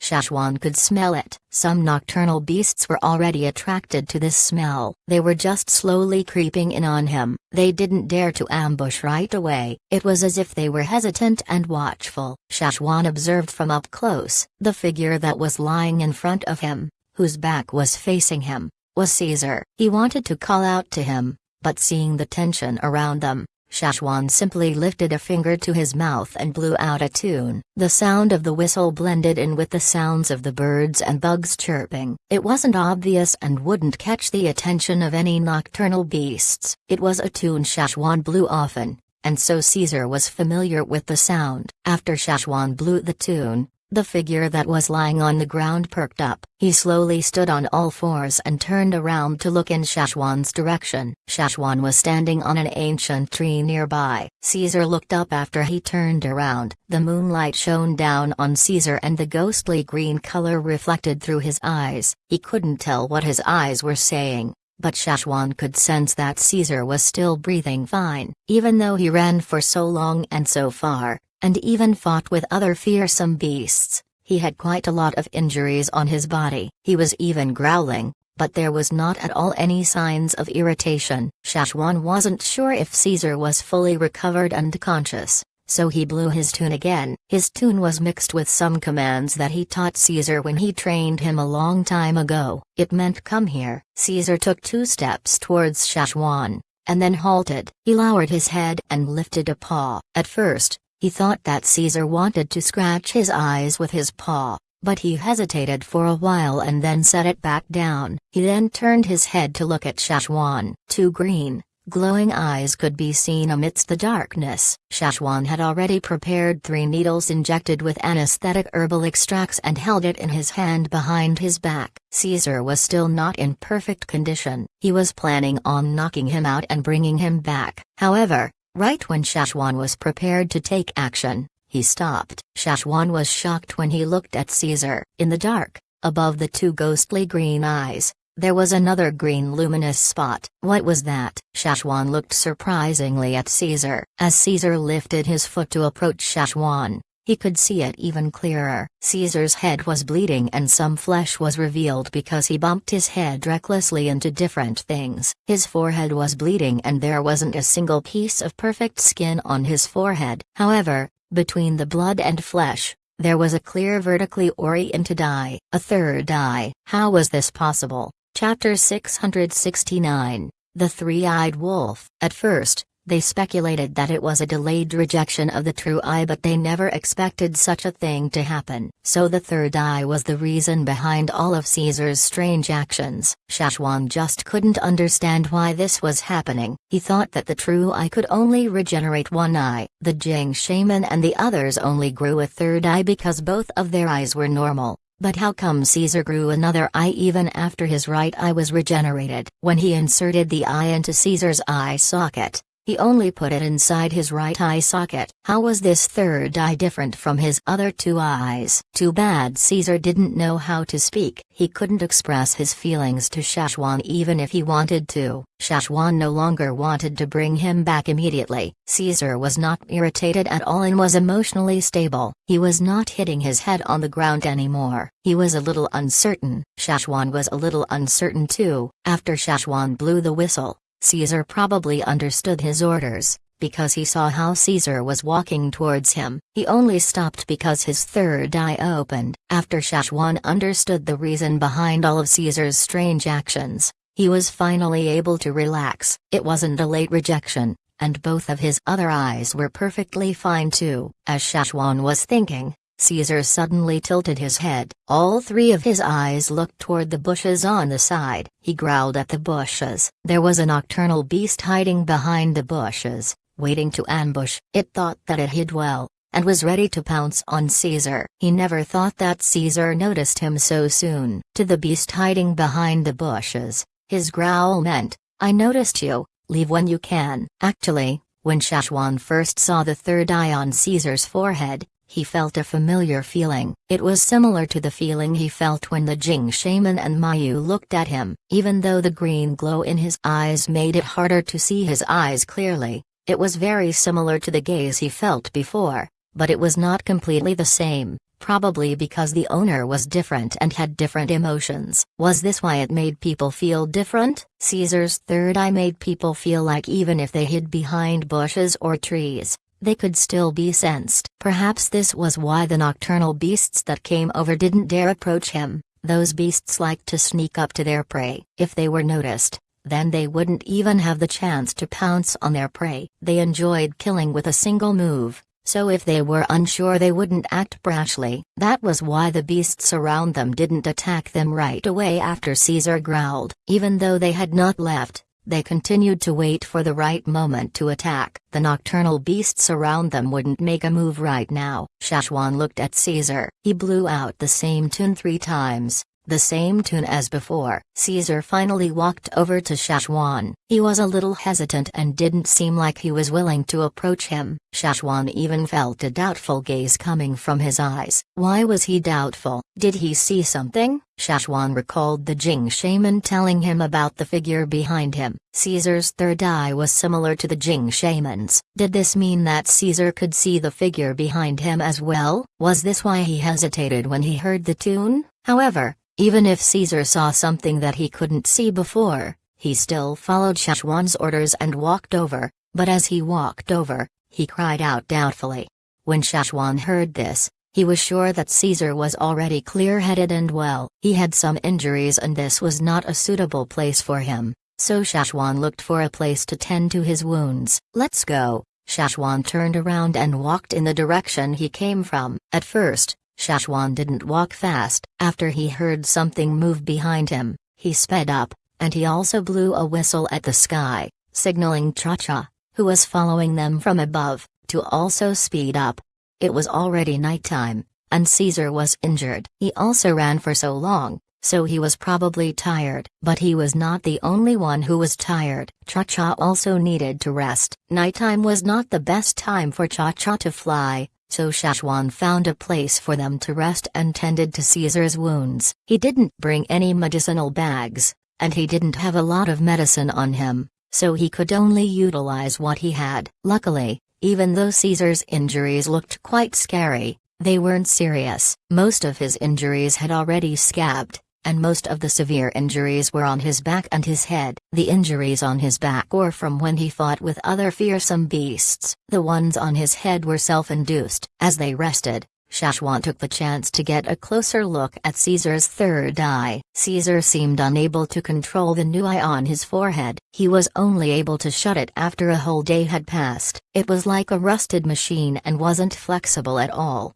and it couldn't match his other eye's movements. The flesh around his new eye was also hardened. Shachwan only noticed this when he was applying medicine on Caesar's head. It reminded him of the time when he first caught the true eye. When they first opened up the true eye, there was also a layer of hardened meat surrounding it. He wasn't sure if that was the reason behind Caesar's hardened skin that was surrounding his eye. He had to check with the Jing shaman in the future to make sure. When Cha-Cha saw Caesar, he was even more shocked compared to back then when he saw Caesar lose his right eye. It hadn't even been long since he last saw him, but Caesar had evolved from a wolf with a single eye to a wolf with 3 eyes. Fearsome beasts recovered much faster than wild beasts. Within a single night, Caesar's injuries had all scabbed and the bloody stench on his body had also faded. Caesar felt a lot better when he woke up the next day. He was more clear-headed than before. He was just still not used to his third eye and would still try to scratch it with his paws sometimes. Shachwan thought that Caesar was scratching his head the past few days because there were problems with his 2 eyes. Now, it was clear that he wanted to scratch the part where the third eye grew. That was why he kept running into trees and bumped his head into the ground and mountain. He wanted to hit that spot. Now that the third eye finished growing, he was getting used to it, so he no longer went around wildly to bump into different things. Perhaps he would get used to his third eye after some more time had passed. Caesar wasted quite a lot of energy because of his third eye. He was ready to hunt for food again when he was feeling better. Now, he didn't take as long to hunt compared to before, but sometimes he still gazed at Shachwan doubtfully. No, to be specific, he was looking at the figure behind Shachwan. Is there someone behind me?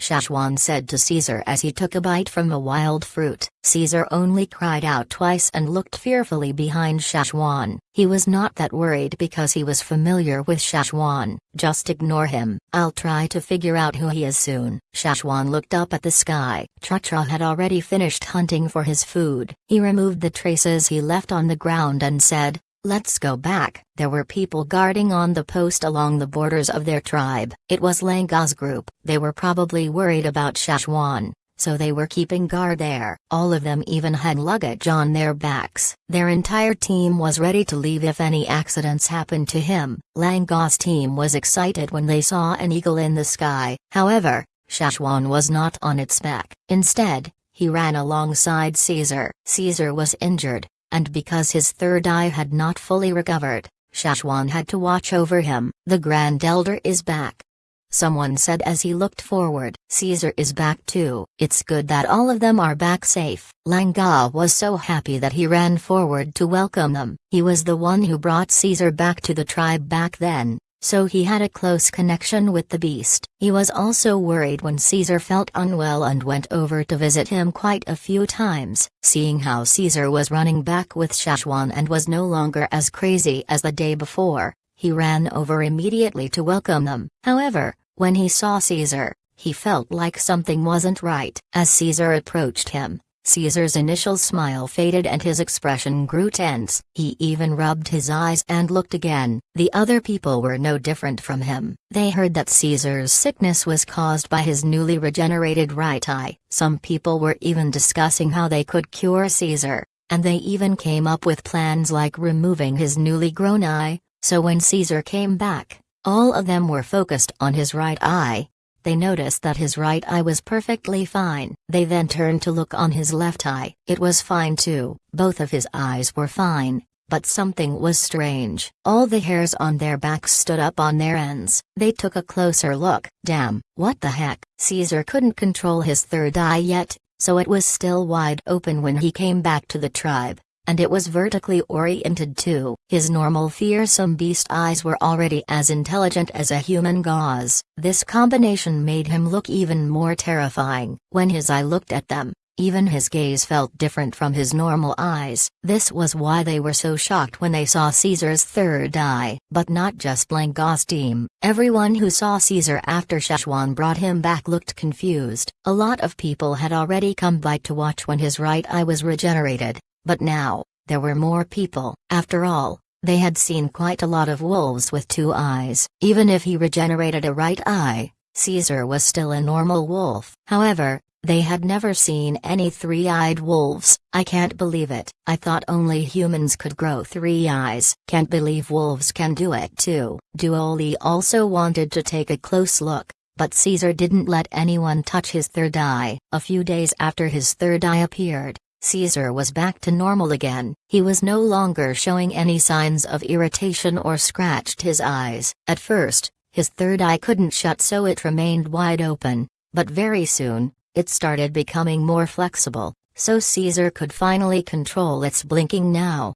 However, Caesar never opened his third eye in the tribe because he noticed that everyone seemed to dislike it. He even noticed how they were all anxious around him when they felt his gaze. So as he learned to control his third eye's movements, he kept it shut while he was in the tribe. He only opened it if he went out to hunt or patrolled with Shachwan. When his third eye was closed, there was not even a trace left on his forehead, and no one would be able to tell if there was an eye there. If Mayu was here, he would definitely tell Shachwan how this eye was so similar to his own third eye. Chapter 670. Check for the dog before hitting the owner. Once Caesar's condition stabilized, Shachwan went to the trading point every day to check for the arrival of any new information. Since the banquet, all the major tribes remained in contact and exchanged information. After receiving news of movement at the desert and the sea, Flaming Horn also increased the intensity of their patrol duties. Tribesmen arrived at the trading point every day,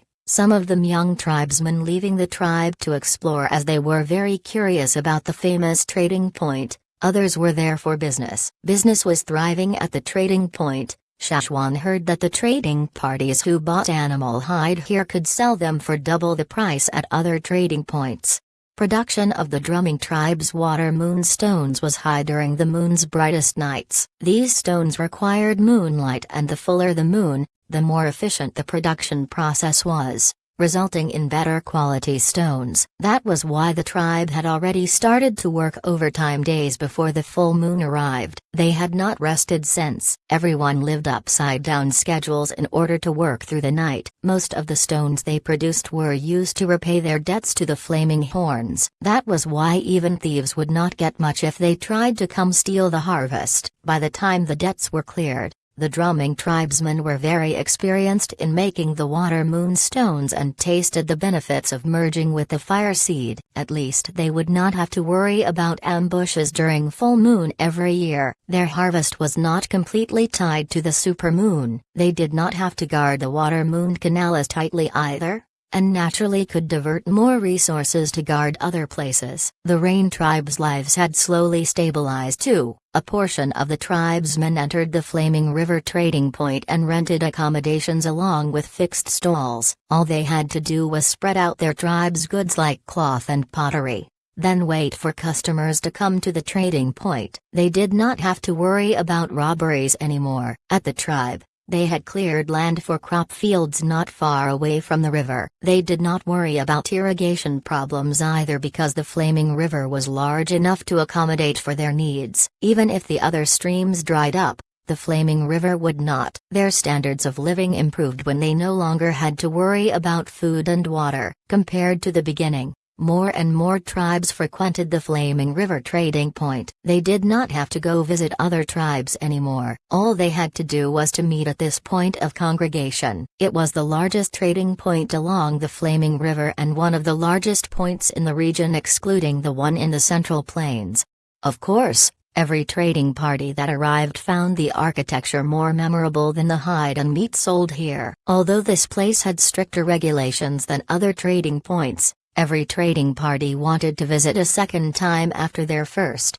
Eva Jingluo was very proud to watch the trading point grow and prosper. Before, Jingluo had wanted to name this place as Flaming River City because that was how the slave masters on the other side of the river named their cities. However, he did not like following the costumes of the slave masters, hence was very hesitant to follow suit. Even if it was just a name, he refused to imitate them. This was how much the tribesmen resented the slave masters. Town, said Shachwan. You can call it Flaming River Town. A town can also be a place of trade, and this place will not just be for trading as it will expand more in the future. Alright, then this place will have another name in the future. It will be Flaming River Town.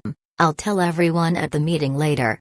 Jingluo was very satisfied with this name. Since then, the Flaming River trading point was also called Flaming River Town and news of this name soon spread among many different visitors.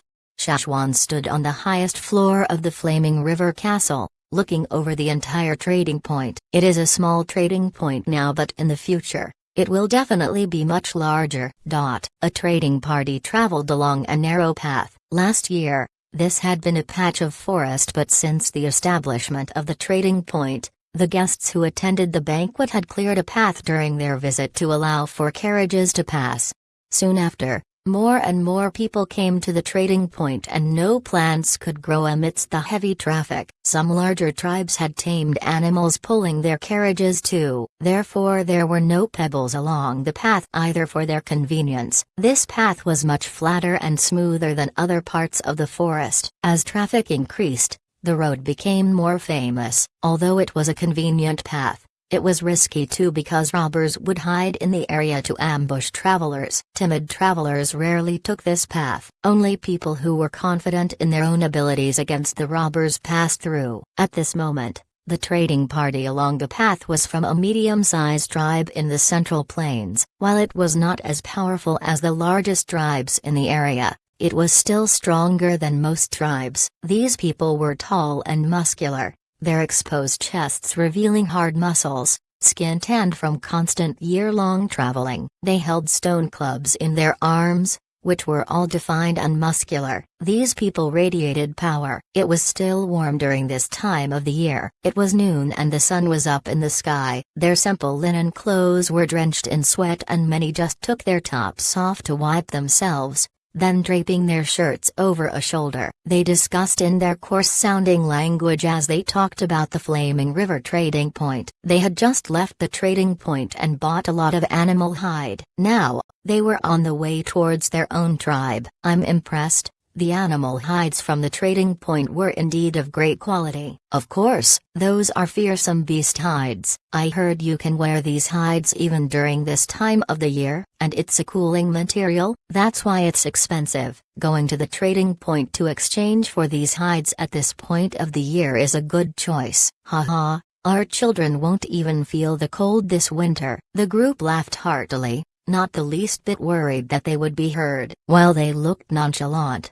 they occasionally watched their surroundings out of their peripheral visions. Some of them walking on the outer ring of the group were in charge of standing guard while they had also sent scouts beforehand. These scouts had not found anything unusual, however, they were still vigilant. Experienced travelers were used to robberies. Since they left the trading point, they had already killed 3 waves of robbers. The group consisted of approximately 300 people. In the middle was a wooden wagon with large wooden crates tied to it. Those were the goods they received at the trading point, including fearsome beast hide, dried fearsome beast meat, fearsome beast horns and bone weapons, etc. This was why they were willing to travel so far to the trading point. Their tribe was situated in a place with cold winters. The insulation properties of regular animal fur were limited. Totemic warriors could make do even with thin fur, but their children could not. The young often fell sick during winter, while the adults in the tribe,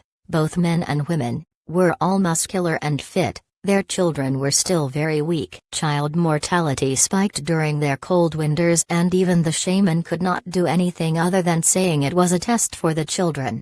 After some time, they found that fearsome beast hide was effective in keeping out the cold and therefore started to collect it. However, most of the fearsome beasts were found in the mountainous fearsome beast forest region. The Central Plains barely had any, and other places had even fewer unless the tribes reared their own. Yet how could they risk going to the fearsome beast forest? First, it was far away. Second, it was risky. The chief did not agree to let them take such risks. When the flaming horns were at the forest, they did not bring a lot of hides out to trade. Situated far from everyone else, no one knew much about them until the establishment of the trading point. As more and more fearsome beast hides were traded by the tribesmen within the Central Plains, news of the place spread. However, the prices were high, so they only came during warmer seasons as they heard that the hides would be cheaper. They were extremely satisfied with their haul from today,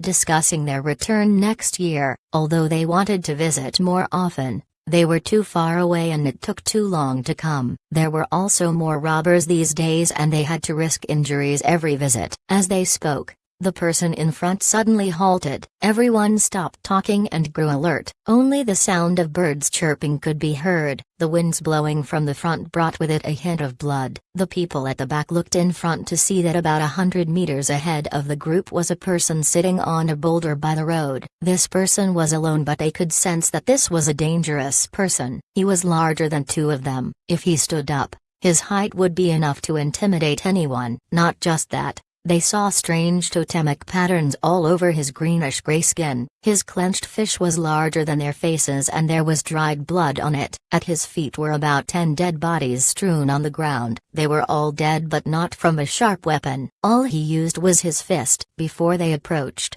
they could sense the killing intent radiating from his body. The person looked up with a glare as fierce and sharp as an axe, as if he was about to kill someone in the next second. Many in the group clenched their muscles. Even the vultures attracted by the corpses rested in the trees nearby and did not approach. The group did not stop or change direction because of this. They sent a portion of people to test the waters, but the man remained silent, not even looking at them. They were not upset by this, instead heaving a small sigh of relief. They met all kinds of people when they traveled. There were many friendly-looking chatty people who were actually snakes. They would rather meet this sort of silent, "I don't want to talk to you" person. This sort of person would not do anything as long as you did not provoke them first. They were a large group and confident enough to defeat him. However, a conflict would definitely result in unnecessary injuries and deaths. They must avoid this whenever possible. Based on their experience,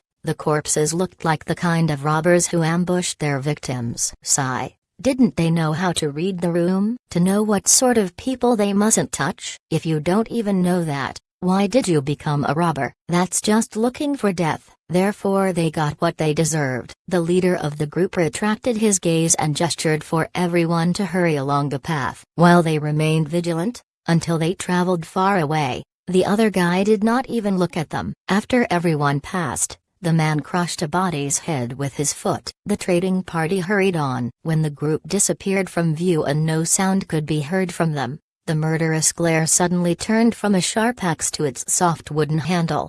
The person got up from the rock, his back bent. He looked into the forest and said respectfully, "Master, they're gone." There was a rustling and a person stepped out from the bushes. This person was clad in gray clothing. He was of average stature and did not look very strong. He elegantly patted away the bits of grass on his clothing. Compared to the muscle next to him, he looked like a child. After he left the forest, he bent 4 fingers as his thumb touched the inner joints of each finger, as if counting. "We'll arrive in 5 days." When he was about to leave, his eyes darted at the bodies. If he had come alone, he would have died a long time ago. Thank goodness he had his slave. The aristocrats had a saying, check for the dog before hitting the owner. If you can't beat the dog, are you sure you want to provoke the owner? Chapter 671, Half-Beast. There were 3 entrances to the flaming river point. With the current hot weather, it was not a good time for traveling. Even the major trading areas in the Central Plains were experiencing the lowest traffic this time of the year,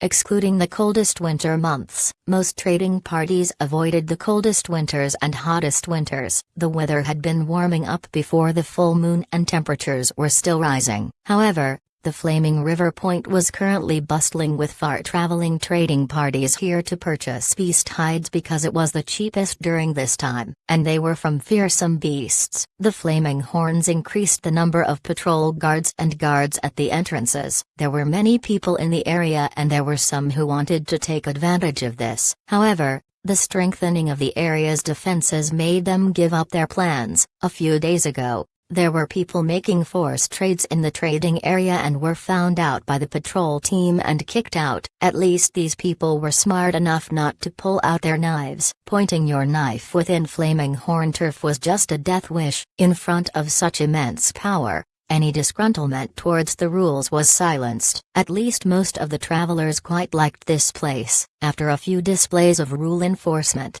everyone felt safer there. Flaming Horn had not provided an explanation for everyone's misunderstanding either. At the largest entrance of the trading area, Copw was the guard on duty today. After returning from the trip down the Flaming River with Shachwan, he rose through the guards' ranks. Anyone who was brought out by the Grand Elder would always be admired. Copw occasionally talked to his team about the expedition during their rest times, though he knew what not to say. If he said too much this time, he would never be able to follow anyone anywhere next time. No matter how much fun they had during their breaks, they must pay full attention while on duty. Copw was initially thinking about Caesar's 3-eye situation. Today, Caesar had followed Shachwan to the trading area, but he did not see Caesar's 3rd eye. But this was not the time to think about that. He suppressed his curiosity and remained on guard. A whistle came from deep in the forest. Copw and the rest of the guards' expressions changed as they heightened their alertness and looked in the direction of the whistle. With the strengthening of the patrol team,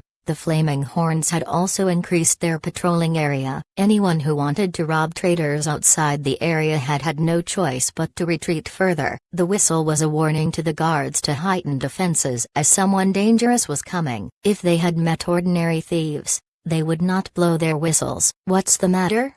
Xiang Chen, who was guarding on the other side of the trading area, rushed over after hearing the whistle. "Someone potentially dangerous." Copw fixed his gaze on the path through the forest. There were no obstacles there, so everyone on the path would be visible to them. Soon, they heard the sounds of human activity. Copw and the rest speculated that the warning call must be about a gigantic trading party with many people. They did not expect only 2 strangers to walk down the path. along with the guards on patrol. When they saw these two strangers, everyone including Xiang Chen and Kun Tuzai twitched. After coming into contact with all kinds of people, they could differentiate between people who had merged with their fire seed and those who hadn't. At this point, other than the rain and drumming tribe, they did not know of anyone else who had merged with their fire seeds. But these two strangers had merged with the fire seed, especially one of them who looked quite dangerous. It was no wonder the patrol team blew the whistle. This person was more than 3 meters tall,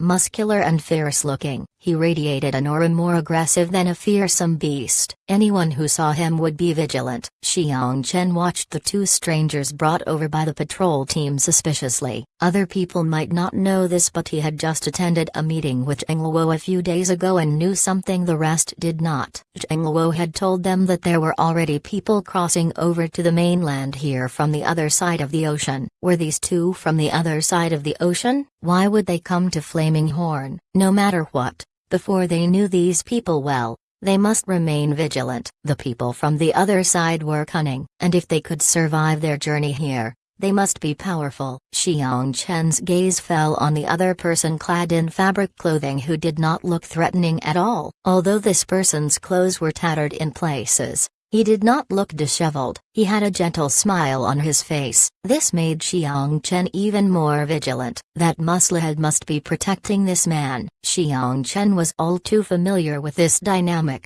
He had seen this in the cities on the other side of the ocean. A slave and a slave master. The word slave master was enough to make the hair on his arms stand up. He was about to enter battle mode in the next second. The patrol team's expressions were cautious yet slightly puzzled. When the guard saw Xiang Chen, he explained, "They're looking for Grand Elder."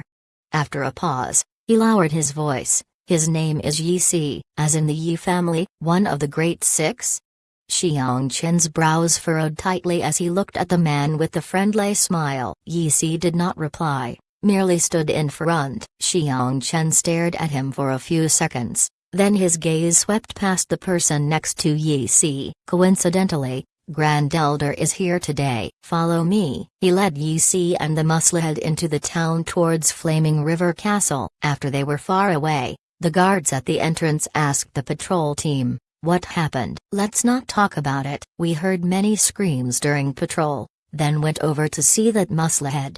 The guard gesticulated with both arms, ripping a human in two with his bare hands. "Those were probably thieves. Don't think they expected to encounter such a tough one today." Within the Flaming River Castle, Shachwan was reading the animal skin scrolls that had been delivered today. That was when he received a message that two peculiar visitors were here and they specifically wanted to meet him. Shachwan had been wondering who these people could be. When he saw Yi Si, he was very shocked. "It's you?" He could understand if the Yi family sent other people, but wasn't this guy in charge of the accounts at their small crop field? When Yi Si saw Shachwan, he said, "Long time no see." Then, his next sentence was, "You got any food?" Shachwan sent someone to bring food over. "Bring more. Grasshopper has been starving for a long time. He might eat quite a lot," added Yi Si. "How shameless can a guy be?" Zheng Luo sat on the side, observing them both. The musclehead was just a slave. Although he was strong, he was still a slave. He wondered why a Yi family member would come so far. Their tribe was not close with the Yi family,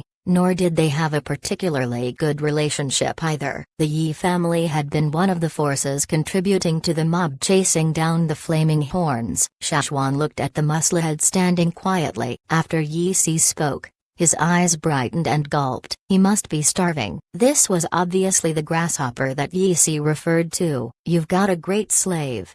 He must be very strong to be able to send his master here in one piece, alive." Yi Si sighed, sensing the cautious stares from Zheng Luo and Xiang Chen. He did not beat around the bush. "We're here to seek refuge." Zheng Luo and Xiang Chen did not believe this at all. This was the Yi family of the Great Six, one of the aristocratic families. Why would they come so far to seek refuge from the Flaming Horns? "Do you think I'm stupid?" After his initial shock, Shachwan asked, "Has there been changes in the powers over there?" "The crop field under my name has been confiscated and I have no divination powers. I can't live there anymore." All I can do is find another way out. So your other way out was to come all the way here? Zheng Luo and Xiang Chen still refused to believe him. The slave masters were too cunning, especially the ones from the Yi family. At this moment, someone brought over roasted beast meat. Grasshopper's eyes shone as he drooled. He did not eat immediately,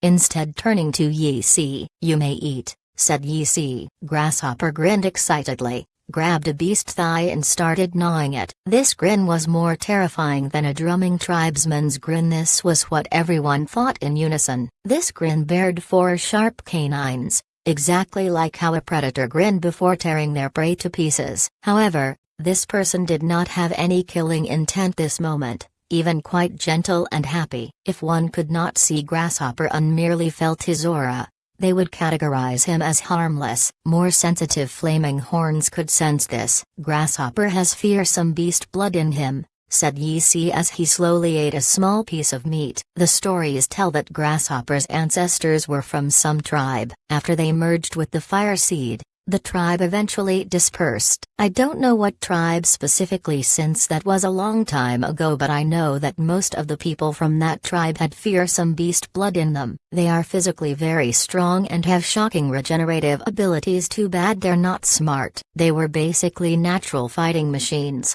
yet they were not intelligent. This was Yi Si's commentary of Grasshopper and his kind. If you leave them alone in a forest, they'll die very soon because they cannot tell direction and fall into traps easily. Even physical strength cannot cover for the lack of intelligence. However, they're great as slaves, said Yi Si. Their aura was more similar to a wild fearsome beast than a cunning human. So Grasshopper was basically a half-beast? No wonder he seemed like a fearsome beast they encountered in the forest. His ancestors must have had quite strong tastes. Chapter 672. Mummy. Grasshopper had been basically silent most of the time. Zheng Luo and the rest thought Grasshopper was a quiet person, but he was actually just a simple-minded slave. Yi Si explained that while their tribe was not a very intelligent bunch, he was quiet because he was not familiar with the language here. When Yi Si conversed with Shachwan and the rest, he was using the tribal language of this area. It was a language he learned recently,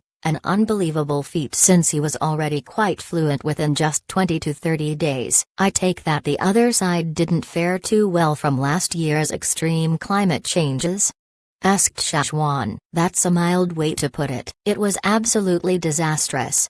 Yi Si's heart broke when he thought about his field's harvest. Actually, the year you flaming horns caused the commotion was the year with the extreme winter blizzards. It was much colder than the previous year. King City's winter came early and there were often snowstorms. My field's harvest was awful. If we didn't have the batch of grains collected before winter, we might not have had grains to eat for the rest of the winter. Golden grain fields did not fare well either. He might have known about the disaster beforehand, but he still could not avoid suffering losses during the actual disaster. Yi Si laughed mockingly. Although the weather has improved now, I don't have much hopes for the field. Ever since Flaming Horn caused the commotion, King City has been in a state of unrest. Many Yi family members cannot sleep well these days. Ever since last year's change in climate, the people have become bolder. I believe you know why. Rock Hill City from the desert? Asked Zheng Luo. You can say that, but to be honest, the Yi family is not interested in Mu Han's descendants. Oh wait, I mean Rock Hill's Shi descendants. Mu Han had already abandoned his tribal surname. The Yi family of King City does not care what becomes of the Rock Hill Shi family. All they care about is the unlucky one. The unlucky one? Zheng Luo did not understand, but Shachwan had heard of this person. Yi Xiang of the Yi family, the guy who came over together with Mu Han of the Mu family years ago? Yep. Yi Si grew more and more excited. At the time, Mu Han and Yi Xiang were extremely talented. The outcome from the Yi ancestors' divination reading has already come true. Look at you. You look like you're excited for war, said Shachwan. Yi Si did not deny this. I am also a person that the Yi family forced out, though my situation isn't as bad as Yi Xiang, and I don't have his talent. The great 6 families of King City have already started recruiting tribesmen like the Linlu tribe, and the assets held by descendants without bright futures. like me, were all confiscated to be used as bribes. Shachwan had seen Yi Si's situation when he visited his field a while back. While it made sense, he did not believe it completely. Just tell me, what are your true intentions? Yi Si's smile vanished. I want to see what the unlucky one has done during this past millennium. You might not know it, but after the disaster, the guards stationed by King City at the edge of the sea were sent to cross the ocean to scout the area. In the end,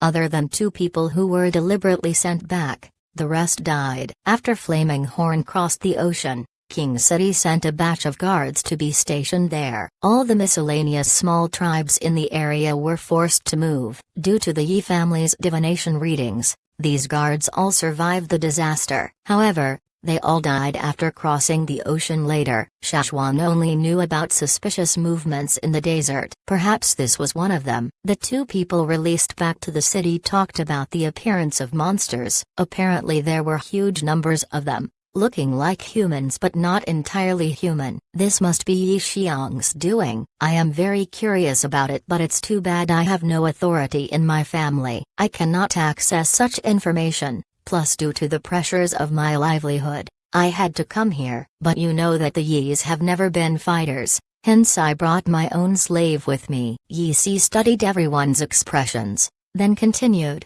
after I arrived, I knew that I was unfamiliar with this place and have limited capabilities. Once I heard about the Flaming Horn trading point, I came over to seek refuge. How did you come here?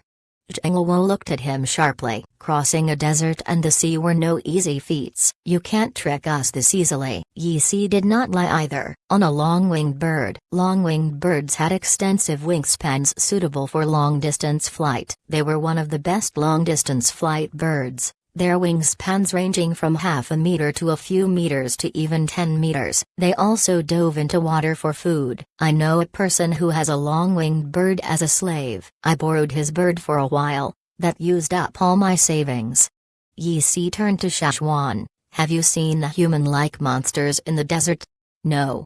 Jing Luo's expression was unkind. What about this? Take me in, and if you catch one of those monsters you can let me study it. It's something a Yi family member made, so perhaps I'll be able to answer your questions. What do you think?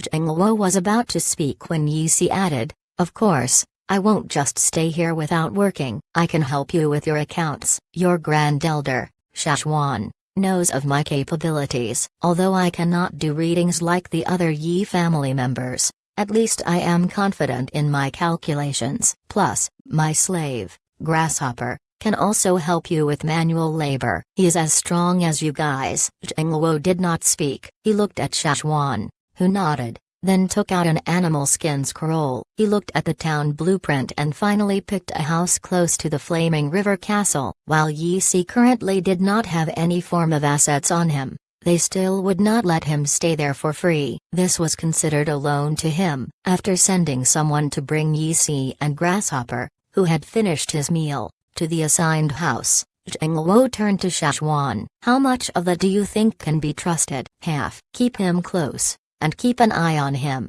said Shachwan. All right. Jing Luo thought so too. Although he did not like people from the Great Six, he had to admit that the Yi family were talented people. He must not be underestimated even if he did not have divination skills. They must observe him first. It would be great if he could help the Flaming Horns, but one suspicious move and they'll kill him. An eagle's screech echoed from the skies. Shachwan and Jing Luo's face changed. It was Cha-Cha. 2 days ago, Shachwan received an animal skin scroll sent over by an eagle from the tribe. They said that they would send the monster they caught over but were not sure when. Shachwan told Cha-Cha to observe the area. Since eagles were more perceptive, he would definitely notice an eagle approaching. This screech meant that the goods were here. Both of them rushed up the top of the castle. A giant mountain eagle landed with a long wooden box in its talon. It was an eagle from the Hua tribe. There was even a rider on its back. When Yi Si asked if they had seen the monsters from the desert, Jing Luo said no, and it was the truth. Shachwan was the only one to have seen one here, when he was invited to the Hua tribe. This is it?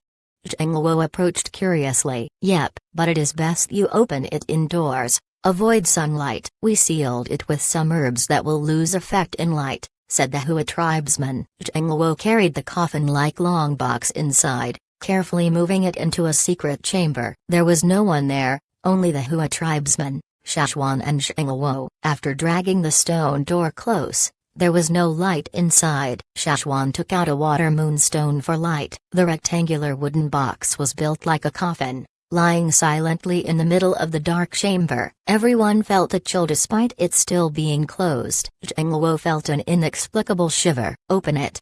Shachwan gestured to the Hua tribesman. The Hua tribesman nodded, took the dagger Shachwan gave to him. His eyes lingered on the green metallic blade, then cut the ropes tied around the box.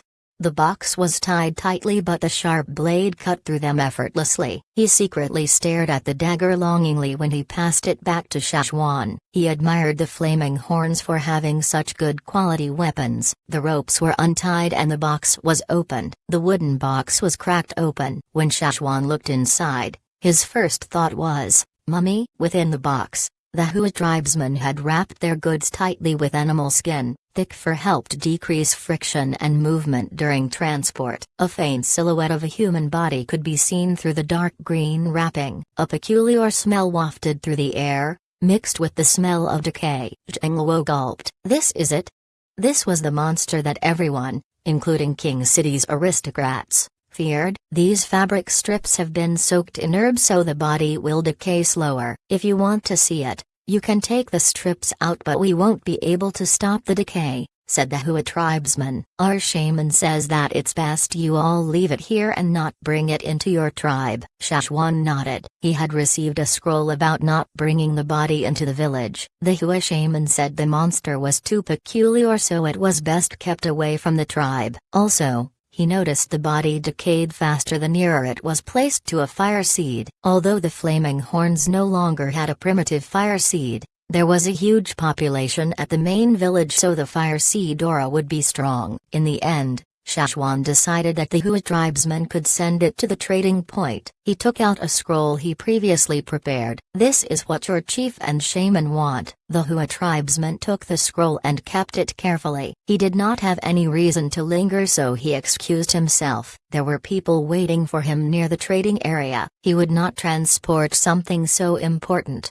Of course, he only came alone to prevent attracting too much attention. Shachwan had given the Hua tribe a scroll containing notes of his tribe, Rain and Drumming tribe's experiences of merging with the fire seed. Although more people knew about the change in the Flaming Horn's fire seed after the banquet, and Shachwan had already spoken to the people of the major tribes, these people were still hesitant. Now, the Hua tribe's request signified that they had made the decision to merge. As a thank you gift, the Hua tribe sent over the monster that Shachwan had requested. They did not make any progress leaving the body in their tribe anyway. Plus the monster was decaying even quicker now, so the chief did not see the use of keeping it. When Shachwan made the request, he agreed without much thought. When the Hua tribesmen left, Jing looked at Shachwan. Should we open it now, or wait for the rest to come? I'll take a look at it first. Shachwan put on a pair of gloves made from fish skin. He did not want to touch the herbal preservatives on the body. The fabric was wrapped from the monster's feet to its head.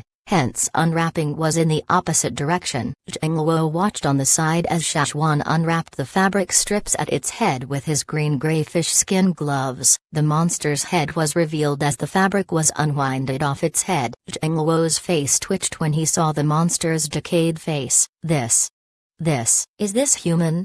Jing was already prepared after knowing that the body would decay after reading the scroll. He had seen both dead humans and beasts. However, he felt a chill when he saw this grotesque face. The body decayed in an unusual manner. This monster had oxidized, so when Shachwan unraveled the fabric, it creaked. There were even pieces of black dried flesh stuck to the cloth as if it had been dyed beforehand. The bone underneath was revealed in places where the flesh had been torn off. The Hua tribe had mentioned that the body was so decayed it was almost a heap of bones. They were right. You mean people like this one are moving around the desert? Why are they there? Which tribe are they from? Jing had many questions. Which tribe had such unique morphological characteristics? They were probably not completely human. like Yi Si's slave. Shachwan shook his head. The body did not look like this the last time I was at the Hua tribe. It has just dried up and hardened. Jing heaved a sigh of relief. He thought it was a particularly odd-looking tribe. He sighed too early. As Shachwan unwrapped the cloth, more of its body was revealed. The head was passable as a human, but its body revealed a huge secret. This monster did not have organs. The dried torso was sunken. Even dried bodies did not shrivel up like this. It was so sunken Jingwo was sure there were no organs underneath its abdominal skin. Jingwo's first response was, "The Hua tribe dissected it?" "No, not the Hua tribe. They don't do that. The Hua tribe would never dissect humans or animals unless it was prey they were about to consume." Then why?"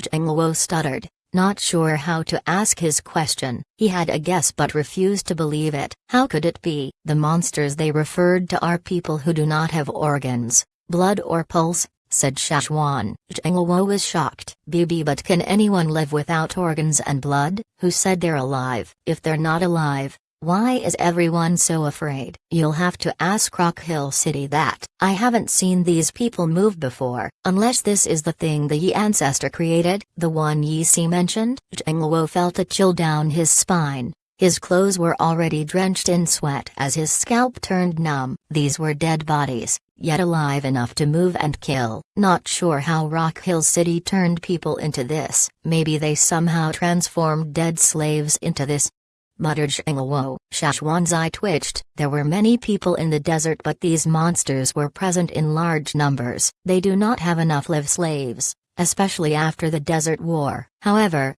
if you count in the dead, then that's an unimaginable number, and we don't know how long Rock Hill City has been preparing for this. Dead. Shachwan thought about the time he took the core seed from the underground chamber in the desert. At the time, he fought Daoyu in the chamber, and met a Rock Hill person after killing Daoyu. If Rock Hill City could transform the dead into monsters like that, then could they have modified the dead Daoyu too? Jingwo rubbed the goosebumps on his arm as Shachwan stared at the monster with furrowed brows. Rock Hill City is definitely scary. At least their target is on the people on the other side of the ocean. Shachwan closed the wooden box, then shifted it to another underground secret chamber beneath Flaming River Castle. He must study this body carefully. At least he would be better prepared if they ever encountered one. Chapter 673, Who Stole the 1,000-Grain Gold? Underground secret chambers had been built beneath Flaming River Castle. Only the core leaders of the Flaming Horn tribe could enter them. Other than Jingwo,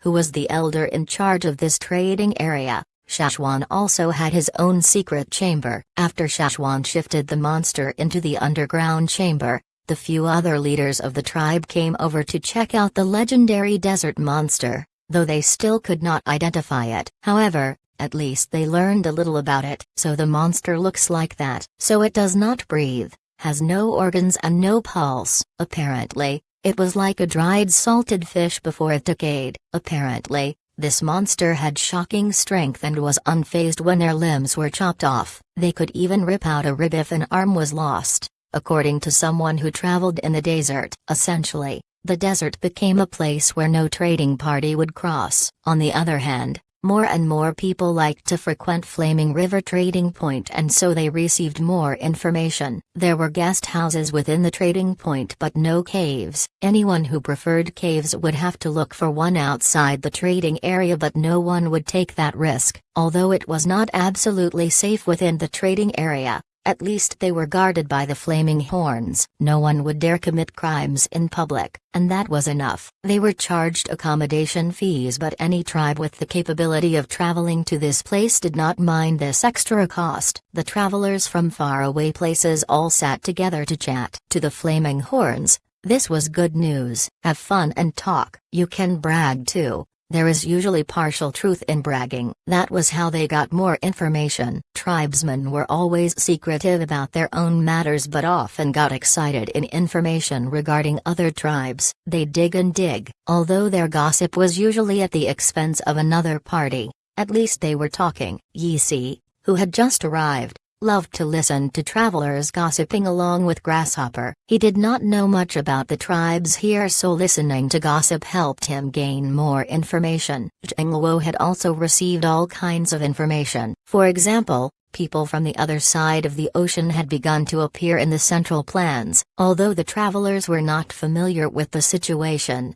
Jing speculated that it was almost like what he guessed. However, Shachwan paid them no heed. Ever since the Hua tribe delivered the monster, he spent most of his time studying it. He felt like if he could find out even a small secret about the monster, perhaps his questions would be answered. One day, Guizi finished concocting pills made of veins of the sky and planned to give a bottle to Shachwan. She heard that Shachwan's previous stores had been used up on Caesar for his new eye. However, she looked everywhere and could not find him, so she asked Duokang, who frequented the village and the trading point. "Where's Shachwan?" "The Grand Elder is in the underground chamber at the trading point," said Duokang. A few days later, Ta planned to lead a party out for a hunt and wanted to invite Shachwan. He was nowhere to be found in the tribe or trading area. "Where's Grand Elder?" "In the underground chamber at the trading point." A few more days later, "Where's Grand Elder?" "Studying the monster in the underground chamber at the trading point." Jing and the rest now knew that if they needed Shachwan,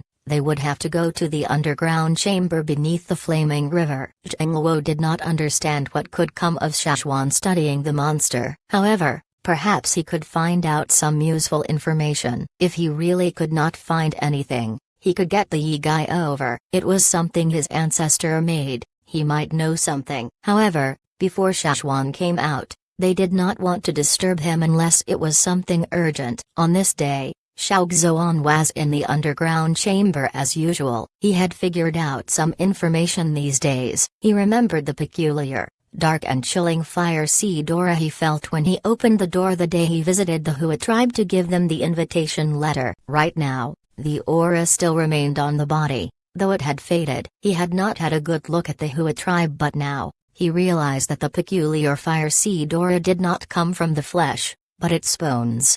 However, how did the creator of this monster merge the fire seed with its bones? How did the creator turn dead bodies into monsters' bones? What do bones contain? Bone marrow. Shachwan picked up a knife, preparing to cut one open. At this moment, there was a knock on the stone door. "What is it?" Shachwan opened the door, surprised to see Ao. Usually, Ao would be guarding the village, while Jingwo would guard this place. Why would Ao be here? And he looked anxious. Ao saw the knife in his hand, but it was not the time for questions. "There's a problem with the 1,000-grain gold," said Ao. When he heard that it was the 1,000-grain gold, Shachwan left his work at the underground chamber and rushed back to the village with Ao. There were special guards assigned to guard the place where they planted 1,000-grain gold. The 1,000-grain gold would compete for resources with other crops, hence they were only planted within a specific area with no other plants nearby. Even a weed could not be seen. The guards were stationed right next to the field. Any suspicious character would be seen immediately. The patch of field with the 1,000-grain gold was also surrounded by tall wooden poles, so they could not be seen from the outside. The plants were making huge progress. Neat rows of grains could be seen growing on the stalls. To prevent insects, animals and ill-intentioned people from ruining the crops, the tribe added 50 more guards to the area to kill insects. It was the most tightly guarded crop field in the tribe. The 1,000-grain gold was important to the flaming horns. When they merged with the fire seed, it helped complete the process better, and it had other helpful properties too. It was the tribe's favorite crop, and Ao placed much emphasis on it. This year's harvest was much more than in the past. Ao was initially ecstatic, but he recently observed something that made him furious. "We're nearing harvest period.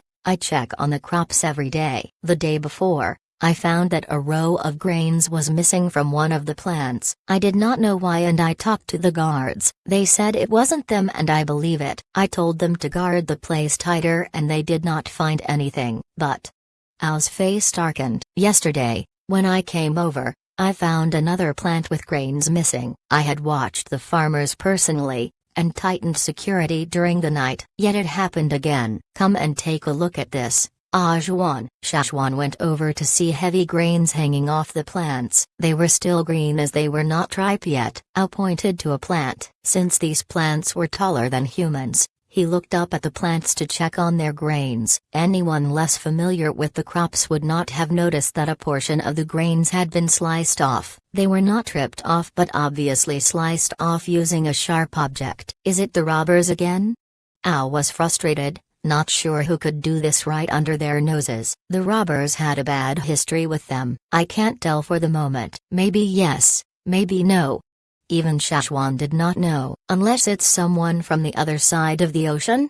Guessed Ao. They might not be as skillful as the robbers but it's possible. There are also many gangs there, said Shachwan. Since fire seeds had not existed on the other side of the ocean for a long time, the way tribes were organized had changed greatly. Some people maintained their tribal organizations, others grouped together to form special organizations based on shared interests. These organizations consisted of people from different tribes. Perhaps they aimed to rob or steal. Of course, there were also organizations that specialized in trade or other types of businesses. There were many groups like that of thieves and robbers, so this was a possibility. Ao's brows remained tightly furrowed, extremely worried. The grains were not even ripe yet, and it was being stolen. They had no clues at all. If the grains ripened, would the situation worsen? He was not afraid of confrontation, but he was frustrated at the lack of targets. Who would he vent his anger at? You were here during the day yesterday? Asked Shachwan. Yes, I personally watched Chi-Chi and the rest applying fertilizers. There were no suspicious people, nor did I notice the cut grains after that. Ao did not suspect his own tribesmen. He was just watching to prevent outsiders from slipping in. Some people could imitate another tribesman's looks and even aura. Anyone weaker or less observant might not notice. Hence Ao had to personally be there. I'll guard the area tonight with Caesar, said Shachwan. I'll be here tonight too. I want to see who has been stealing the grains without leaving any traces. Ao's knuckles crackled as he clenched his fist and gritted his teeth. I'll kill them when I catch the culprit. Chapter 674, He can't kill this thief. Hey guys, are you aware that we have a Discord server here? Come talk to fellow readers, and me, here. Doge. As the most important crop of the Flaming Horn tribe, the number of guards guarding the 1,000 grain gold was no fewer than 100. After this incident, Ao doubled the number to 200. Now that Ao and Shachwan decided to personally guard the area, they must catch the thief stealing the grains. There were many questions regarding the incident. For example, why did they steal the grains when they weren't ripe yet? Unripe grains could not be used as seeds nor food. And why did they steal so little every time? They would have to come again and again as if it was a game. With such an ability to avoid detection from the guards, why did they not wait until the Flaming Horns harvested the grains, then steal them? No matter what the reason was, Shachwan must find the thief. Ever since Caesar's right eye regenerated and mastered his third eye, his vision was much more powerful. With 2 elders, 1 three-eyed wolf and 200 guards, they would definitely notice something even if they could not catch the thief, right? Since they did not notice anything unusual during the day, it was likely the thief came at night. After sunset and the 2 moons were high in the sky, the guards on duty focused all their attention on guarding the area. They stood around the plot of the field, so close 2 people could even chat. It was impossible for anyone to slip past them unless the thieves were extremely skillful. Shachwan, Ao and Caesar were all in the field. The past 3 thefts did not happen on the same plant but on 3 different stalks located in different parts of the field. That meant the thief did not target just one spot. It was possible for them to appear anywhere in the field, targeting any plant. Tonight's moons were dimmer than the nights before. As the 2 moons slowly separated farther from each other, both turning from full moons into crescents, they also dimmed. However, although the moonlight was lacking, anyone with decent vision still could see clearly at night. It's too quiet. Shachwan looked at the stalks of 1,000 grain gold around him as tall as small trees, then looked up at the sky. Ever since he returned from the expedition downstream, he had visited this place fewer than 5 times. In the beginning, It was because of Caesar's eye he did not have time for anything else. Then he was busy writing notes and procedures in merging the fire seed for the Hua tribe, and recently he had been busy with the monster and completely forgot about these crops. It's been like these for the past 3 days. Al never found the reason. The guards said that there used to be many insects after the 1,000 grain gold at night that they had to kill, but since 3 nights ago, the number of insects decreased drastically. There were a few insects flying in the air, but this was nothing compared to past nights. They did not even hear insect sounds. There were so many guards in the area too. Number 1, guard against thieves, and number 2, guard against pests. There were many crop pests coming from the forest, and high-quality crops like these attracted insects. Birds would sometimes come too. This silence was definitely unusual. As the night darkened, the sounds of human activity faded. All they heard was the occasional bird caw far away and faint beast roars from even farther away. Shachwan's heart suddenly skipped a beat, sensing something that was making him shudder. Caesar, who was lying aside, leapt up and opened his third eye to survey the area. He obviously sensed danger but could not identify where the threat was. When Al saw both their reactions, he knew that something was off. He too felt the change in atmosphere but could not figure out the cause. In the sky, the few insects that were flying in the area, as well as insect chirps, all disappeared. Shachwan waited silently, slowing his breath down to hide his presence. This feeling reminded him of the time he met the fearsome beast at the river by the Gu tribe during his expedition downstream, but this feeling was much stronger than before. Was this a beast, or a human? Shachwan could not find the answer nor heard anything else. At the Gu tribe, he could still hear the sound of splashes, but here, he heard nothing. The feeling was there. This meant something was already watching the area even if they were not close yet. Suddenly, there was a faint sound resembling a gust of wind. Anyone farther away might not have been able to hear it. It came from above the field. Shachwan looked instinctively in one direction. Caesar looked the same way but let out a low growl. Every hair stood on its end. Caesar did not rush forward. Instead, he looked like he was avoidant of this new threat. Al only felt like something was approaching, and had a faint feeling of the direction. His instinct told him that this was a powerful enemy. He clutched his spear tight,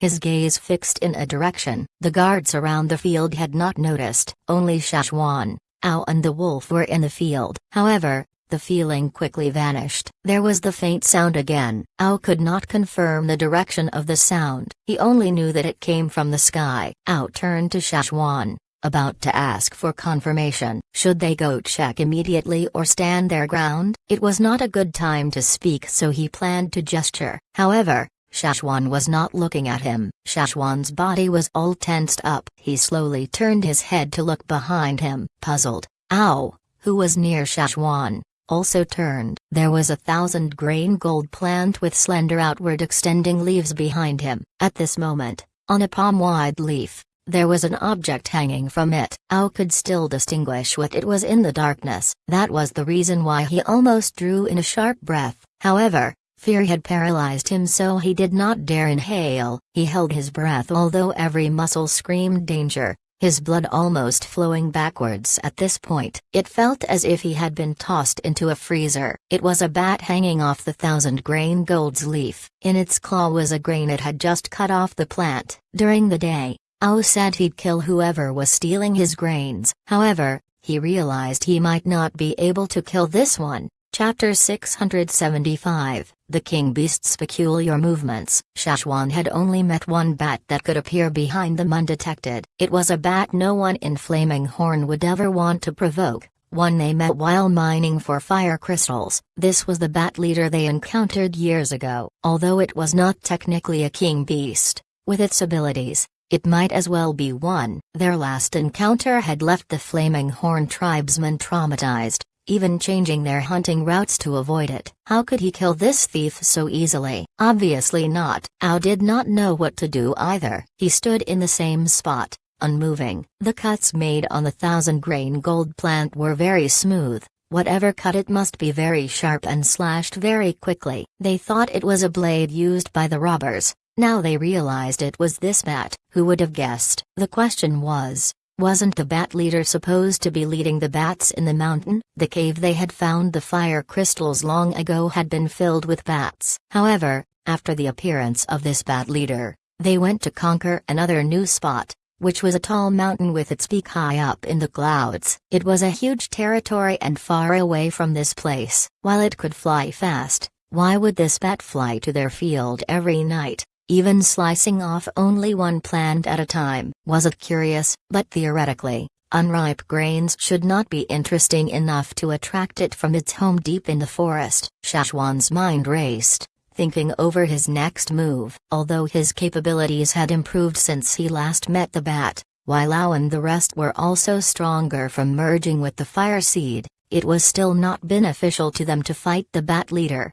Under the moonlight, the terrifying animal quietly hung upside down on a plant 2 steps away from them, unmoving. It looked at Shachwan and Ao, though its eyes lingered on Shachwan. Just as Shachwan was thinking, the bat's wings moved soundlessly, like fluttering shadows. In a moment, it disappeared. The tense atmosphere dispersed as if it did not happen. Caesar's fur was still on end. He opened his third eye cautiously to look around. Phew. Shachwan heaved a sigh of relief. He would never have expected it to be this bastard. It's gone? Ao asked in a low voice. Yeah, it left. Ao fell on his butt on the ground, ignoring the manure in the soil. He wiped the dripping sweat from his forehead and turned to Shachwan. It's the one, right? It is. Shachwan walked over to the spot where they first noticed the peculiar aurora. There, they found the 4th cut stalk. Only one row of grains was cut off. It was a fresh cut with green sap dripping out. The cut looked the same as the other 3 cuts. Now that they had found the thief, they still did not know what to do. How would they deal with this thief that visited them every day? Fight? There would be a price to pay. Don't fight? But the bat would likely visit every day. It no longer lived deep in the forest. Shachwan had a feeling that it was currently living near the Flaming Horn village and not the previous mountain. Go ask the hunters if they found anything odd when they went out hunting, said Shachwan. Since there was not enough reason here to attract the bat leader, then something must have happened to the bat mountain. Ao's face was solemn, extremely worried. If this was a robber, he would have the confidence to fight. But he was not confident up against this opponent. When Shachwan and Ao left the field, the guards outside were puzzled. Grand Elder Ao, you're leaving? Ao was looking down, deep in thought. He did not respond at all. Shachwan did not elaborate either, for it would just cause panic. Be careful. If you face a situation you cannot handle, retreat first. Before the guards understood his words, Shachwan and Ao had already left. The bat leader had already left with its grain, so it should not return tonight. It had noticed Shachwan and Ao, but since it did not react, it should not return to retaliate either. They expect this incident to be as soundless and traceless as before. Shachwan and Ao rushed back to the village in the middle of the night, waking the few hunt leaders who were sound asleep. What happened? Mayu yawned. After entering the room, he realized Shachwan, Ao, Gui, Ta and the rest were all here. The few major hunt leaders were also gradually arriving. Very soon, other than Duo Kang, Jing and the rest at the trading area, everyone of hunt leader position and above were called over. They were in a meeting room built on the mountain, specially built for meetings like this. They drew the animal hide curtains close, blocking any light and sound from leaving the room. The elder and chief's faces were solemn, causing the atmosphere to turn tense. They would not have called a meeting if it were not urgent. Anyone still sleepy was wide awake now, mildly uncomfortable as they eyed Shachwan and Ao's expressions. They wondered what could have happened to make Grand Elder, who had been holed up at the trading area, to come over. When all the leaders in the village arrived, they waited for the hosts to speak. Ao looked at Shachwan, implying for him to speak. Shachwan took a deep breath and looked around the room. Everyone became more anxious. This afternoon, Ao told me someone had been slicing off our 1,000-grain gold. Shachwan briefly explained the situation. Everyone's eyes became ablaze with anger. They all wanted to punch the thief. However, what Shachwan said next was like a bucket of cold water. Not only did the flames disappear, they were shivering. Everyone who had gone to mine fire crystals all remembered what happened. How can it be the same bat again? Mai clenched his fist, let go, then clenched it again. Isn't it living on the other side of the forest? Jing was also panicking. Jing and Mai, you should be able to see that mountain along your hunting routes. Did you notice anything unusual? Asked Shachwan. After the incident at Bat Mountain, Jing's hunt party changed their hunt routes to avoid the Bat Mountain. They could see the peak from far away but never got any closer to avoid trouble. He had warned their brothers from the other side of the ocean not to get any closer too. We never approached the place but from afar. Nothing looked amiss. Jing scratched his sideburns, frustrated. If this was another tribesman, he would not be afraid. However, he did not have a good impression of that bat. Shuddering at the memory of the incident. I haven't been either, said Mai. Then, he suddenly recalled something. I don't know about Bat Mountain but we noticed changes along our hunt route. Oh? Shachwan straightened up and asked Mai, tell us anything unusual you noticed. Any changes in the mountain, trees, rivers, animals? Anything. It's the mountain, the one you all say with the king beast, said Mai. The one with the king stoneworm? Shachwan rarely traveled there, usually going towards the plains, therefore he really did not notice anything about the mountain. Exactly. Mai paused. Anyone who has used that path before knows that when you leave a mark in the tunnels within the mountain, you won't be able to see the mark again. Shachwan nodded. He remembered that there was indeed a king stone worm beneath that mountain. It was not a rumor at all. It was due to the worm's activities that any markings left on the tunnel's walls would disappear the next time they visited. Sometimes, even ropes they left behind would disappear. The cave was like a long intestine. Anything left untouched inside would be absorbed without a trace. The further underground, the more obvious this phenomenon was. The faster the markings disappeared. That was why anyone who used that route relied on their own experience and memory, passing on this knowledge to the next generation. No one would ever rely on markings. In the beginning, I didn't notice but after a few times, I found a bit of straw I previously tossed inside. Now that he recalled this, Mai regretted not paying more attention. He thought the king stone worm must be resting or had gone somewhere else. Maybe the mountain would return to normal if it returned. The king stone worm? Shachwan wondered aloud, what could have happened to even affect the king stone worm? Mai, when was the first time you noticed the markings were no longer disappearing? Asked Shachwan. Mai looked ashamed. The first time I realized this was actually before last winter. It's just I did not have time to think about it. There were many threats in the cave at the time, even beasts we had never seen before inside. We spent most of our efforts guarding against them. This means the changes within the mountain started before winter. Perhaps it's due to the natural disaster, said Shachwan. But the bat leader only came recently. It must have been a recent event. There was a tense silence in the house. There was a huge threat looming over the tribe and they found no explanations for it. No one would be able to rest well. They no longer had the fire seed. Powerful fearsome beasts like this one could fly over their village undetected anytime. What do we do now?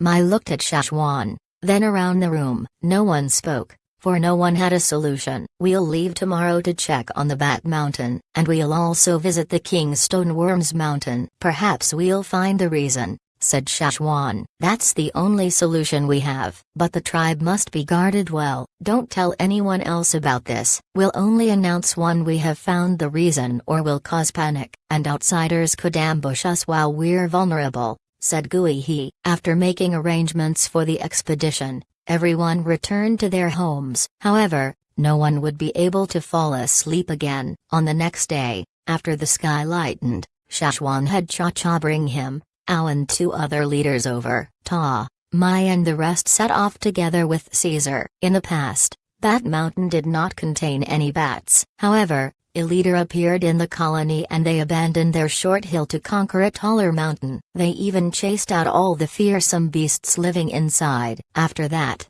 the Flaming Horn tribe called it Bat Mountain. Shachwan looked at the mountain so tall it extended into the clouds. Compared to the other mountains, it felt darker and eerier. This feeling became clearer as they approached. Due to the colony of bats in the mountain, All the beasts had been driven away. Any fearsome beasts that remained behind became bat food. Any smart animal would not stay or their blood would get sucked by the bats. Since there were no fearsome beasts or smaller animals, it was unusually silent and dead. It was daytime, so they did not see any bats flying out. Shachwan did not enter the cave, merely circling the area. The colony is still here. They haven't left. There are fresh signs of activity, even bat feces at the cave mouth, said Shachwan. So you mean only the leader left? Why?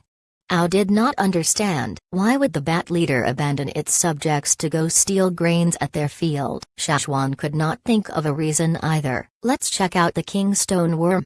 Shachwan called Cha-Cha over, who brought them to the mountain they hadn't visited in a long time. That year, Shachwan had exited the place carrying his ancestors' remains. If it were not for the ancestral bone ornaments and the remains, he would have been swallowed by the mountain. When he arrived at the mouth of the cave, he looked at the writings at the entrance and bowed according to tradition. Then, he entered the cave,